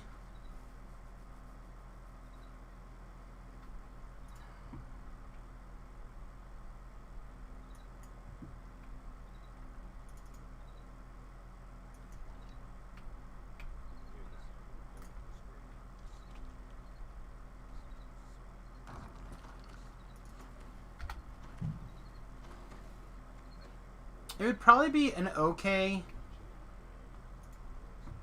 not great, but I think it would probably be okay. Like, it does a lot of things I really like. I think that's part of the reason why I do enjoy the Druid class. But its DCs are never going to be as top tier as, like, a Wizard Magister or something. So you're always going to be, like, behind that. You only have one insta-kill effect, like Finger of Death. Everything else you're looking at is firing off SLAs, which is strong. Is very strong. But can you use it plus the Draconic class to kind of make up everything? Like, keep your damage up high? Probably. Like, you go Electric, Electric Focus, stay in Winter, like, just go all in on Electric. You'd probably be okay. Or maybe even Cold, like you switch it to Cold, perhaps. Although that seems less good. Tank version of the dog. And maybe that would be better.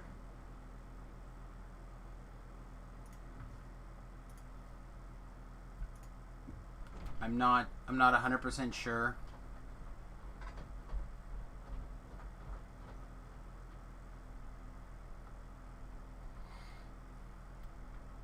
Oh, and the other one's back there.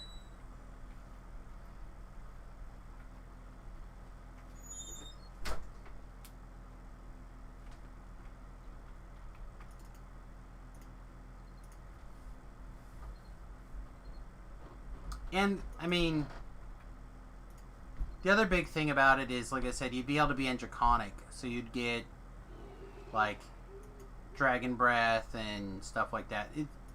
The problem is it can't... The people who would play a Caster Druid, I think, and excel, are the same people who would be better off playing an Alchemist Caster and just moving on.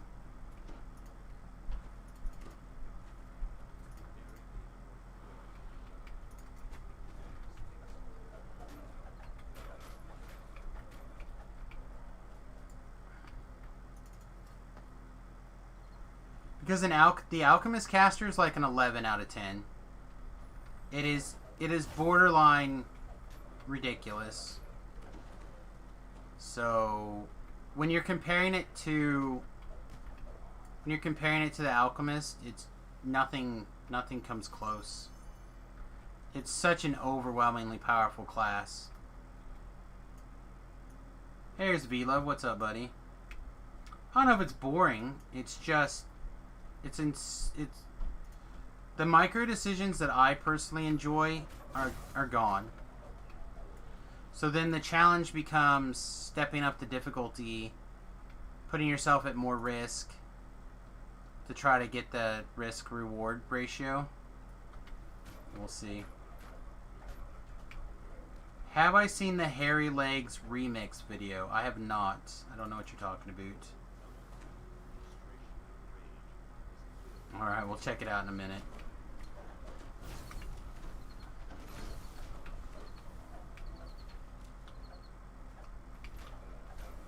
I think the reason V-Love dislikes the Alchemist stuff is because watching the streams of it, it's just everywhere.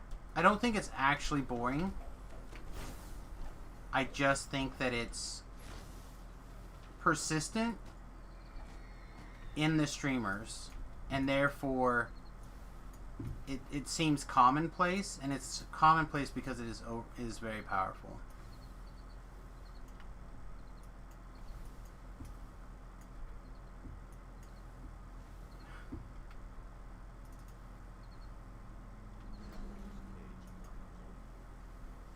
Did you still not pull this lever? Where are you? I hate you. I hate you so bad. I'll set you on fire, your -2 con ass. Get up there.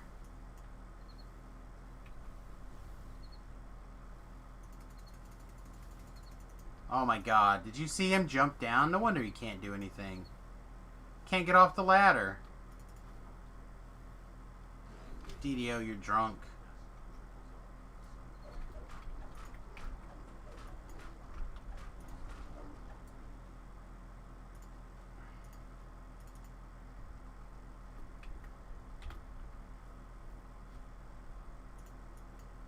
Yes, they're misleading. They're maxed out past lives with the best gear. Common people like yourself know that their playing isn't real for someone like you. I just disagree.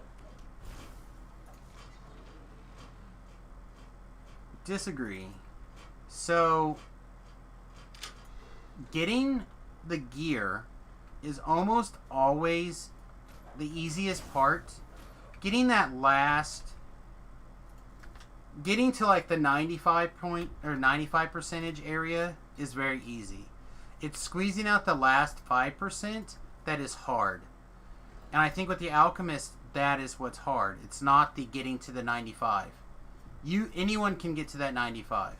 Even people who play sporadically on the weekends, whatever. The class is... It takes almost all the decisions out for you, is the problem.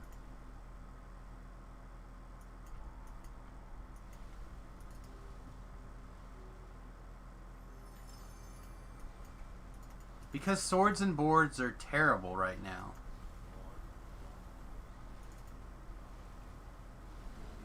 The people who should be using swords are favored souls.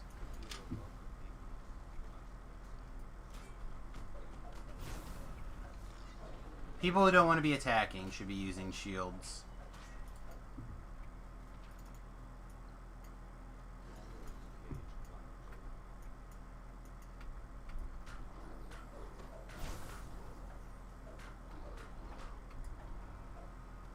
If you're trying to play at a high level, if you're trying to play because you want to play for fun, then you can do different things. Which, playing at a high level and playing fun are two different things. So like for Magic, for example, right? In Magic, there's a format called Commander, and Beef can tell you about this. And there's like the competitive commanders, and then there's the for fun / casual. Did I seriously not ring a stupid thing? How did the door open if I didn't open it? DDO, you're drunk.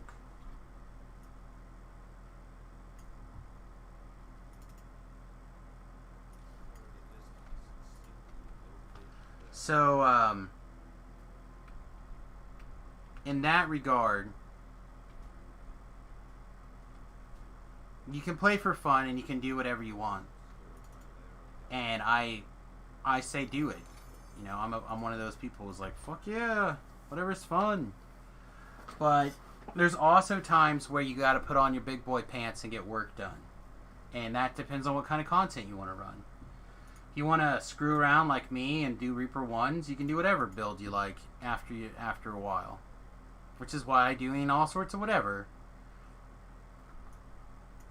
If you want to put on your big boy pants and do Reaper 10s with Voodoo, then you got to put a good build on.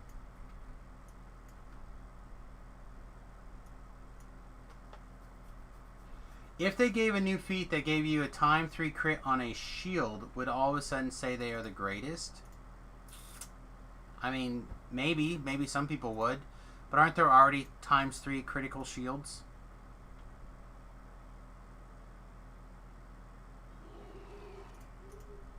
And things that change, like if the game changes, you reevaluate. You reevaluate to whatever is the new, like you have to reevaluate.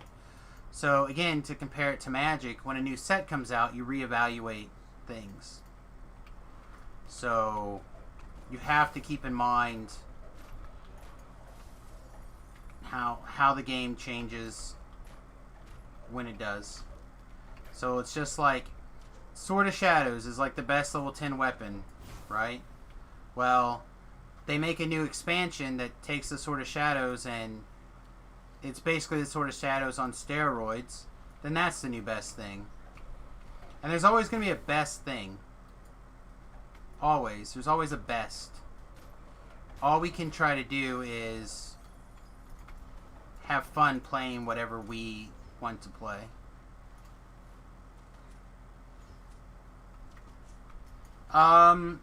The player has something to do with it. There are builds that only operate with the player. Right? There's... Again, I'll point to the hardcore server. There's literally one 18-2 wizard on the leaderboard at the end of the hardcore season. There was one other person that was keeping up with me for a long time. Then he must have died because I didn't see him on the leaderboard anymore. And I didn't see him on the Reaper board anymore. Pale Trapper. So literally out of the top 50 people on the hardcore server, there was one pure wizard DC caster. It was me. Would I tell everybody and their uncle to go out and play a DC casting based wizard on the hardcore server? Not a chance.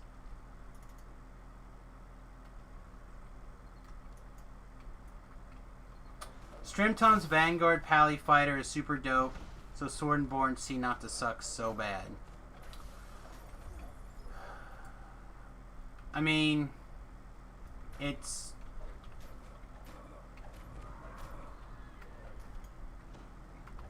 I don't know, man. Every time I have seen one played or played one, it doesn't keep up.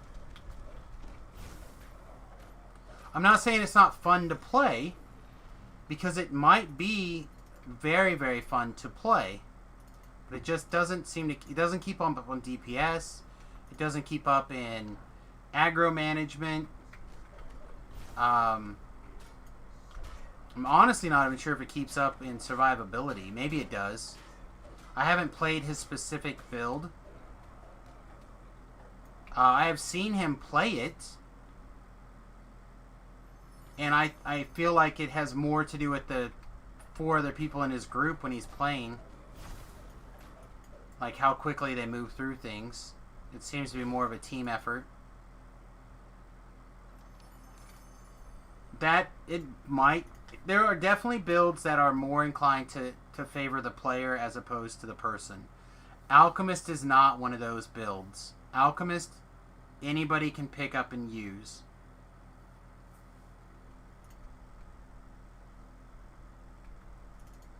Yeah, and I'm not trying to say that you are a person that says that. I am merely trying to say, depending on what it is you're basing the build off of, things get different. Again, if you watch my Alchemist review video from start to begin or start to end, I talk about how it's very strong, it's very fun, particularly from level 1 to level 12. And then after level 12, I lost a lot of my value, or a lot of the fun. But it soloed everything at R4 without losing a beat. Like I didn't have to think about it. We need to go to House K. How long do we have on buffs? Should be long enough, right? Yeah, plenty long enough. So, like I said, I didn't even lose a beat doing the Alchemist thing. Just R4, R4, R4. Even a couple of quests we even did on R5. I did some R5s on the Faye Buckler build, but the Faye Buckler build's the only other build that I feel totally comfortable just running around doing R4s. Whatever, R4.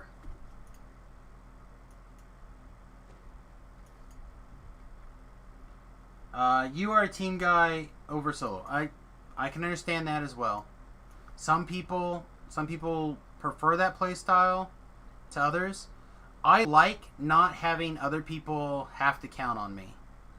That is my thing. I don't want anybody going, oh man, Sam sucked, let us down, we wiped, wasted the last hour. Sam's fault. Which is why I always tell people, you're welcome to join me, but you're probably going to have to do the carrying. I don't think that's true most of the time. I feel like I pretty much carry people that join me. But, you know what I'm saying? So, for me, a build has to do with how fun it is, how interesting it is, what kind of micro decisions are going on, and then how well or quickly or whatever words I can move through the quests. So, like, for me, I really enjoy wizard builds. I find them to be really fun. I feel like they get a lot of work done.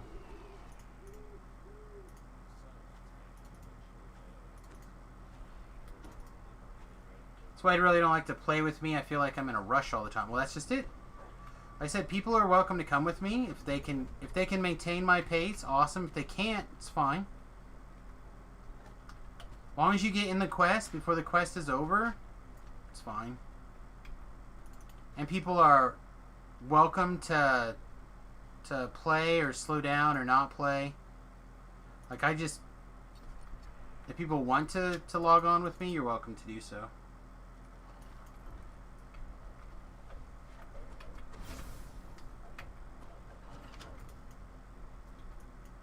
See what else is going on. DPS is the only thing that matters. If a character... Why isn't a character that can use Mass Hold Monster with almost no fail saves, just acid storms the mob to death, isn't better build? A lot of people like crowd control people. A lot of people will tell you that they're very important. Especially for high Reapers. Again, not everyone's DPS. There are roles. There are roles, and there are roles that if you do well, you can pull it out. That's where the Reaper really comes back in. Outside of Reaper, roles don't matter. Roles are a joke outside of Reaper. You just do everything.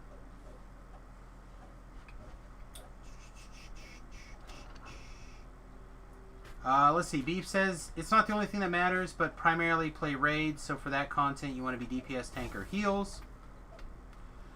If you're doing anything else, you are a wasted spot in the raid. There's places where you need crowd control in some of the raids. Right? Like, Too Hot to Handle. you need some spots. I don't know them super well, so please nobody take me as like the voice of mastery the raids, but there's definitely a place where some of the other slots are also welcome, but it's usually one slot, right? It's usually one slot for crowd control, not 3 slots.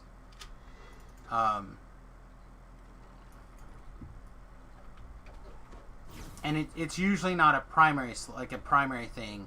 Like, we don't need a CC player, a CC specialist all the time, right? It's your secondary focus that you need to have, or you want to have. Aggro management is the key to winning Legendary Reaper. You can do that with crowd control or intimidate, correct? Again, like I said, I've become more interested and exciting in potentially trying to tank for the next hardcore server. I think I'll do very poorly at it. I am not a tank. I don't think like a tank. I don't play like a tank. I can play like a DPS, and I can play like a wizard, which I feel like is not... It's like a filler role. But I can't in good conscience be like, oh yeah, let's just... Why are we attacking so poorly?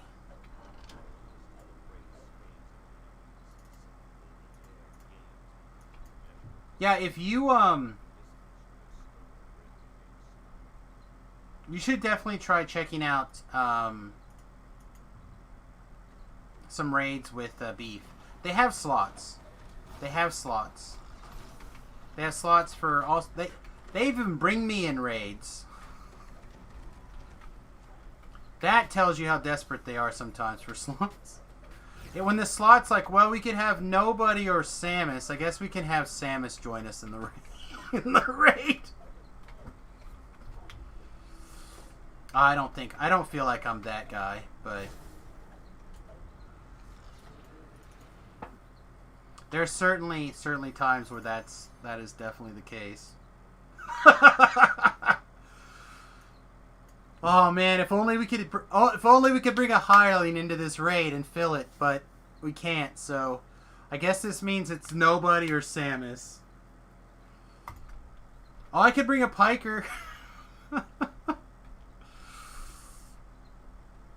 I am actually looking forward to that change. Something that I usually am not a fan of. I'm actually looking forward to having opportunities to raid with some of the people. Something I have taken a long break from, but doing some of the raids over on the hardcore server have kind of got me excited to raid again. So, not like all the time. I'm not. Nobody be like, Samus is now full-time raider. Like, don't get that in your head. But there's still content that I have not got to experience very much, and I would like to re-expand my horizons on those things. So I am looking forward to doing some more of the raiding. I think getting where I got on the leaderboard helps with that mindset for me.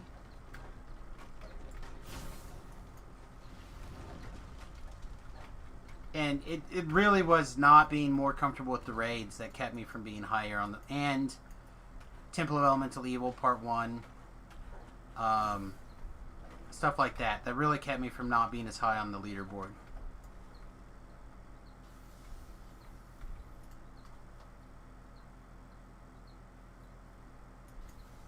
Correct. Shao does a good job leading raids. He doesn't lead all the raids for Giants, but he does lead a couple.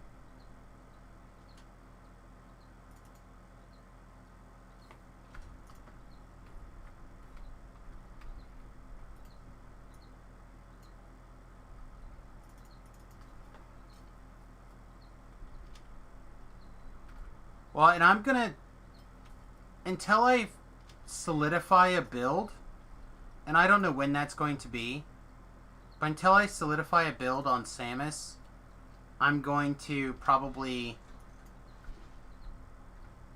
be in the cycling process of continuing to do iconic TRs and stuff, so...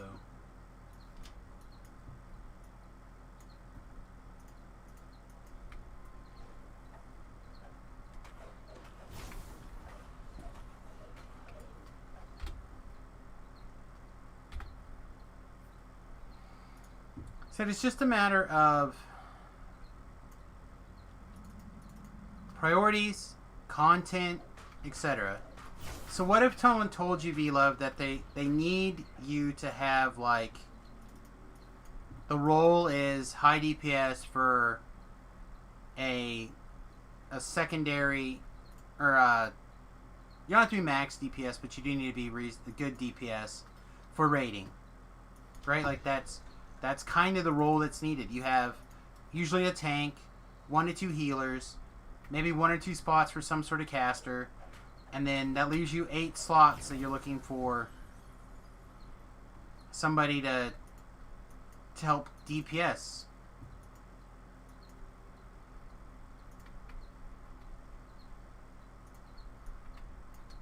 Oh, too close. So like, that's the thing that your guild if you join, especially if you join like a raiding guild, right? If you're doing a raiding guild, that's a lot of what they're looking for. So that's how those kind of things happen, and it's because that's the common slots. That's why people tend to evaluate things for the commonly needed slots.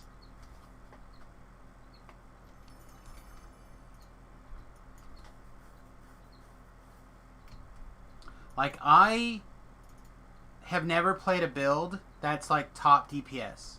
One day I want to do that. I want to do top DPS type build. I want to be like, watch my numbers, woo!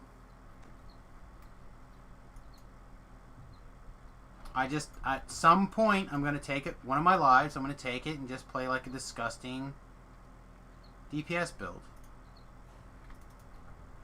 I feel like I kind of screw around with it every once in a while, but I've never played anything that's high up there. You know what I mean? One of these days I'll do that. Maybe I'll love it. Maybe I'll love it to death. I think it's just something that I want to experience and try it. You know, I'm definitely one of those people that want to try a little bit of everything that DDO has to offer. I played a tank. I was not a great tank. I was a fine tank. You know, I've played middling DPS. I've played, obviously the caster role. I'm much more comfortable in the caster / DPS role. I've never played big tank boy.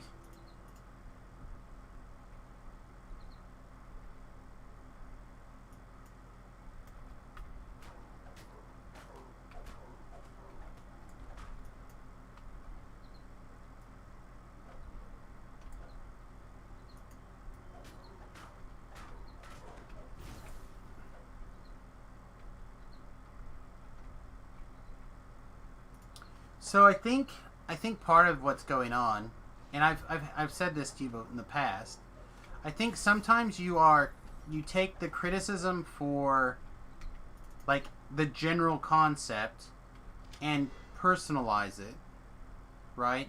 So if someone says, "Oh yeah, swords and boards are bad," right? It's bad. And you go, "But I have fun playing my sword and boards." So you're saying I'm bad? That's not what people are saying. At least some people. Me in particular. I'm just saying that in the fields that you're asking about, they don't rate as well, right? But again, if you're grading them on fun, that's a different story. Survivability, that might be a different story. Like when you compare things, you have to define your standards. You know, it's just like having a discussion scientifically, right? You have to figure out your model and set up your guidelines and your rules so you can correctly define things.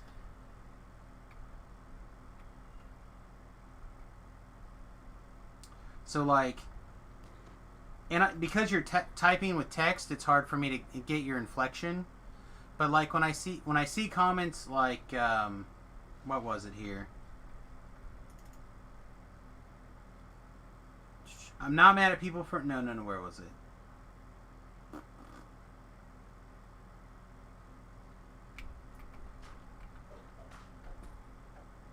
I don't need someone telling me that my sword and board pally sucks.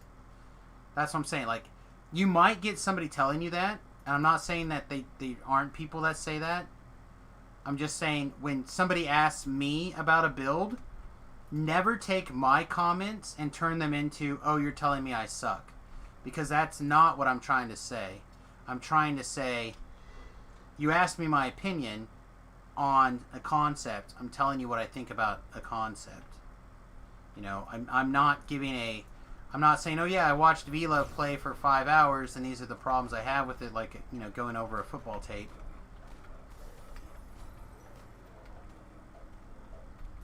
I can do that if people want me to do that. Like, if you want me to look over your shoulder and review your play and tell you that kind of thing, we can do that. But that's not what I'm trying to do. Which is part of the reason I think more people like yourself, V-Love, should actually play with me. Right? I mean, I realize that I keep a quick pace. Right? Like, I do expect people to kind of chug along at near my speed. But you don't have to be neck to neck with me. You don't have to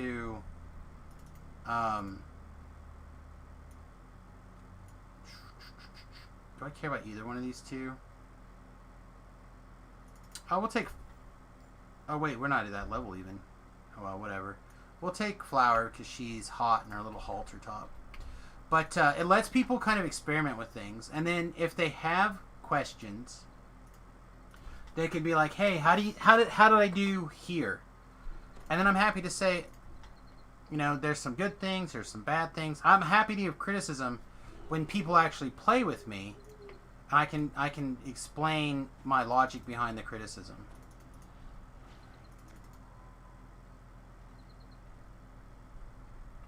You also feel like I'm not helping your game. I die a lot and always run out of stuff. It's fine. I don't care. I literally died I died so many times today, I actually stepped the quest difficulty back down. I thought I would give myself a little... I was like, oh, this quest change usually real easy. Like, and I did it on the Druid, no problem. I think I did it on the Swashbuckler, no problem. This build just died a bunch and recalled out in shame. And you're gonna go, right on. Like, no, I didn't have fun doing that. That wasn't fun for me. But I don't mind. If people die, as long as they don't get frustrated and become upset that they died, I don't care. People can... Again, I can raise you. I've got a stack of 94 res scrolls. I'll come back for you. I will find you. None of that shit matters to me at all.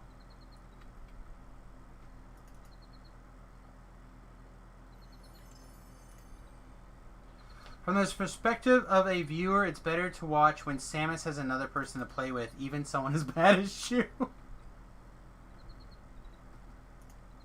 Like, I like moving at the pace that I move, and if I could control people's language, also I think I'd be more inclined. I've even told people, like my friends, like Ben, for example, and LJ, and some of the other guys, and Nathan, and my brother, I even tell them, I'm like, look, if you want, we can pick a time, we can statically play. Like, I'm willing to help and do things. You know, when the hardcore server runs around, if 5 other people go Samus, let's make a static group for, you know, XYZ. I'm down.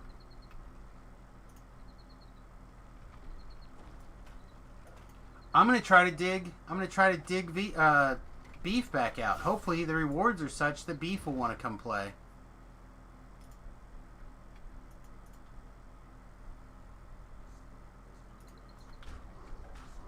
I suspect they're going to be pretty trash because I think they're trying to rest on some laurels here. But I'm hoping.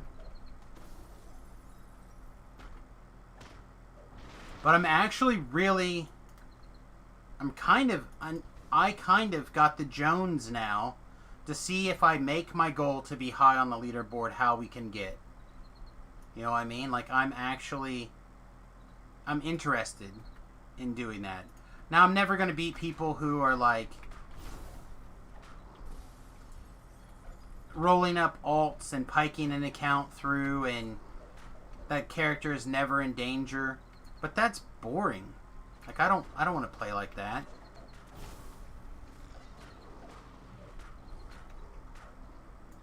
But, again, had I not tried to do that Reaper quest with 3-manned, right? I pushed it. I pushed it specifically because we had extra lives, right? Had I not done that, I'm pretty sure I was literally the only person that had no lives until that, like, or not, had lost no lives until that death. I'm pretty sure. I think a lot of people that were ahead of me on the leaderboard would not have done some things. But they pushed because they had lives. Well, that's just it. I would want to do something differently going forward.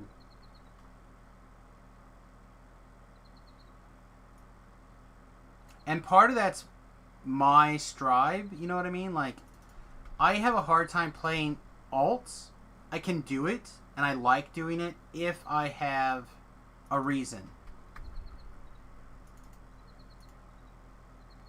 You know, like, I can have a favor character, and I can have a character that I'm not worried about favor, like a go ahead and farm character. Like, I have no problem doing stuff like that and doing stuff like that on my own. But again, I need plans, commitments, etc. Somebody who wants to do the same goals, and that was part of it. That's why I think Pip has really kind of, I think he and I have a similar mindset when it comes to a lot of things. Alright, we got Dead Girl, which I think we'll probably skip. Red Willows, we can do that. I guess we'll probably just go ahead to, we'll reship buff and head to the 12 quest change. Exactly. I understand and appreciate what you're saying, Beef. And life was definitely different for Season 1 and Season 2. And Season 3.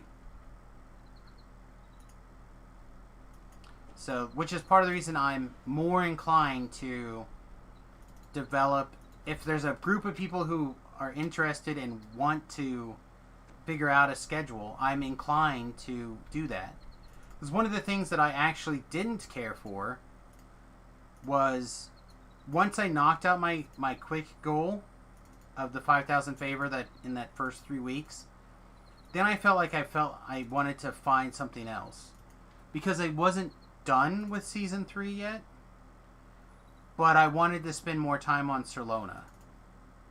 So I did. I went back and forth. But I just felt like it wasn't as satisfying.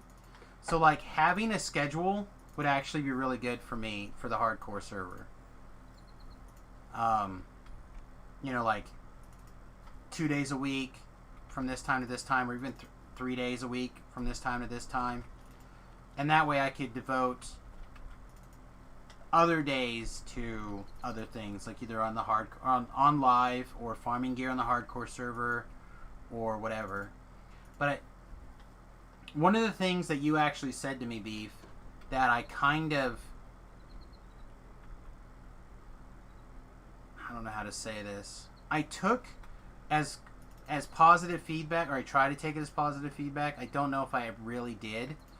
Was the you playing this build again, the Necro build again on the hardcore server? I was hoping you'd do something different outside of your comfort zone, which I said I'm taking it as a positive, even though my brain's like no.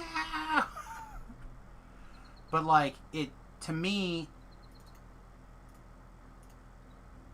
I realize that not moving out of my comfort zone is not always exciting for the viewer, but to feel comfortable enough to put myself in a position outside my comfort zone, I don't like pugging that kind of stuff. So for me, I'm more comfortable pugging like on what I did. So I would be more comfortable being able to move outside of my comfort zone by having a group, at least a core, a core, and a core that's not forehand, I like forehand. Forehand's a great player, not a great player. He's a good player. He's fun to play with. I think he adds a lot to the experience, but he's not the person that you bring into the group that helps fill the comfort role for you so you can move into something else.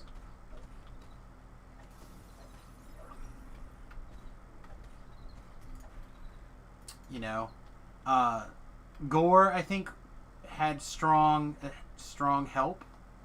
Like his alchemist was very strong. As long as you could keep him alive and away from the aggro and not just running away from all the mobs, he was very strong. Just part of the reason I feel like I kind of like the idea of playing a tank next go around. So I saw the success that I had with you. I saw the success I had with Flask. And I feel like I'm interested in that.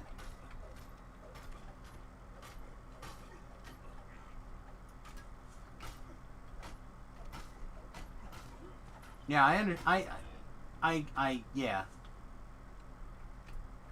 I kind of think I understand what you were trying to say, which is part of the reason that, again, like I'm saying, I'm compelled to try to play. Again, I said it on the DDO cast. I'm really compelled to figure out tanking, a build for me on tanking that I would really like for the hardcore server. But to do that, I need at least one or two other people to fill slots that I was filling last go around that I felt made things viable, like the trapper role, the crazy let's go do the swim role, stuff like that I would like to do. And I did raid on the hardcore server. I even recorded one. I don't know if I still have it.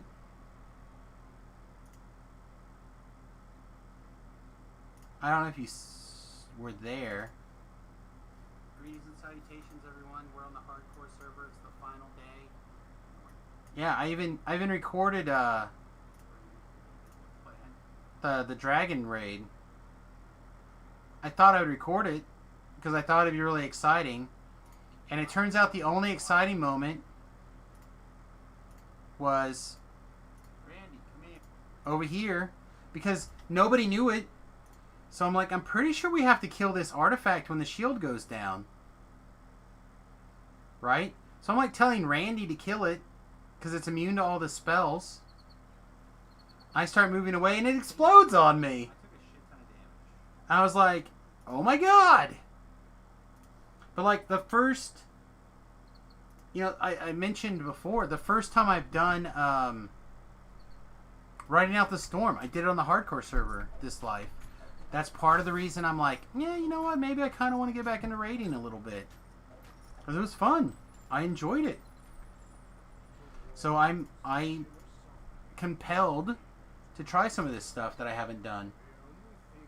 Artie base is a great start. Lots of hit points. Still can trap. Shao plays an Artie Pally tank on live.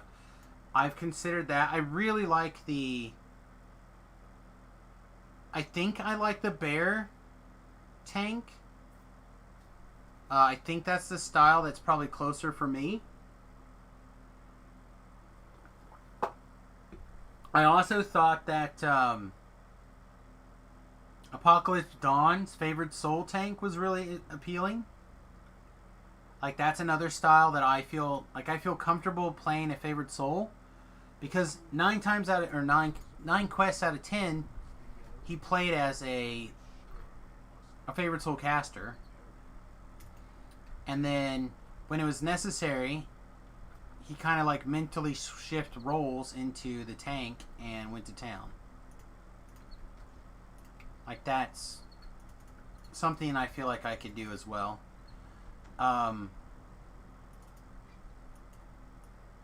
don't dislike the favorite soul tank, or I didn't bring a water breathing thing with me, did I? I did not. Okay. But the Artie tank I think is fine. I would be for it, but I know there's no DPS there. I watched Pip like hack Firewood one day for like half an hour because I had no DPS. What were we doing?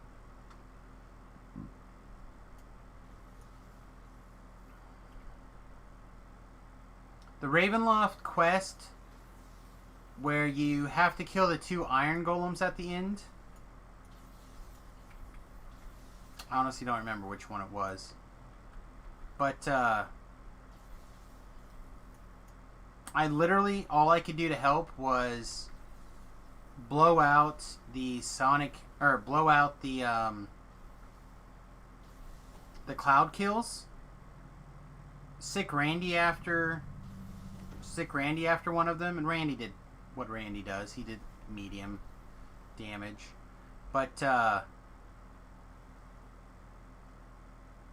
was it. Like, I didn't have the staying power to fight 2 red name golems. And I think we spent more than half an hour literally watching him chop down Firewood. So, I would like a little bit more DPS than that. But, yeah. Something. The 17-3 favorite soul tank is great as a tank at 30 with gear. It's just a fat healer in heroics. Like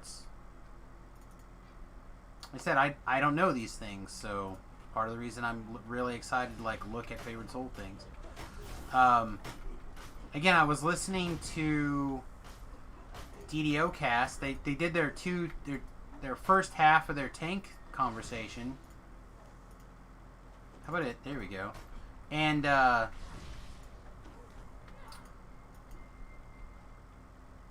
light bearers, man. Light bearers for days. They hurt so bad. Guess we're going to try to play knock you down a little bit.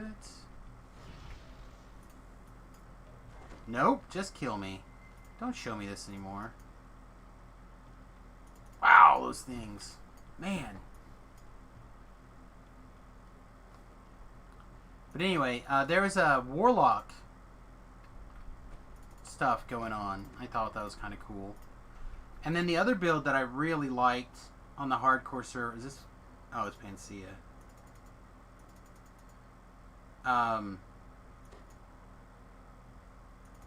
Well, the other thing that I thought was really interesting was a lot like what this build's doing, except it was on a Warforged. I think they had Barbarian levels, though, as well. I don't really remember.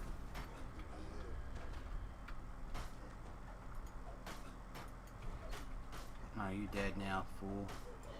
I mean, you killed me, so you earned it, but... Man, monster. But, like, there was, like, these undead melee things going on. Some of them had Warlock auras, as well as the negative energy things going off. Like, there was a couple of really interesting builds out there that I would not be opposed to trying to kind of recreate or looking into.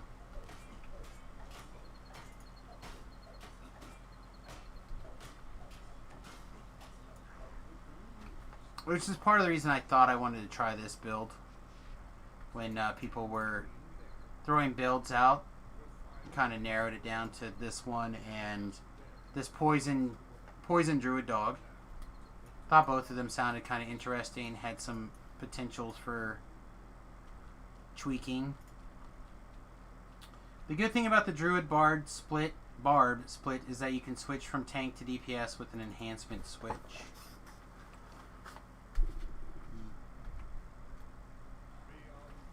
Oh, so moving from bear to like wolf. I gotcha. I think I smell what you're cooking. Yeah, that sounds good.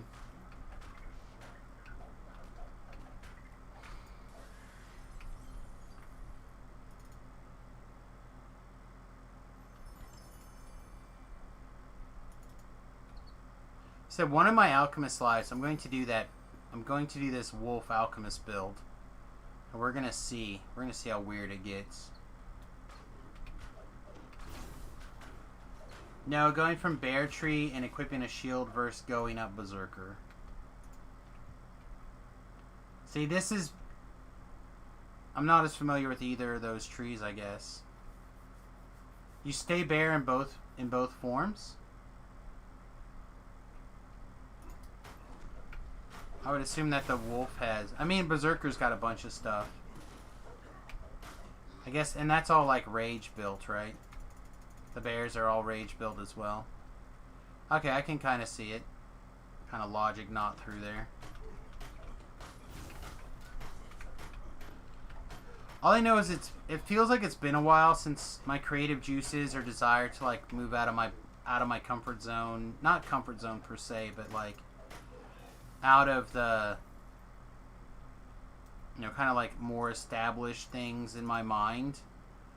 And like I haven't been really creative on building magic decks and stuff like that in a while, and now I'm like kind of have that re-energization going again. I don't know if it's because I've been using that creativity part of my mind to like solve bus issues, or what exactly the deal is.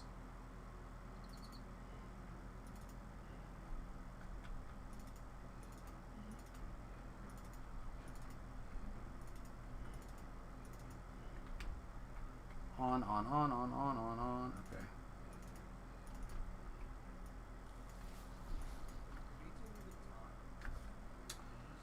Okay. Good morning, Talabbies. How you doing, buddy?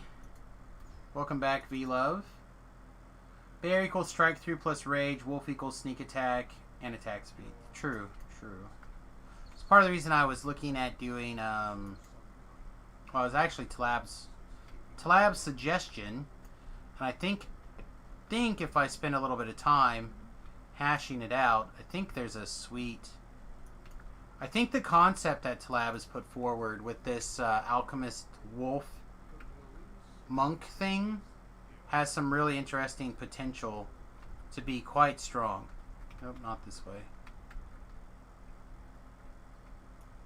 This one.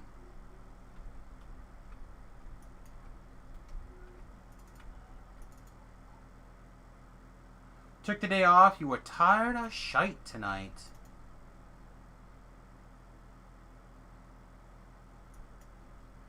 Kimmy says hi everyone, and she's taking a bath and going to bed.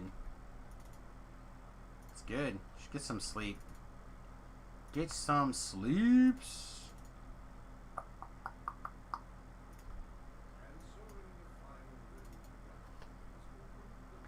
Oh no, at some point, V-Love, we need to have a conversation.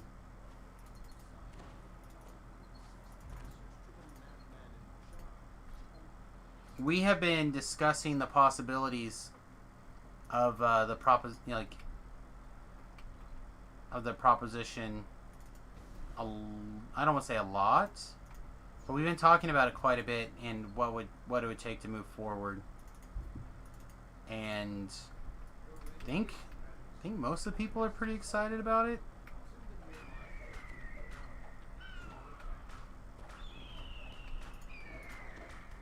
Yeah, I love Snowslide.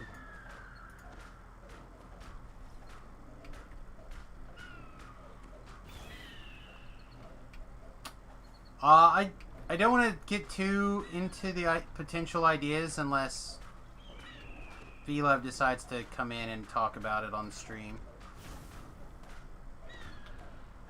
Let's just say there's a really weird and unique, from my perspective, unique thing that could be coming up. We're definitely setting up a wife swap for sure. 100%. The problem is that Talab's going to be our wife, and we're just going to go back and forth between the two of us. What?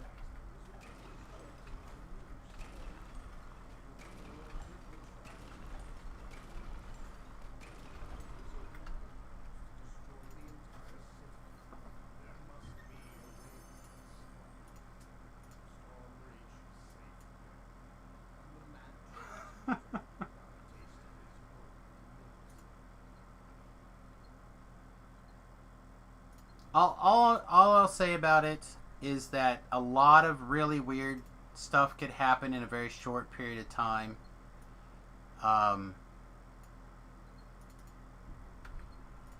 Depending on a handful of decisions that are outside of my control. So the decisions that are within my realm of control, I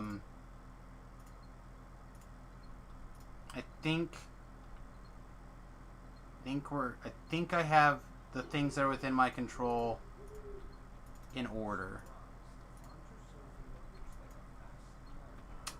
That's pretty much the gist of it. V-Love is looking for a new madam to take over the business, and it's possible that I am that madam.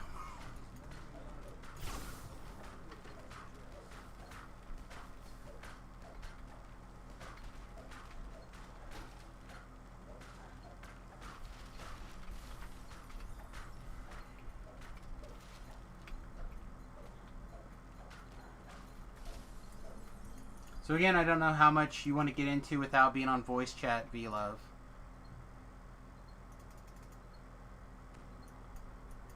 Yes, but we're sending her on traveling hooker duty.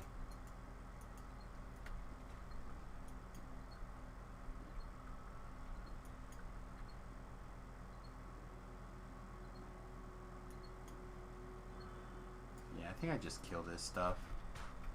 I thought I'd be cute and try to range it, but I think I'm just going to kill it. Also, I didn't eat this soul. Her first stop is Colorado. Maybe. Actually, might go many places.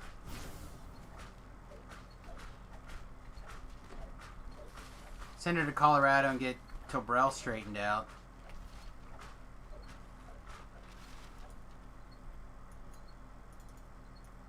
When do we get the Madam Samus emote?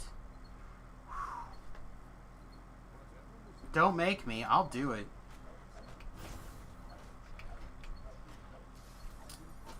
I get a picture of, what's her name? Heidi Flynn? Is that right? Is that the right name? And I just glue the Samus face over the top.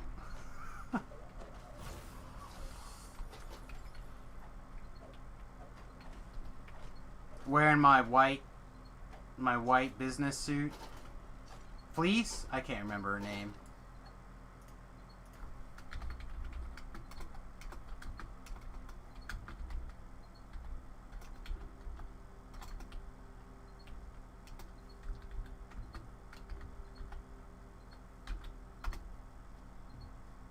Yeah, Heidi Fleece. Heidi Fleece. Damn it, I just wanted to get her name so I could Google her name. So I can get all these pictures. Actually, I know this is going to sound weird, but I always thought she was kind of hot. Not like attractive, but like this picture. Like kind of hot, like dirty. You know what I mean? Like, will make your toes curl. Kind of thing. But then you see pictures like this, you're like, no, thank you.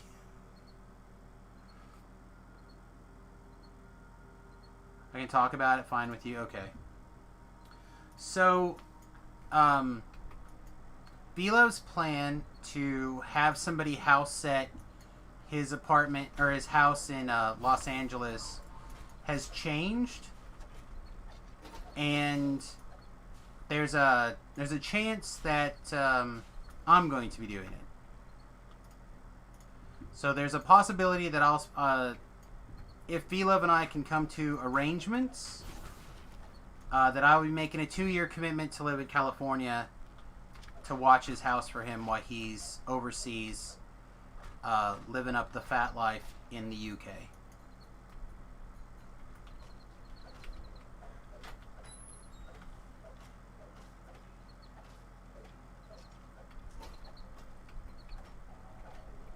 So what I would probably do is I'd go up to California a couple days or sometime in the next month.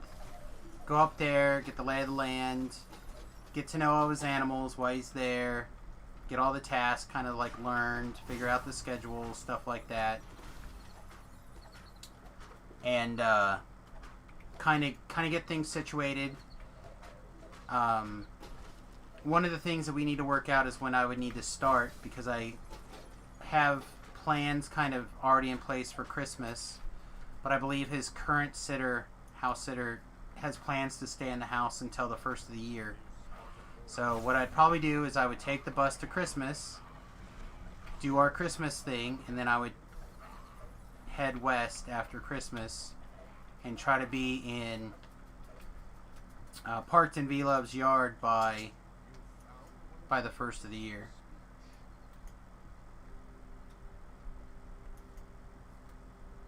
And whether that means I would be working out of V-Love's house for the stream, or I would be running cables out to the bus, or what, I don't know yet.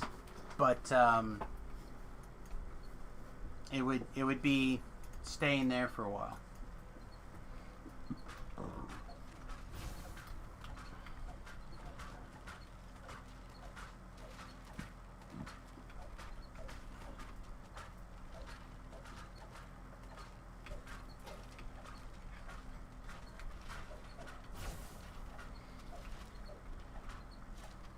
There's quite a few considerations before such a deal could be worked out. I would stay in the house, not the bus. Well, the reason I would probably want to stay in the bus as much as possible. Like, not stay in the bus, but like I'd want to sleep in the bus. That would probably be my room, as it were, because I plan on taking my comfortable mattress.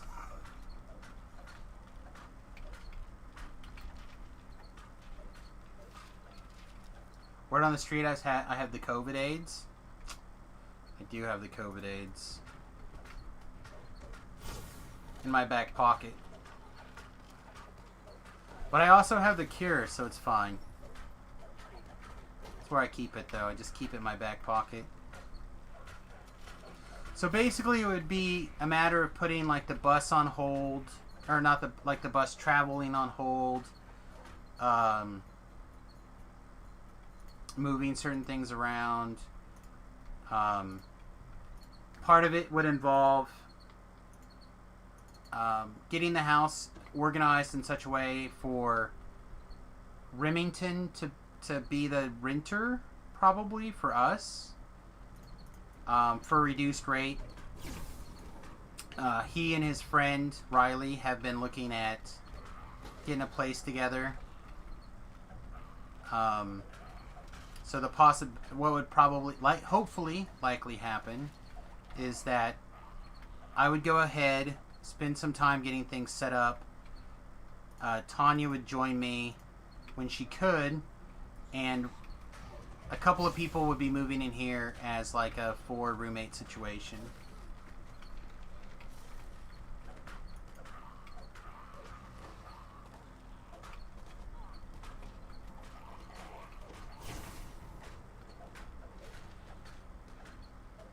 I can drive Beef up to Northern California. I mean, I suppose if Beef really wanted to come.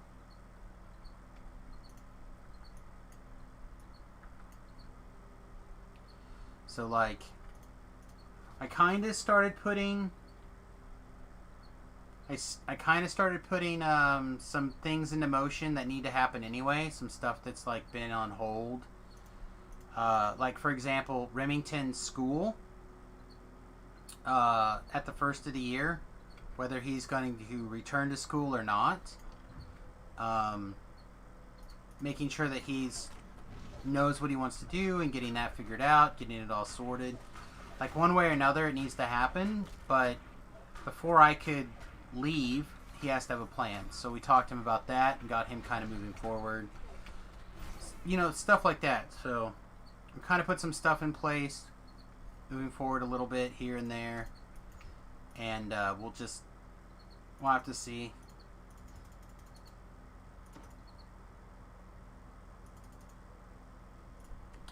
Again, the only reason I would eat your animals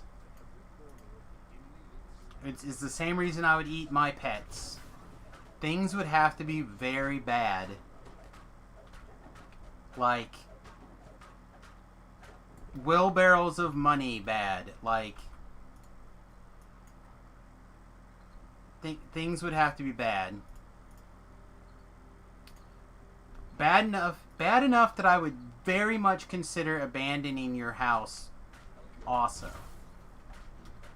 Kind of bad. Because if I made a commitment to protect your house for 2 years, I would protect your house for 2 years. So, it would have to be a life or limb kind of situation for me to eat your animals. In which case, I'm fairly certain that Talab is over helping eat your animals.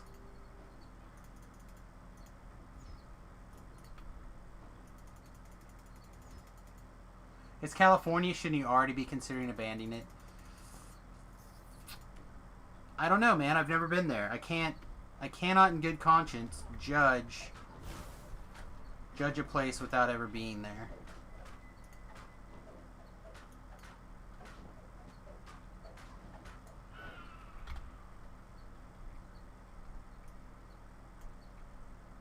Also, I could see how much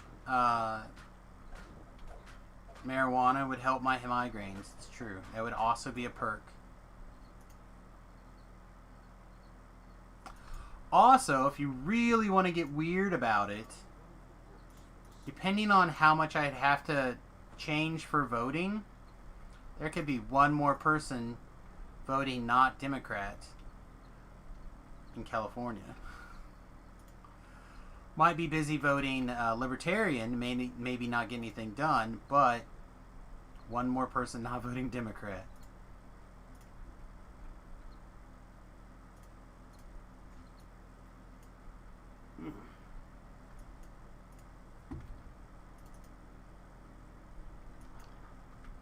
It was pretty amusing the other day, by the way. I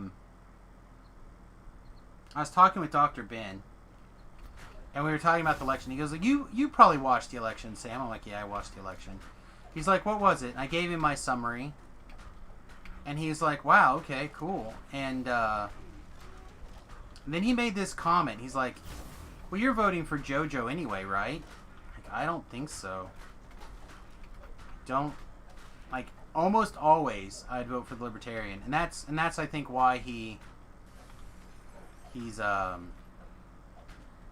asked that, because he knows how strongly I feel about government in general.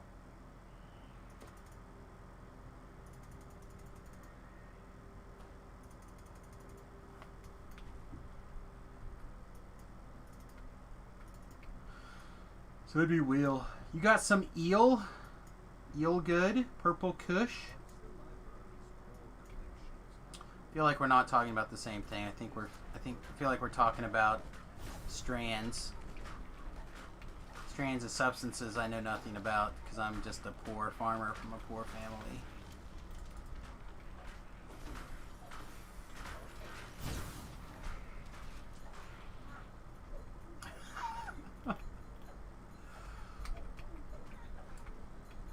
Somehow I gathered that. It's like this quest feels real nice on this stick build. I just think that maybe I was over pushing myself. It does feel a little glass cannony not having real armor yet. I bet at 10 we'll be... Ugh. Thought we had this running.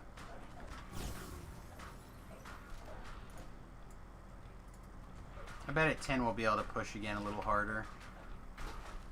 I'm not real sure which armor or which set I want to wear. Probably the melee set? But it could be the caster set. I don't know yet.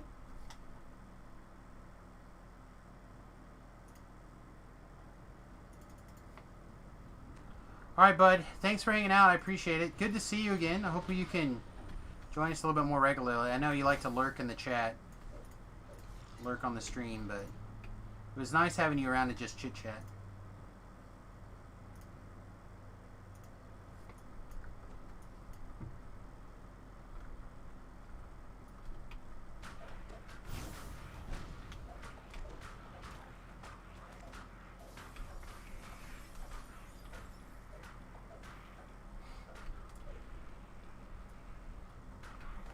Yeah, I might end up spending...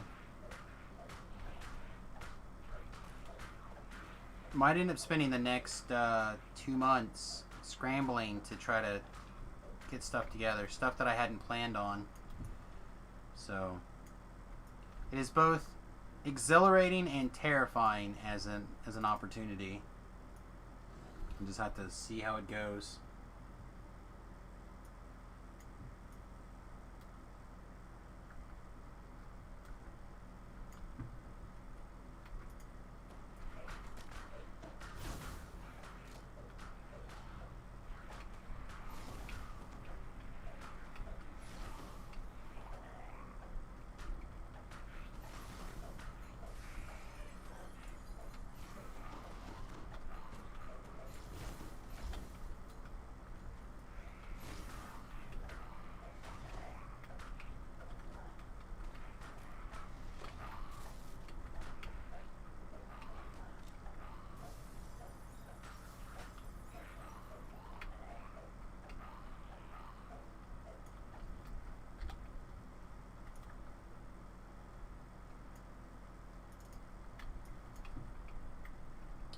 I think before we actually, maybe we're fine, because this is hidden behind a door still, so we can get healed up on the way. I was gonna say before we actually fire this off, we should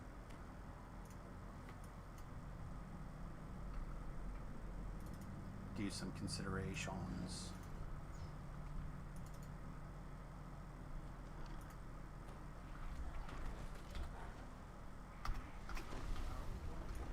Why can't I move? I think this happened to me last time too. Just wasn't allowed to move for a minute after picking up the book. Very unshui.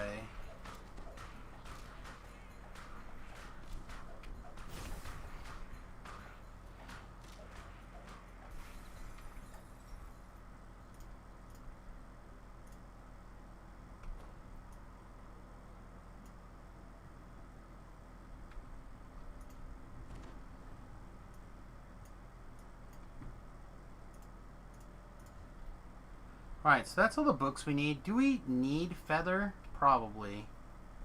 So I think what we'll do is we'll shoot down over here, use this shrine, have her use this shrine. I think it'd just be the least amount of effort. I'd probably shrine 2 actually, get my boost back.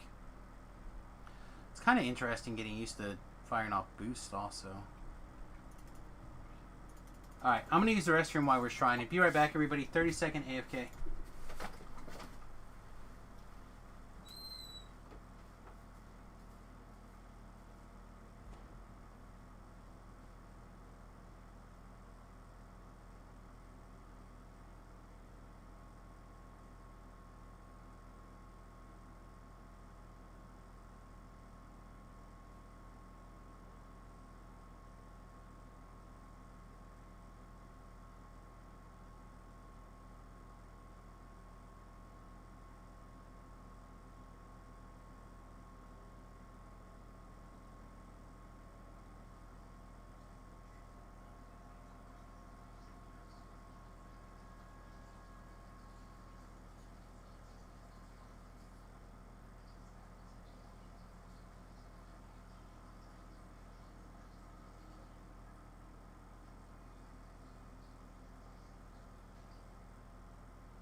All right.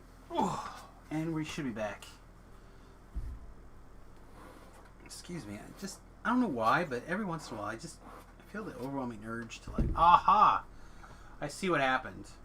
Somehow when I clicked some buttons down here, or picked up that book, it activated the type area. Alright, bud. Have a good one. Have fun with cams. And so I ended up typing like AJ space space space AJ space space. That's what happened. That's why I couldn't move before. That is exactly what happened. Alright. So we know the angles.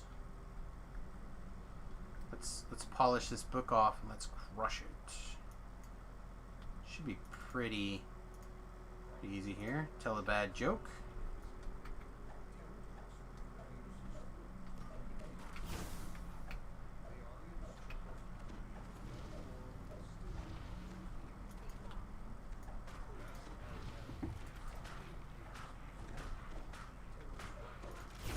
Activate our boost.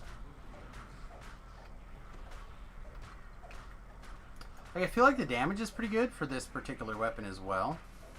It's not amazing, but certainly not bad. Need to also fire a couple of these things off.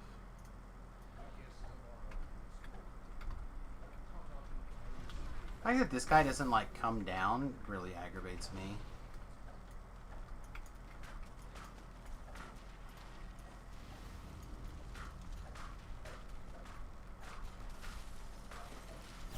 I don't know. Who's still hanging out with us?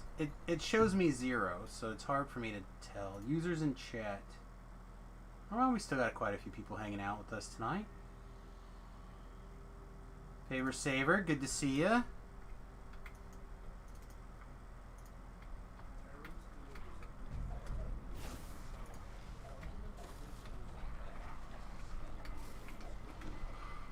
Oh man, cleric aggro's real.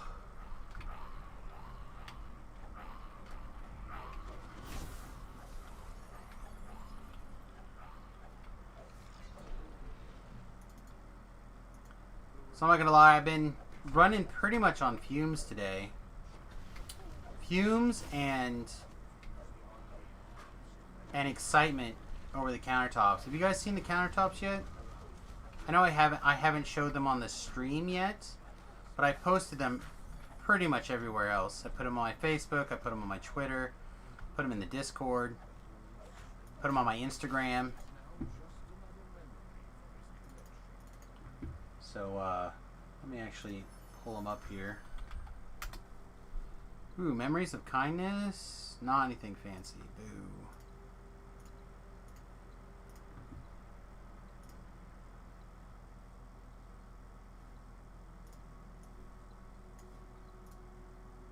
If you're wondering about my Instagram, it is the USS Fat Halfling, by the way. You guys are welcome to follow or whatever. And what I try to do is I try to post relatively regularly here what's going on. So this is the new countertops installed on the bus. Here's them working very hard to put my teeny tiny little sink in. Super tiny. Yeah, didn't it look good? They did a great job. They did such a good job. It's going to be a little bit of a fight to get the fountain in, the faucet in, but I'll figure it out. I'll make it work somehow. So yeah, I'm very excited. This is, now that these are in, kind of a lot more motivated to get the plumbing done. The bathtub is now basically installed. The drain is working, stuff like that. So now I need to, like I said, do all the plumbing. The electrical's all in. I need a new faceplate for this, but it's just wired up on a battery or on magnets right now, so I can move it around because I haven't decided exactly where I want this to be plugged in yet.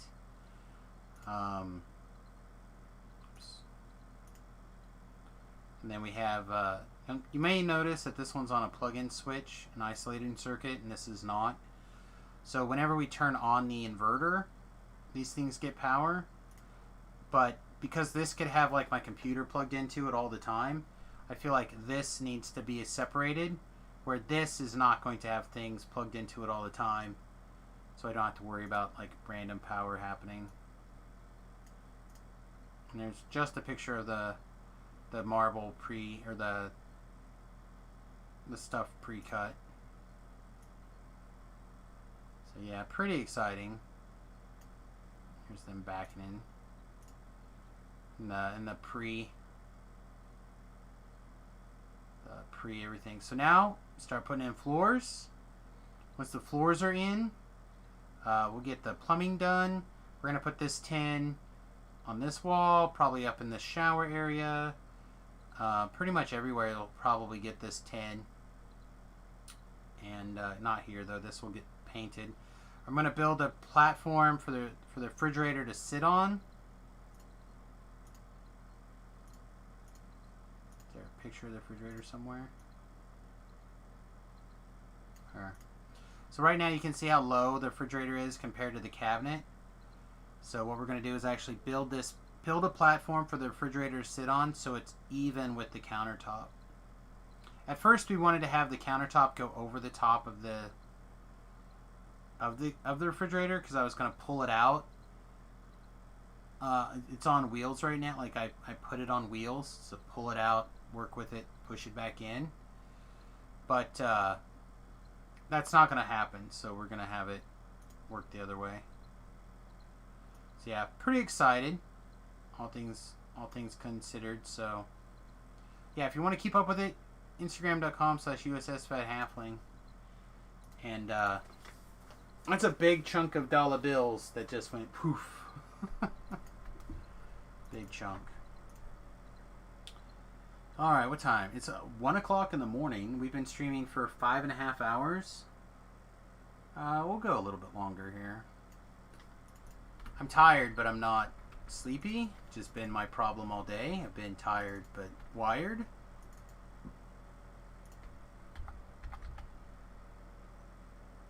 Alright, we're actually out of resistances. Let's go re-pick up resistances. I don't think we died.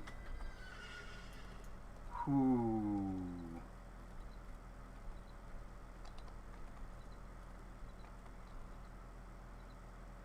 I think we have to pick this up first. Now I want to start working up this tree. Do I want necrotic touch? I don't know. Part of me says yes, part of me says no. I am fairly certain I am going to want this negative energy conduit, however, for the negative energy healing. So I think we'll start with this. Because we gotta get the 5 points in the tree so we can do the Pale Shroud. So yeah, I think that's the way to go. Don't know for sure yet. Hopefully we'll find out.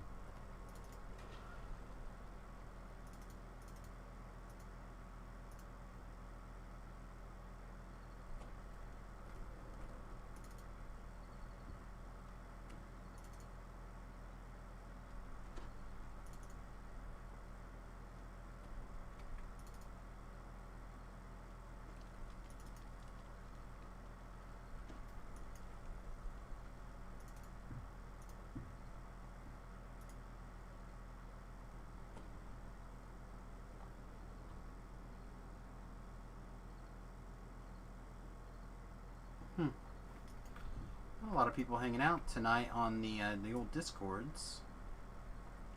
A little bit of a surprise, a little bit of a thing here. Oh, President Trump, he and the First Lady have now tested positive for COVID-19. I don't think it'll take very long. I think it'll work itself out pretty quickly.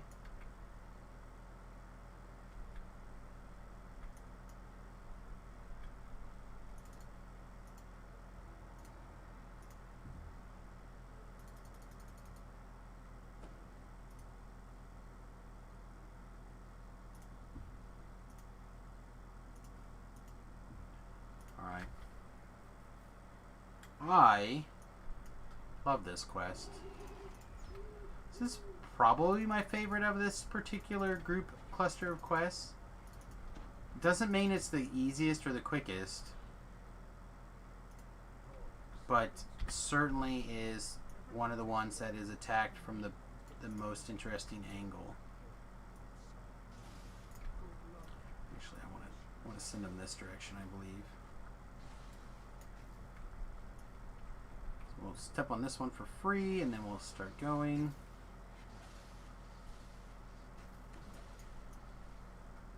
Boink.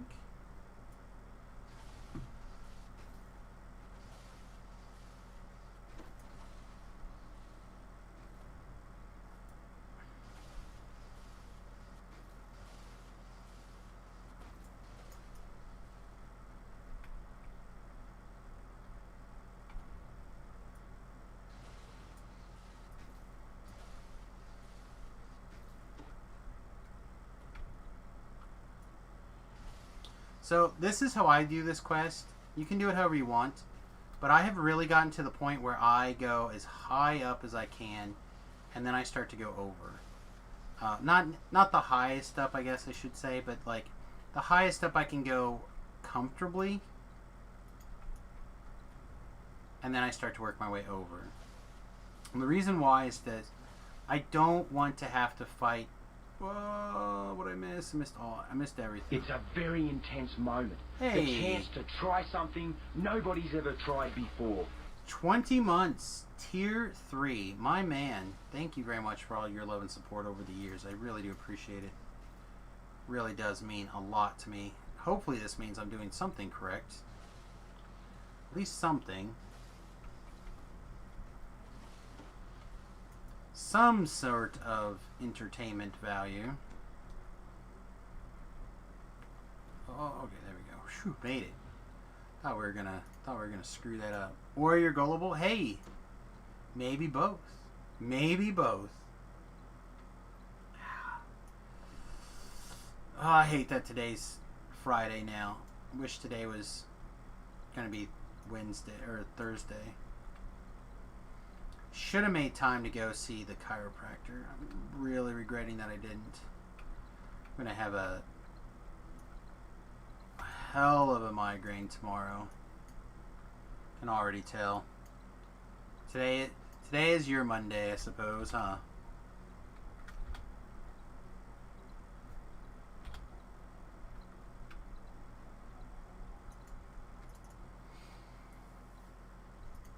So the real trick, by the way, I guess we should conversate about it. You figure out what we want to do, how we want to kind of do things for Shu. Could just call it, just do like a fundraising stream and put the link out in the chat quite a bit. Try to raise, I don't know, whatever. Have some sort of goal for something kind of wonky. If I had something to give away, I would do it. But if I had something to give away, I would, I guess I could email Jerry or text message Jerry. Be like, hey, a couple of us are thinking about getting together to do something for Shu. I don't know if SSG feels like helping us out with some points to give away or something. He might do that. And see if we can get some points to give away for Shu.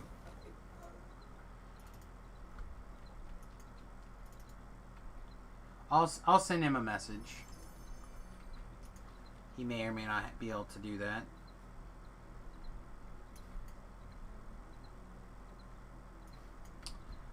I think before I go down, let's check over here first.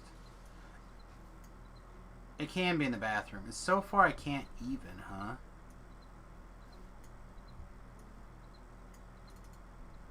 Which means it could be... It means it's close. Close enough that we should look for it.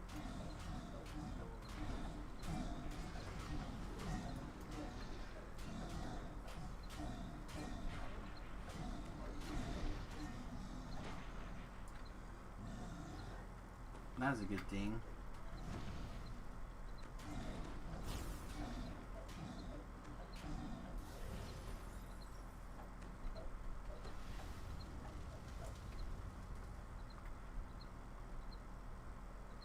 Good morning, Charmed. How you doing?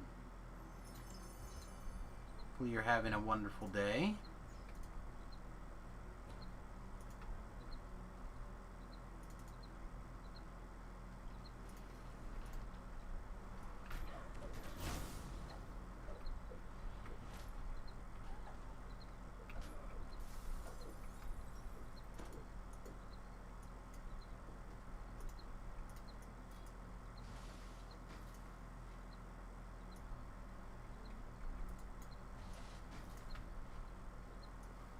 Is this too far now?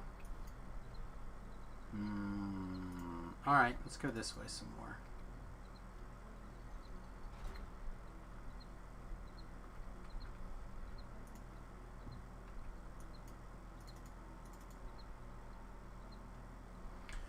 I mean, good, tired. I didn't sleep much in the last few hours, but still pretty good. I'm gonna have a hell of a migraine coming up here pretty soon.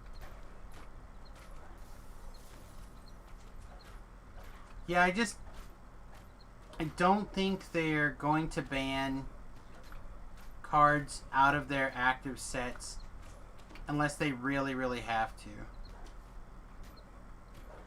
I think they're gonna ban older pieces that go with it that you normally would not think about as bannable. I really don't think Uro was a card that needed banned before. Like, it was good, but was it bannable good? No. Not really. But does it help make Omnath less good? Yeah, a little bit.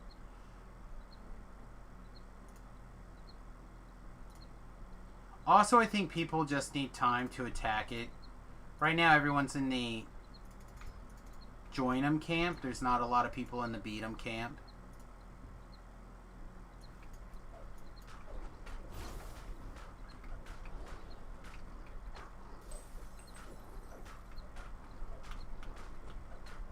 Like, I was talking with Nate.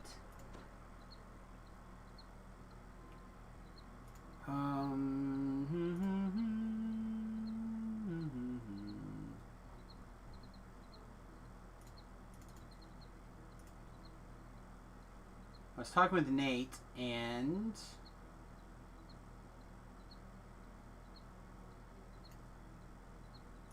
oh, never mind, still here.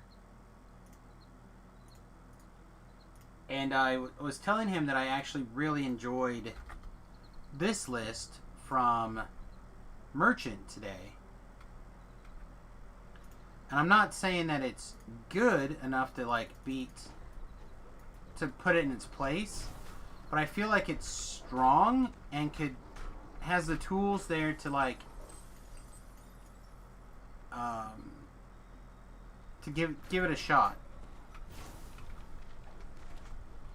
And there were some things in there that I didn't love. Ooh.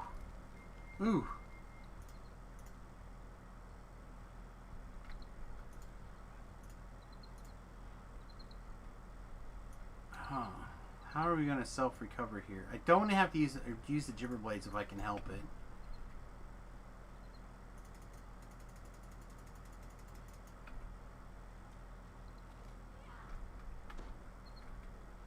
Pick up my soul stone.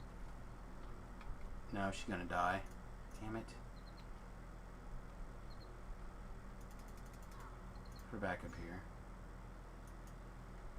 Get healed. Oh, she did it! She got it! Nice. Alright, perfect. Good job, girl. So anyway, that list I just put in there, I think has the tools to beat both of those decks, both Rogues and Omnath. So, like, to me, if there's tools there to win, even if it's a high percentage of the metagame, I'm not that worried about it. It might be the seized or the time of the solution, you know, that pulls the metagame around.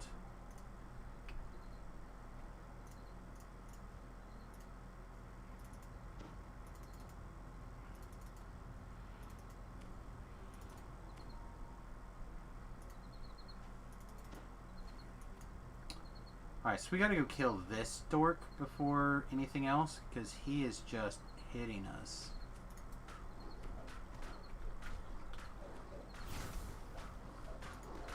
Yeah, he's just like a million, just millions of damages. Now we're slowed for some reason also. Haste, please.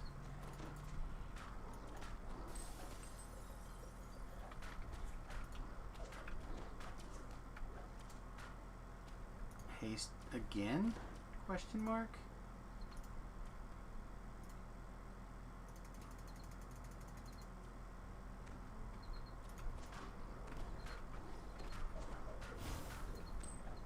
Never stop hasting, I guess. That's the plan.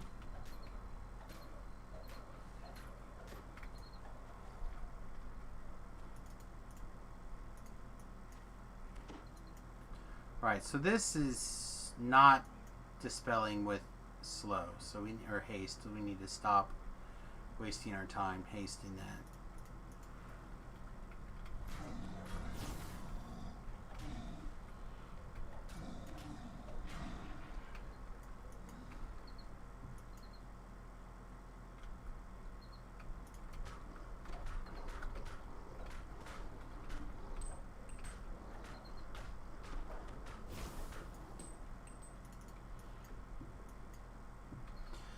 Anyway, what else is going on today? Oh, the countertops came in case you missed it, Charmed.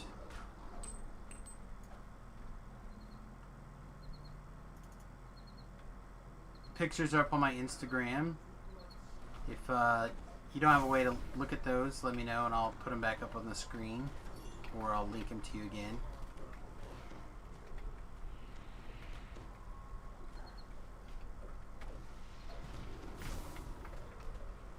Yeah, I mean, I understand and appreciate people feeling like it's bannable. I guess I'm just a person that feels very much like let the metagame have some time. But because there's no paper magic, the metagame is going to move at warp speed. So like I think it will work itself out at some point.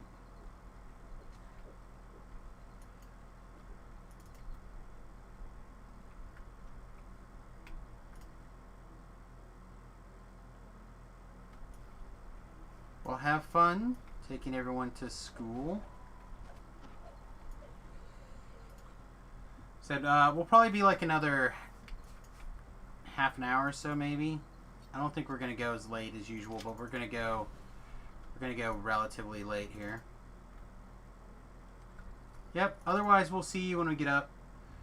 We should have a normal day in the morning, assuming I sleep.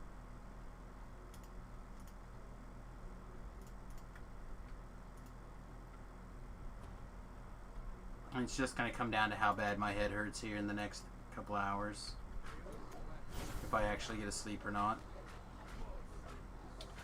Okay, we'll take it easy. We'll may or may not be around this weekend, but I hope that I'll be spending my time basically working on the floors in the bus, so I hope. It'd be very exciting to have nice floors for this camping trip. Picked up a neg. If we can not pick up another neg, that would be fine. I don't mind dealing with one neg, but I don't want to deal with multiples.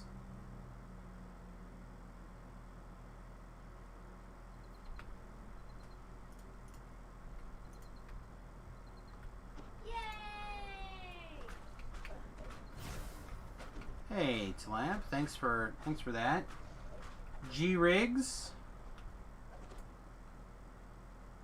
Hope you Appreciate your wonderful series of emotes that Slab decided to Care Bear share over for you. Some goodies in there, I think. At least I think so.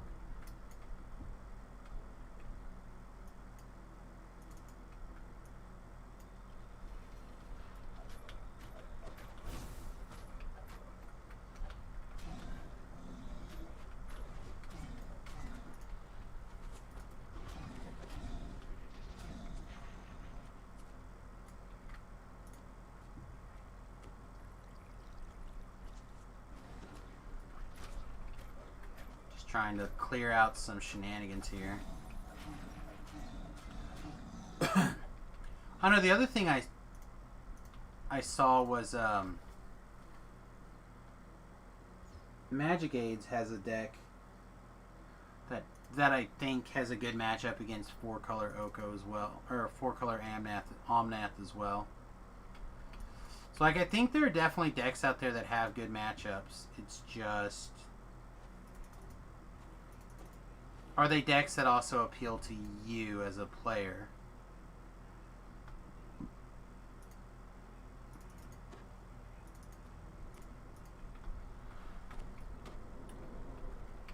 So like, for example, I played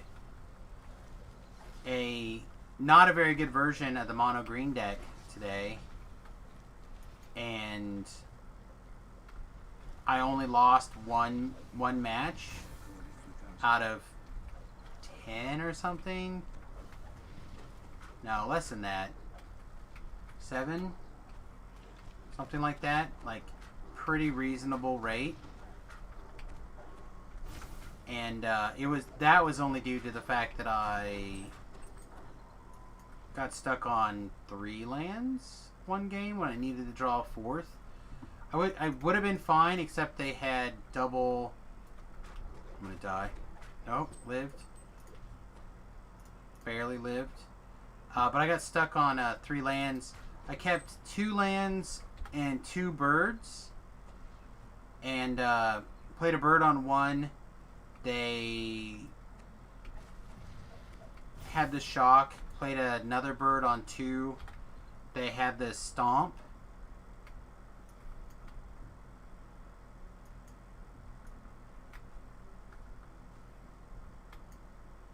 Very, hey, wow, to Labs. Thanks, buddy. Not sure what I did to deserve all this generosity today, but appreciate it. More than you know. This is a bribe, isn't it? I can tell. It's a bribe. Please let me come swim in Velo's pool when you come house set. We're down. I feel like just for you, for playing that, for being so generous to help us out with the DuckTales. Woo! I need to spend time to work on this. I just haven't, because I've been trying to get the bus ready for things. Woo! Anyway, thank you again, my friend. I really do appreciate it. Put this sexy hat on for you for a little bit here. Probably not too long, but get a little bit of your money's worth. I feel like, what is that movie called? Spaceballs? How everyone wears the oversized helmets in there?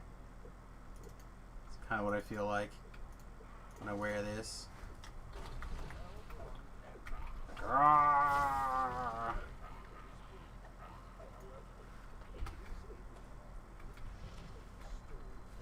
Alright, I'm gonna take this back off now. Ow.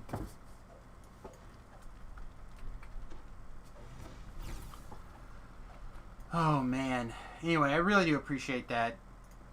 The support is definitely goes a long way to keeping the stream up and running for sure, my friend. Boink.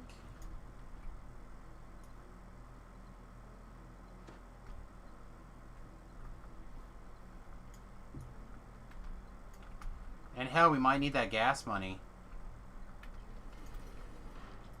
get to California. I don't know. I'm both excited and terrified about this. This is a possibility. I think I've been expressing that.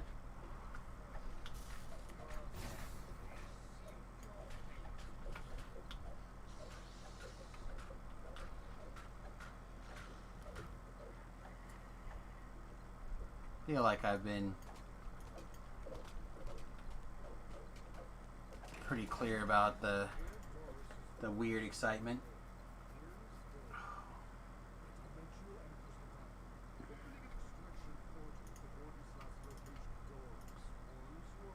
Alright, I'm just gonna buy my way through here. I don't care about this loot at all. It's one of the reasons I actually really like this quest is that you have an option here. Like, it lets you roleplay through things. So by giving up this treasure chest, I earn an extra 2,000 experience points, right? Did you see that? 2,750? Almost 3,000 experience points. Like, I don't care about that chest enough but 3,000 experience points instead. I feel like the Foz right there with how much that experience point sounds awesome.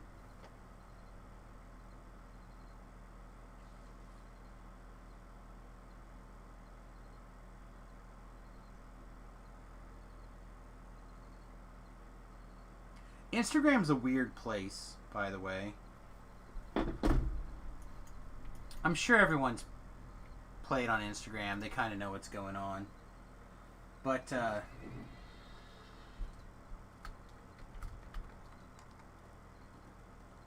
you get... I'll follow this person back. Looks like honey to me, actually. But, you get these people that follow you. Like, I don't want to say I follow everybody who follows me, but I follow a lot of the people who follow me, right? To try to build that community up. So like, and I'm trying to point them to the YouTube channel specifically here. But it's anyway, so I get a lot of what are either bots or phishing accounts that started following. You know, and it's like, or you just get like,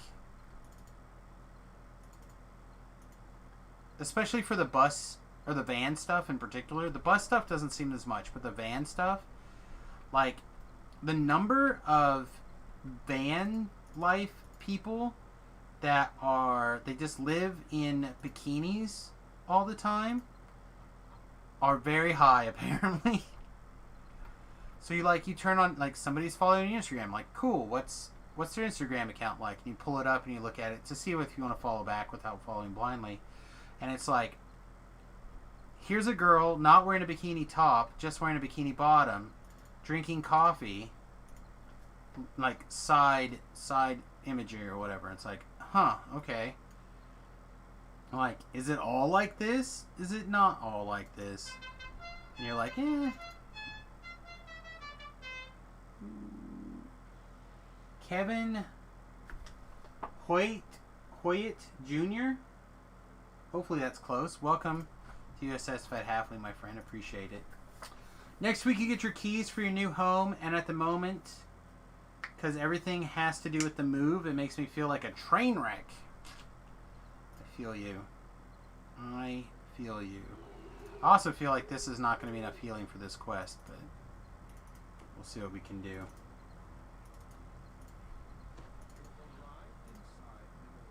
Yeah, like I said, a lot of things are in the process of happening over here. We kind of talked about some of them a little bit ago, Charmed, that I've been avoiding talking about. But I guess since we already kind of primed the pump on them, we can talk about them a little bit more. V-Love from the stream is hoping to be going to the UK for a couple of years with his fiance for her ongoing education in her medical industry. and he had a house sitter lined up, but that person has now fallen through. So I may be house sitting for V-Love for a couple of years here in the very near future. And assuming that everything kind of falls in the path for that decision to be made, I will be going to California very, very quickly, very, very rapidly. Probably for the first couple of months alone. But it would be a very, very quick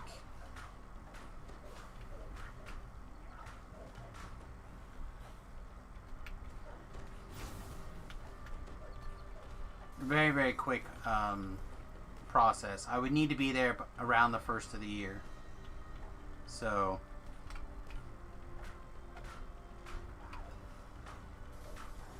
it's quite invigorating as well as terrifying.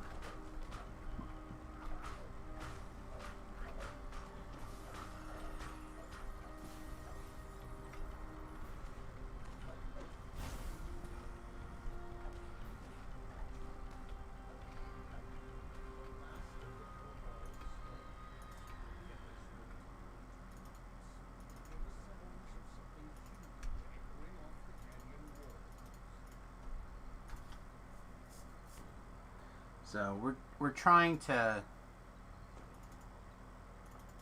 and what's really difficult about it is that V-Love won't even know for sure if he has to leave until another week and change. So I need to be prepared in case it happens, and he doesn't even know, because he doesn't know yet if his fiance has been approved into the program. If something were to happen and she doesn't get approved into the program, then there's other places where this particular program is being taught, and they would be applying for these other places. So it would give me some extra time to get things in order to be able to help. As well as give the wife a little bit of time to help make things happen. But again, other factors are starting to come into play, like Bremerton is looking at, he's ready to get a place and try, since he moved back home from college, he's ready to kind of get back out and do things. And he's been waiting on his best friend to kind of be ready. So now Riley, his best mate, has started school, has got a transfer from the job that he's been doing to a much higher paying position. So like his income now is increased pretty substantially, etc., etc. So it's pretty interesting. And now the guys, the boys, whatever you want to call them, the young men, are interested in a place. Well, if we, the wife and I, are ready to get out of here by the end of the year, then it sets things up nicely for them to take over the apartment or the house here as a rental from us, and we would give them a really good deal on the rent, because there's no way we're going to be able to get all of our stuff out of here. So there's also the possibility that the wife might stay here with getting things ready to go and join me like in the spring, or possibly even have other people. The boys might even have technically this house has 2 bedrooms. for illegal listing the house. However, there are 2 rooms in the basement that are finished that need egress windows to legally in the United States, and specifically Kansas, to be considered bedrooms. They need to have egress windows. Well, I can put an egress window in my office, but I can't put an egress window in what my wife and I used was our bedroom, because of the way that the foundation is poured.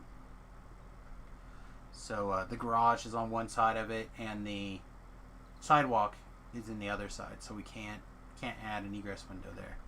So I don't know if I can legally turn this into a 4-bedroom house or not, or if I have to turn it to a 3-bedroom house with a whatever play area or whatever.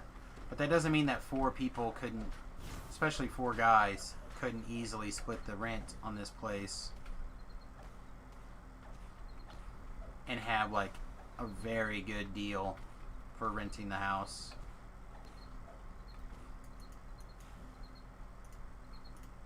Kind of situation. So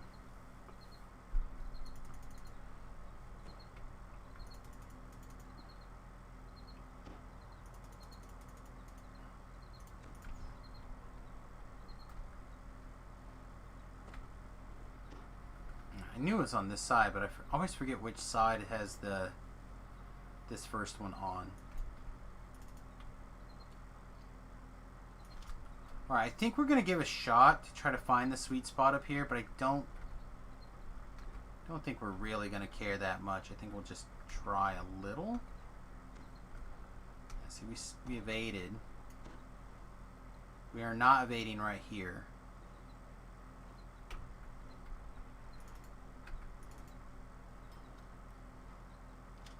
So I mean, it is doable. I wonder if they changed it where you could stand here and reach it. That seems moved to me. I'll have to try it again later.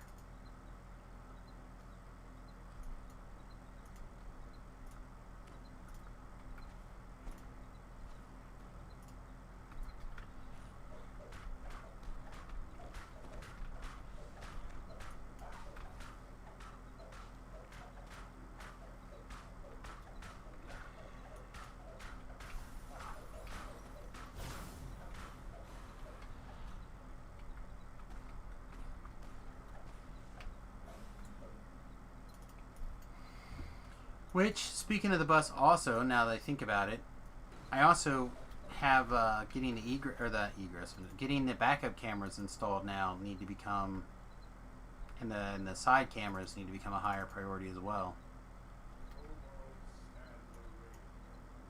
Quite a few tasks actually that need to happen this weekend.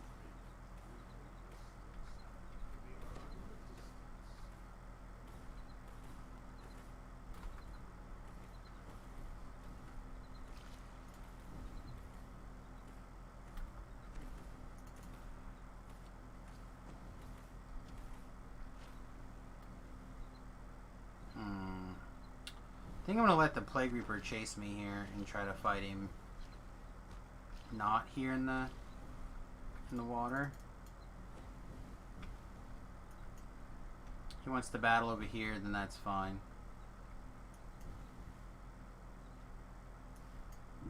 Looks like he doesn't want to battle.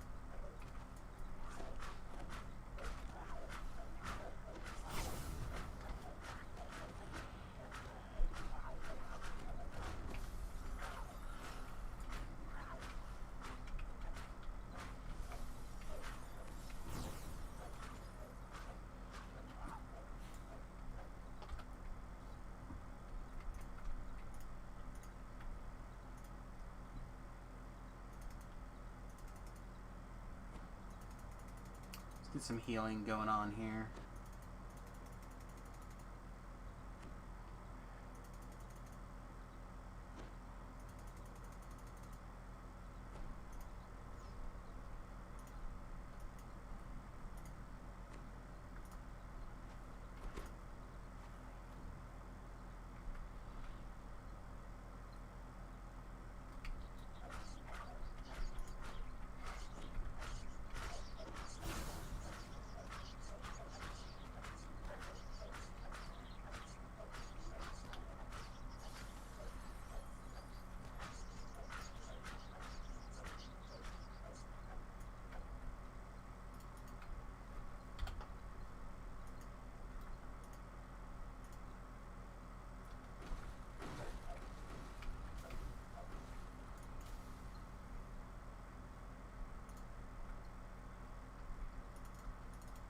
Alright, I believe this is where the boulders are at.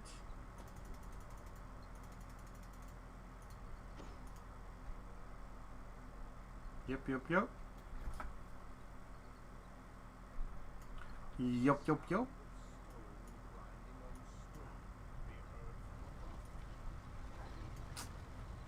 Thought I'd be fast enough to get moved over here just a little bit more. Paying the knockdown tax bad, huh? Doesn't seem very acrobatic-like.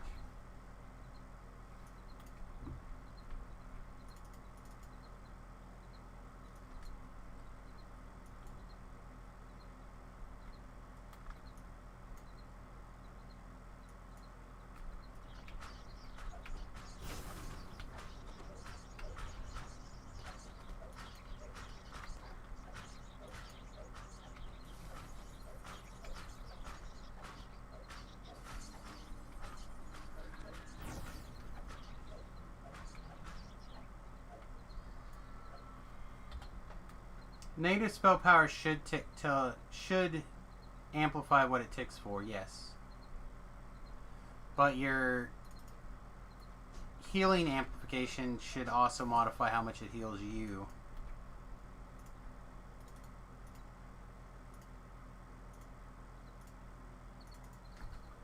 So you kind of want both. Also, I believe that it starts, like, so you can cast it with your big spell power item on and then take it off.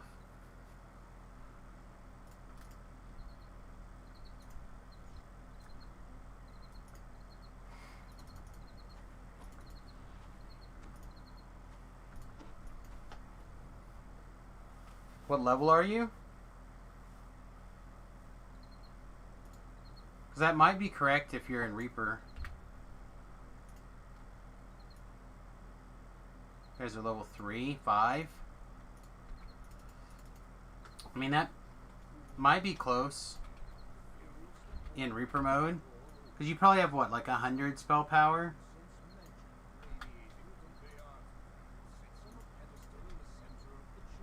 And it's only going to do 1d4 for every two dice. Or 2 levels. So you're going to do a d2... or a d4 at 3 and 3d4 at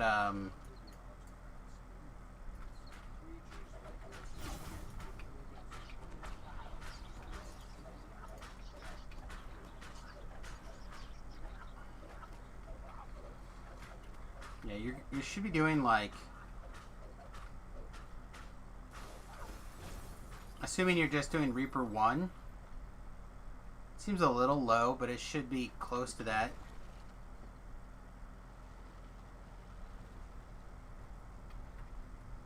Oh, I wonder if I should search this actually.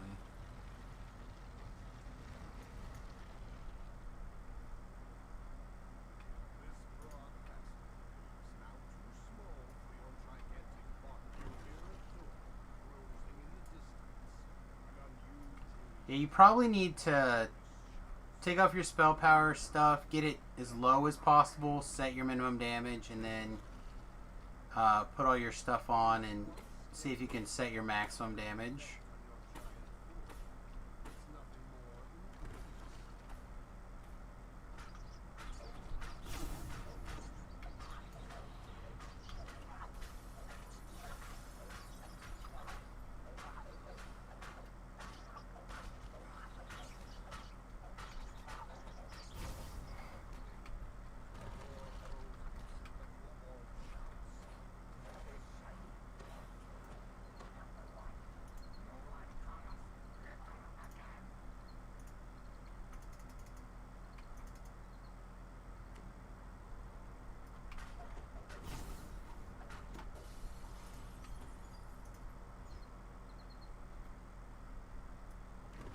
Oh man, I'm hungry now too.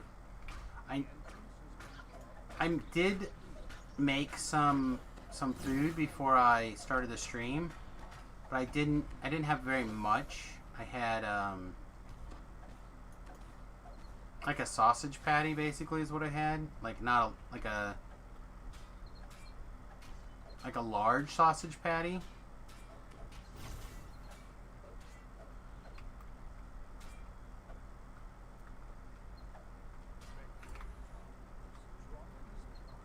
Now it's catching up to me.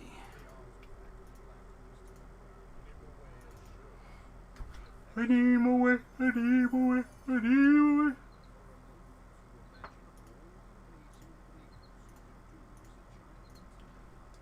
Alright, so we just need this much more experience. I think we'll take a look and see what we can do really quickly and see if we can't level up before we get crazy.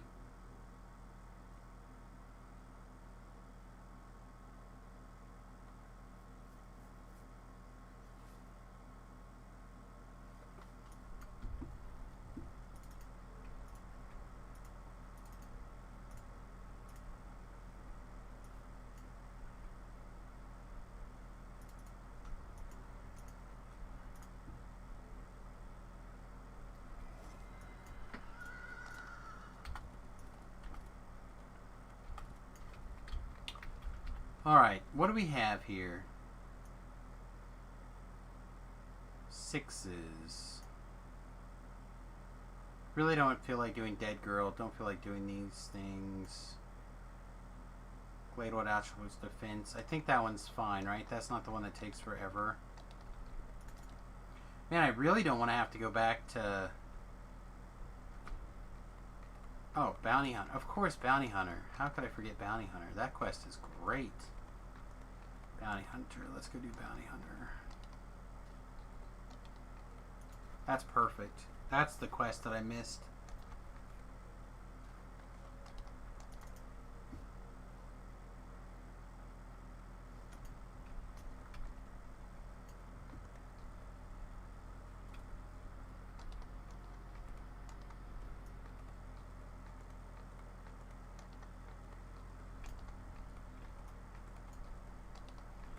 So Tom Arnold shared a woman, I assume a public servant. I believe she's Hope Hicks. I believe she works with the president. Apparently he shared her personal cell phone number after finding out that she has the coronavirus with the goal of go and torment this woman.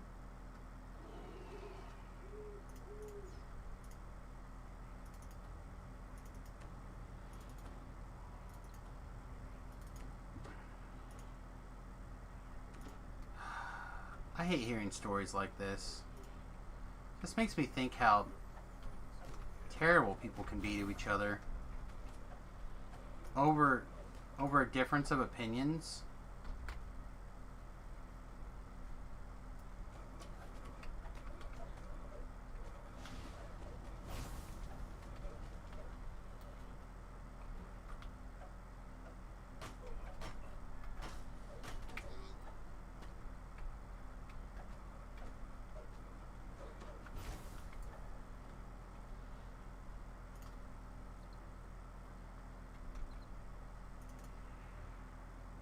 Disgusting.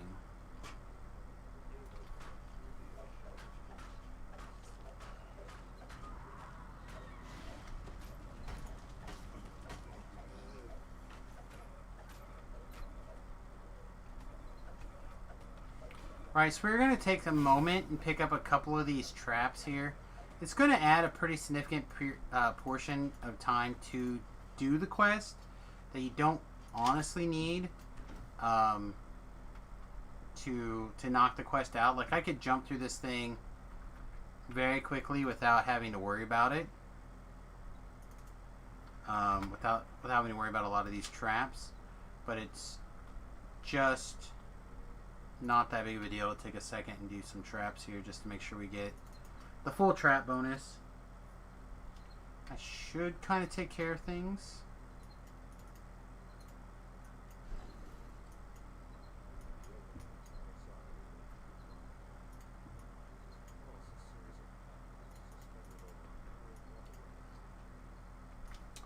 Kind of wish I had the staff lounge right now. It'd be pretty sweet to jump over there.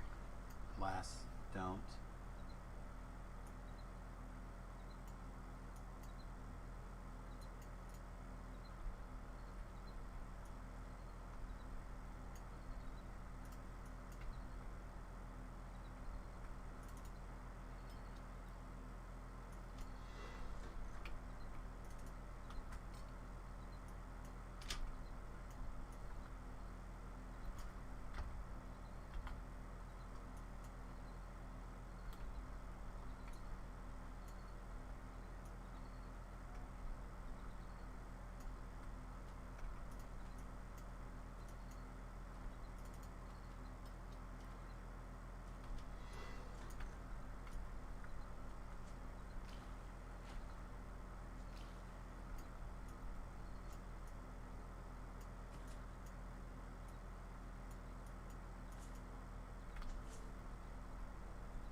Alright, we'll have to look and see how we're doing on these traps in a little bit. We need to clean up this aggro, I guess. Still looks like we're missing a few. Pick one or two up on the way out, I guess. I feel like I found where this trap was in the past, but now I don't know where it is. Maybe it's that one down there, actually. This button, this button, this button.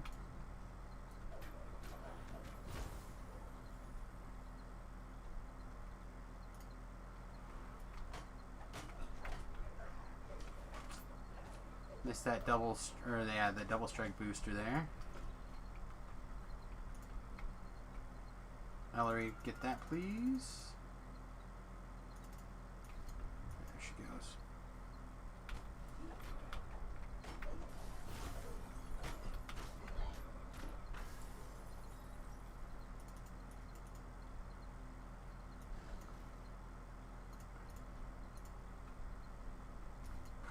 Ellery.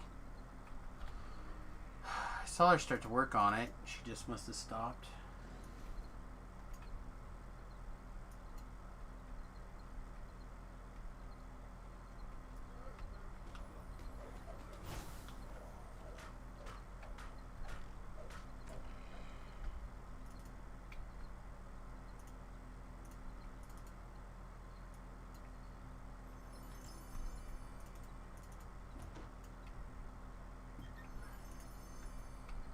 Right. So we'll pick up at least that one more trap on the way out that we know about for sure, and hopefully we won't have to stop and pick up any others. There are a couple more on the way up that I'm trying to kind of avoid, so I'm like 90% sure you can just do this part right here. Bam, perfect.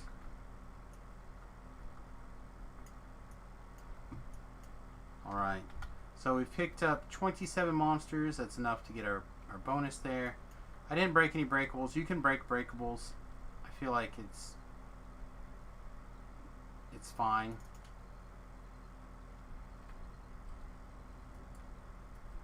But I'm not about that life generally.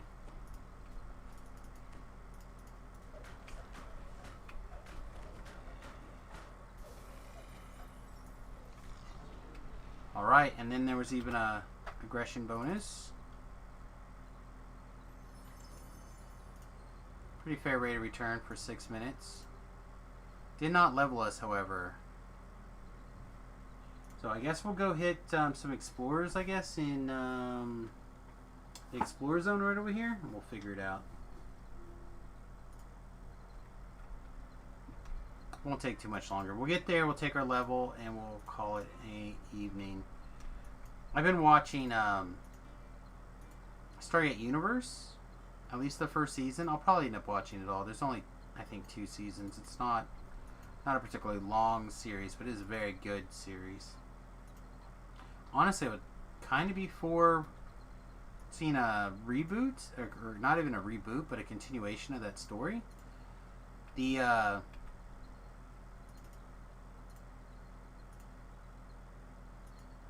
they released a comic book version of it, of the continuing series. I haven't read any of it, but I'm tempted to. But I still just keep hoping that they decide to just resume it. It was a very good series. I think most of the actors would go back, or they could recast certain positions without too much of an issue. But or at least change some of the key actors. But it's not like we've never had shows replace people before, so not the end of the world. But like a couple of the main leads, I think, would be happy to come back for it. To be really honest.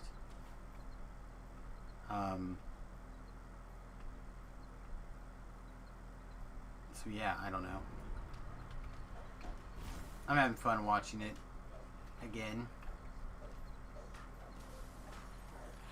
So basically, I try to like watch an episode, read a chapter or two in the book I've been reading, and then hopefully that allows me to drift off to sleepy sleep. Not always, but sometimes.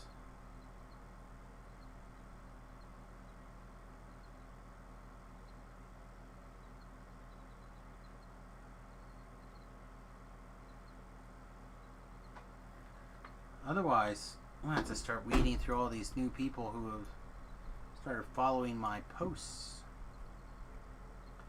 Lesser Death Aura seems not to be affected by anything. I casted outside Reaper with the spell power item and a negative amp item. Clicked. Alright, hang on. Give me a second.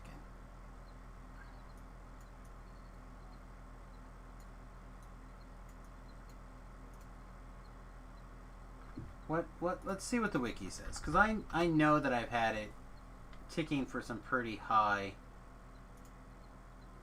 numbers here.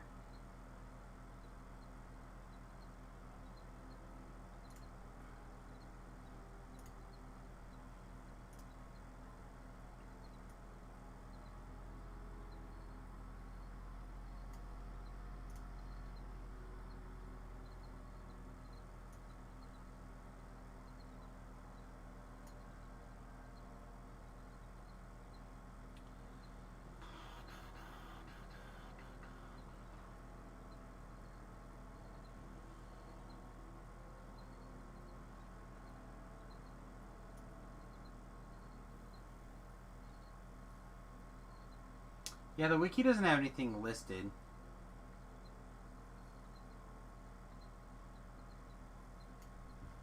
It's alright. Just bear with me a couple of minutes here, Talab. We'll see if we can figure it out here in a second.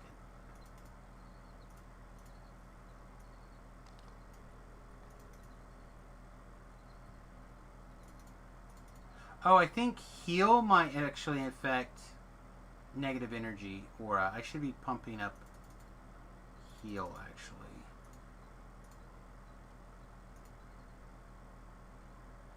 Yeah, heal does positive and negative spell power. I need to remember that. I need to be focusing on it soon. I think we're going to do, unless we have the ability to do like an improved anything, right? No. Is there a chance, right?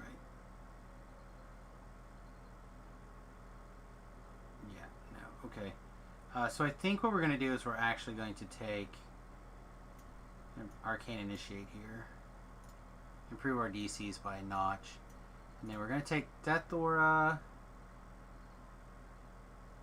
and I kind of want to take Firewall, but honestly we'll probably end up memorizing. I also want to take D-Door at some point too. Fine, we'll get D-Door later. I got a scroll. I have D-Door scrolls.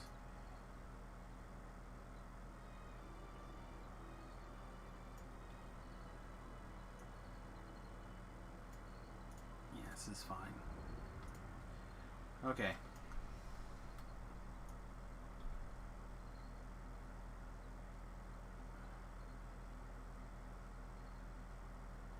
Let me go get back to the boat.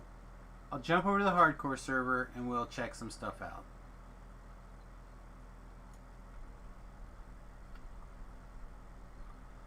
I need to actually make ready to bring that character back here to the live serve anyway, so bear with me just a moment here. Hey, it's me, cam only mode. So handsome. So handsome. Need a trim really bad. Look at my, like right here's gray. Right there. Trim myself up here. My glorious shag. Need to trim my beard and stuff down today too. My mustache and everything. Gotta go sit underneath the mask tomorrow for Magic.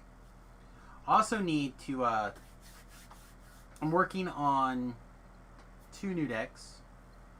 One, when it's finished, I'll let you guys know about it for Pioneer.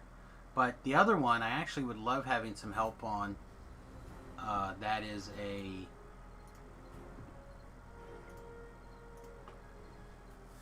It's going to be a Waste Not deck with the new Liliana to Travel or whatever the Darvel, whatever the 3-mana planeswalker is.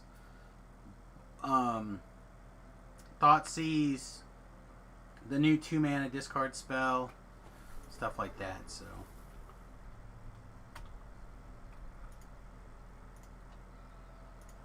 let's roll our poopy roll. Alright, now let's knock it out of the park. I want to see $1 million baby. Oh, not that great. Also,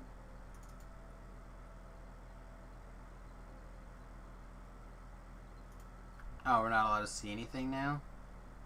Lame. Lame. Okay. So let's carry him in Wraith form. Okay. And my current negative energy is 843. That seems low. So let's take this off.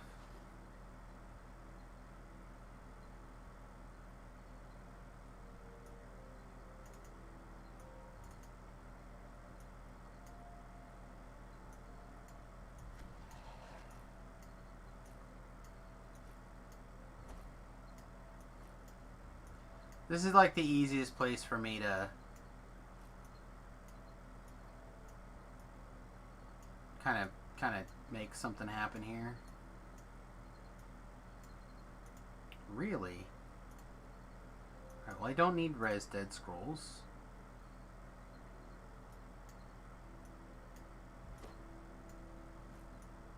You will call on me again. And soon. I don't care about these. Alright. So now I'm naked. What are the door thingies behind it? This is the how they covered the leaderboards. So like this is the Reaper for season 1. Everybody for season 1 on the leaderboard. This is the favor for everybody on the leaderboard. Same thing, season 2, season so on and so forth. Alright, so right now my negative spell power is 254. Okay, so I have a extended but not heightened, not quickened death aura.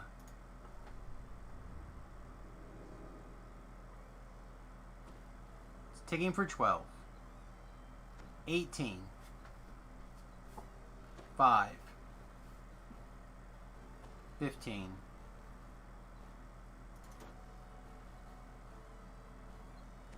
5 again. 5 again.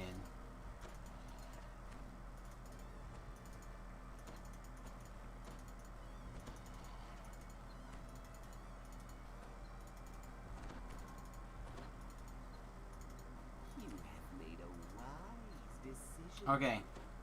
So now that jumps it back up to that 894. So still trying to figure out where the rest of it is. I had it over 900 for a long time. I bet you, for curiosity's sake, what I'm in Magister. So that should all be correct. Huh. Oh, we'll activate our Divine Renaissance.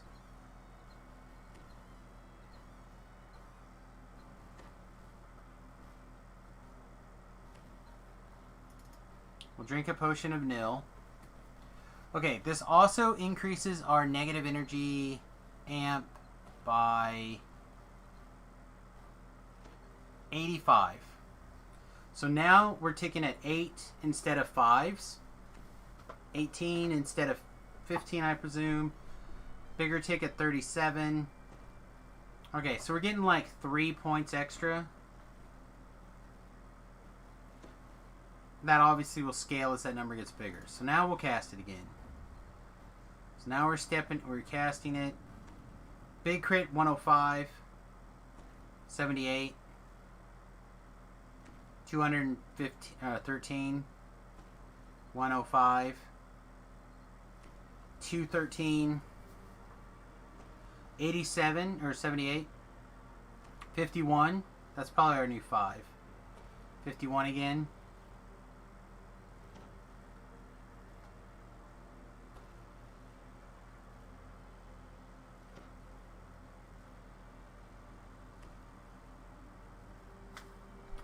Alright.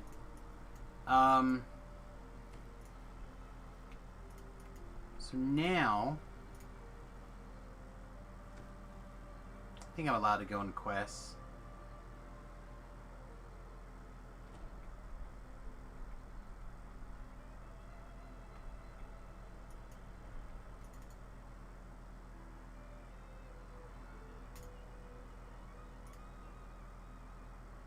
Trying to figure out why I'm like weird looking here.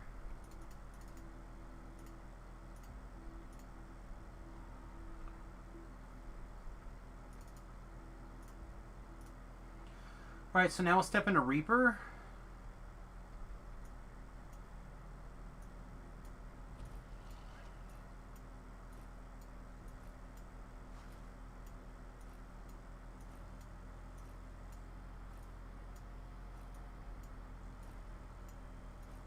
You will call on me again, and soon.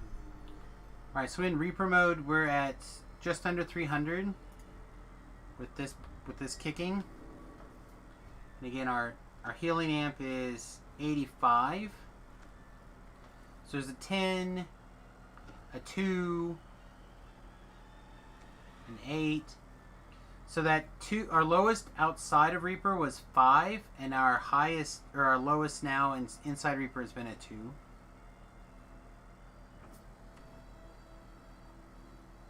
Okay, so now let's start equipping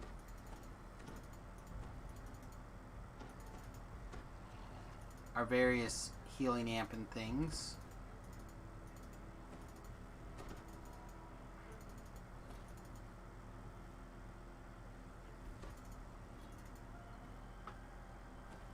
This is where a lot of it is. So now we're at 170 on our healing amp. So our lowest is a 3 now instead of a 2. That's the healing amp difference. Bunch of 16s, 3s,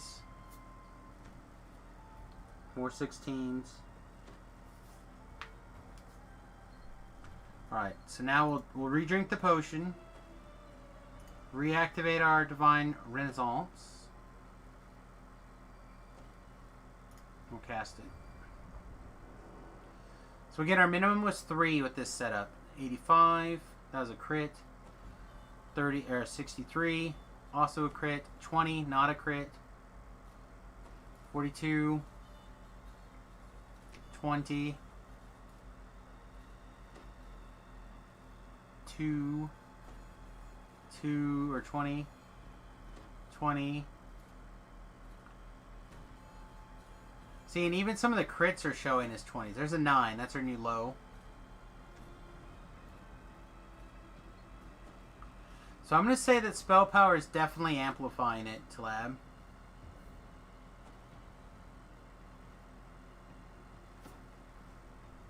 Like I said, we're talking about just under 900 right now.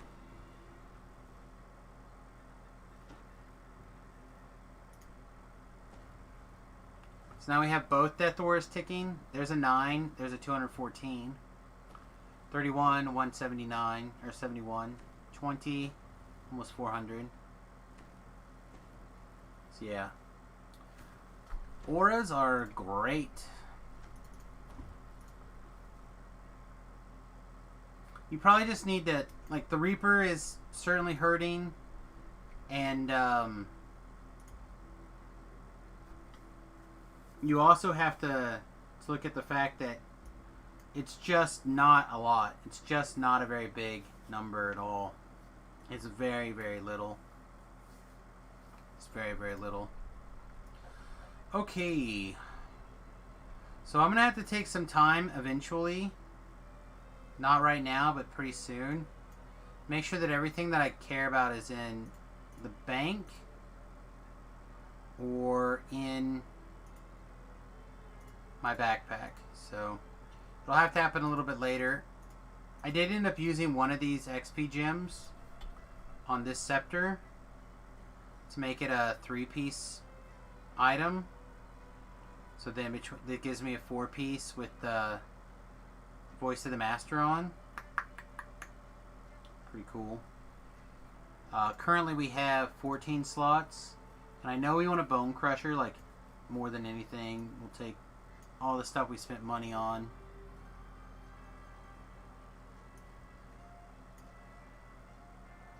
All these XP stones, so many things. We're gonna have to really go through this. I tend to, like, not take everything. But whatever named items we don't take, we're gonna eat first and stuff like that. Oh yeah, look at all the XP gems and stuff.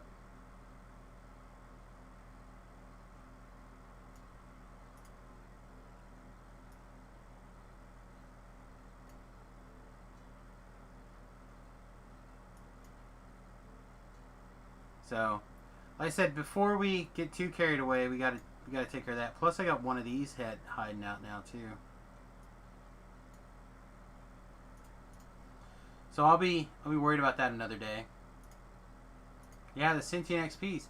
I don't think it's too late. I think you can still make a character. I'm not 100% sure.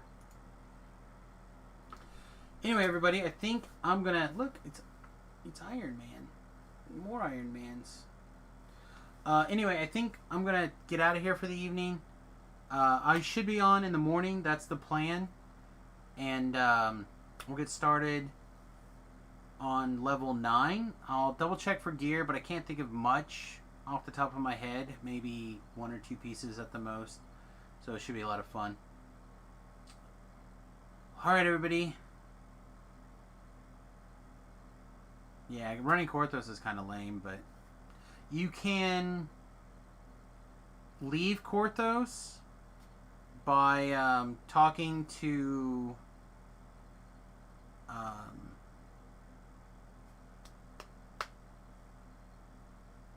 the Keep on the Borderlands guy. You can go straight there.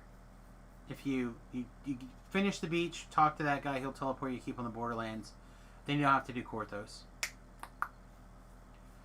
Alright, everybody. Peace. Much love. We'll see you guys in a few hours. And hope to see you then. Again, thank you very much to Lab for the Tier 3 subscription, the gift subscription, the generous donations, stuff like that. I really appreciate it. Yes, even from the snow side. Yes.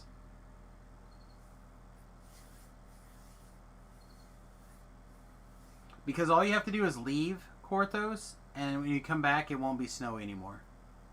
So you can, like, leave and then turn right around if you wanted to. Alright, everybody, peace, much love. We'll see you guys, like I said, in a few hours for some more sweet Dungeons & Dragons online action. Until then, have a wonderful night. We'll see you guys tomorrow. Toodles.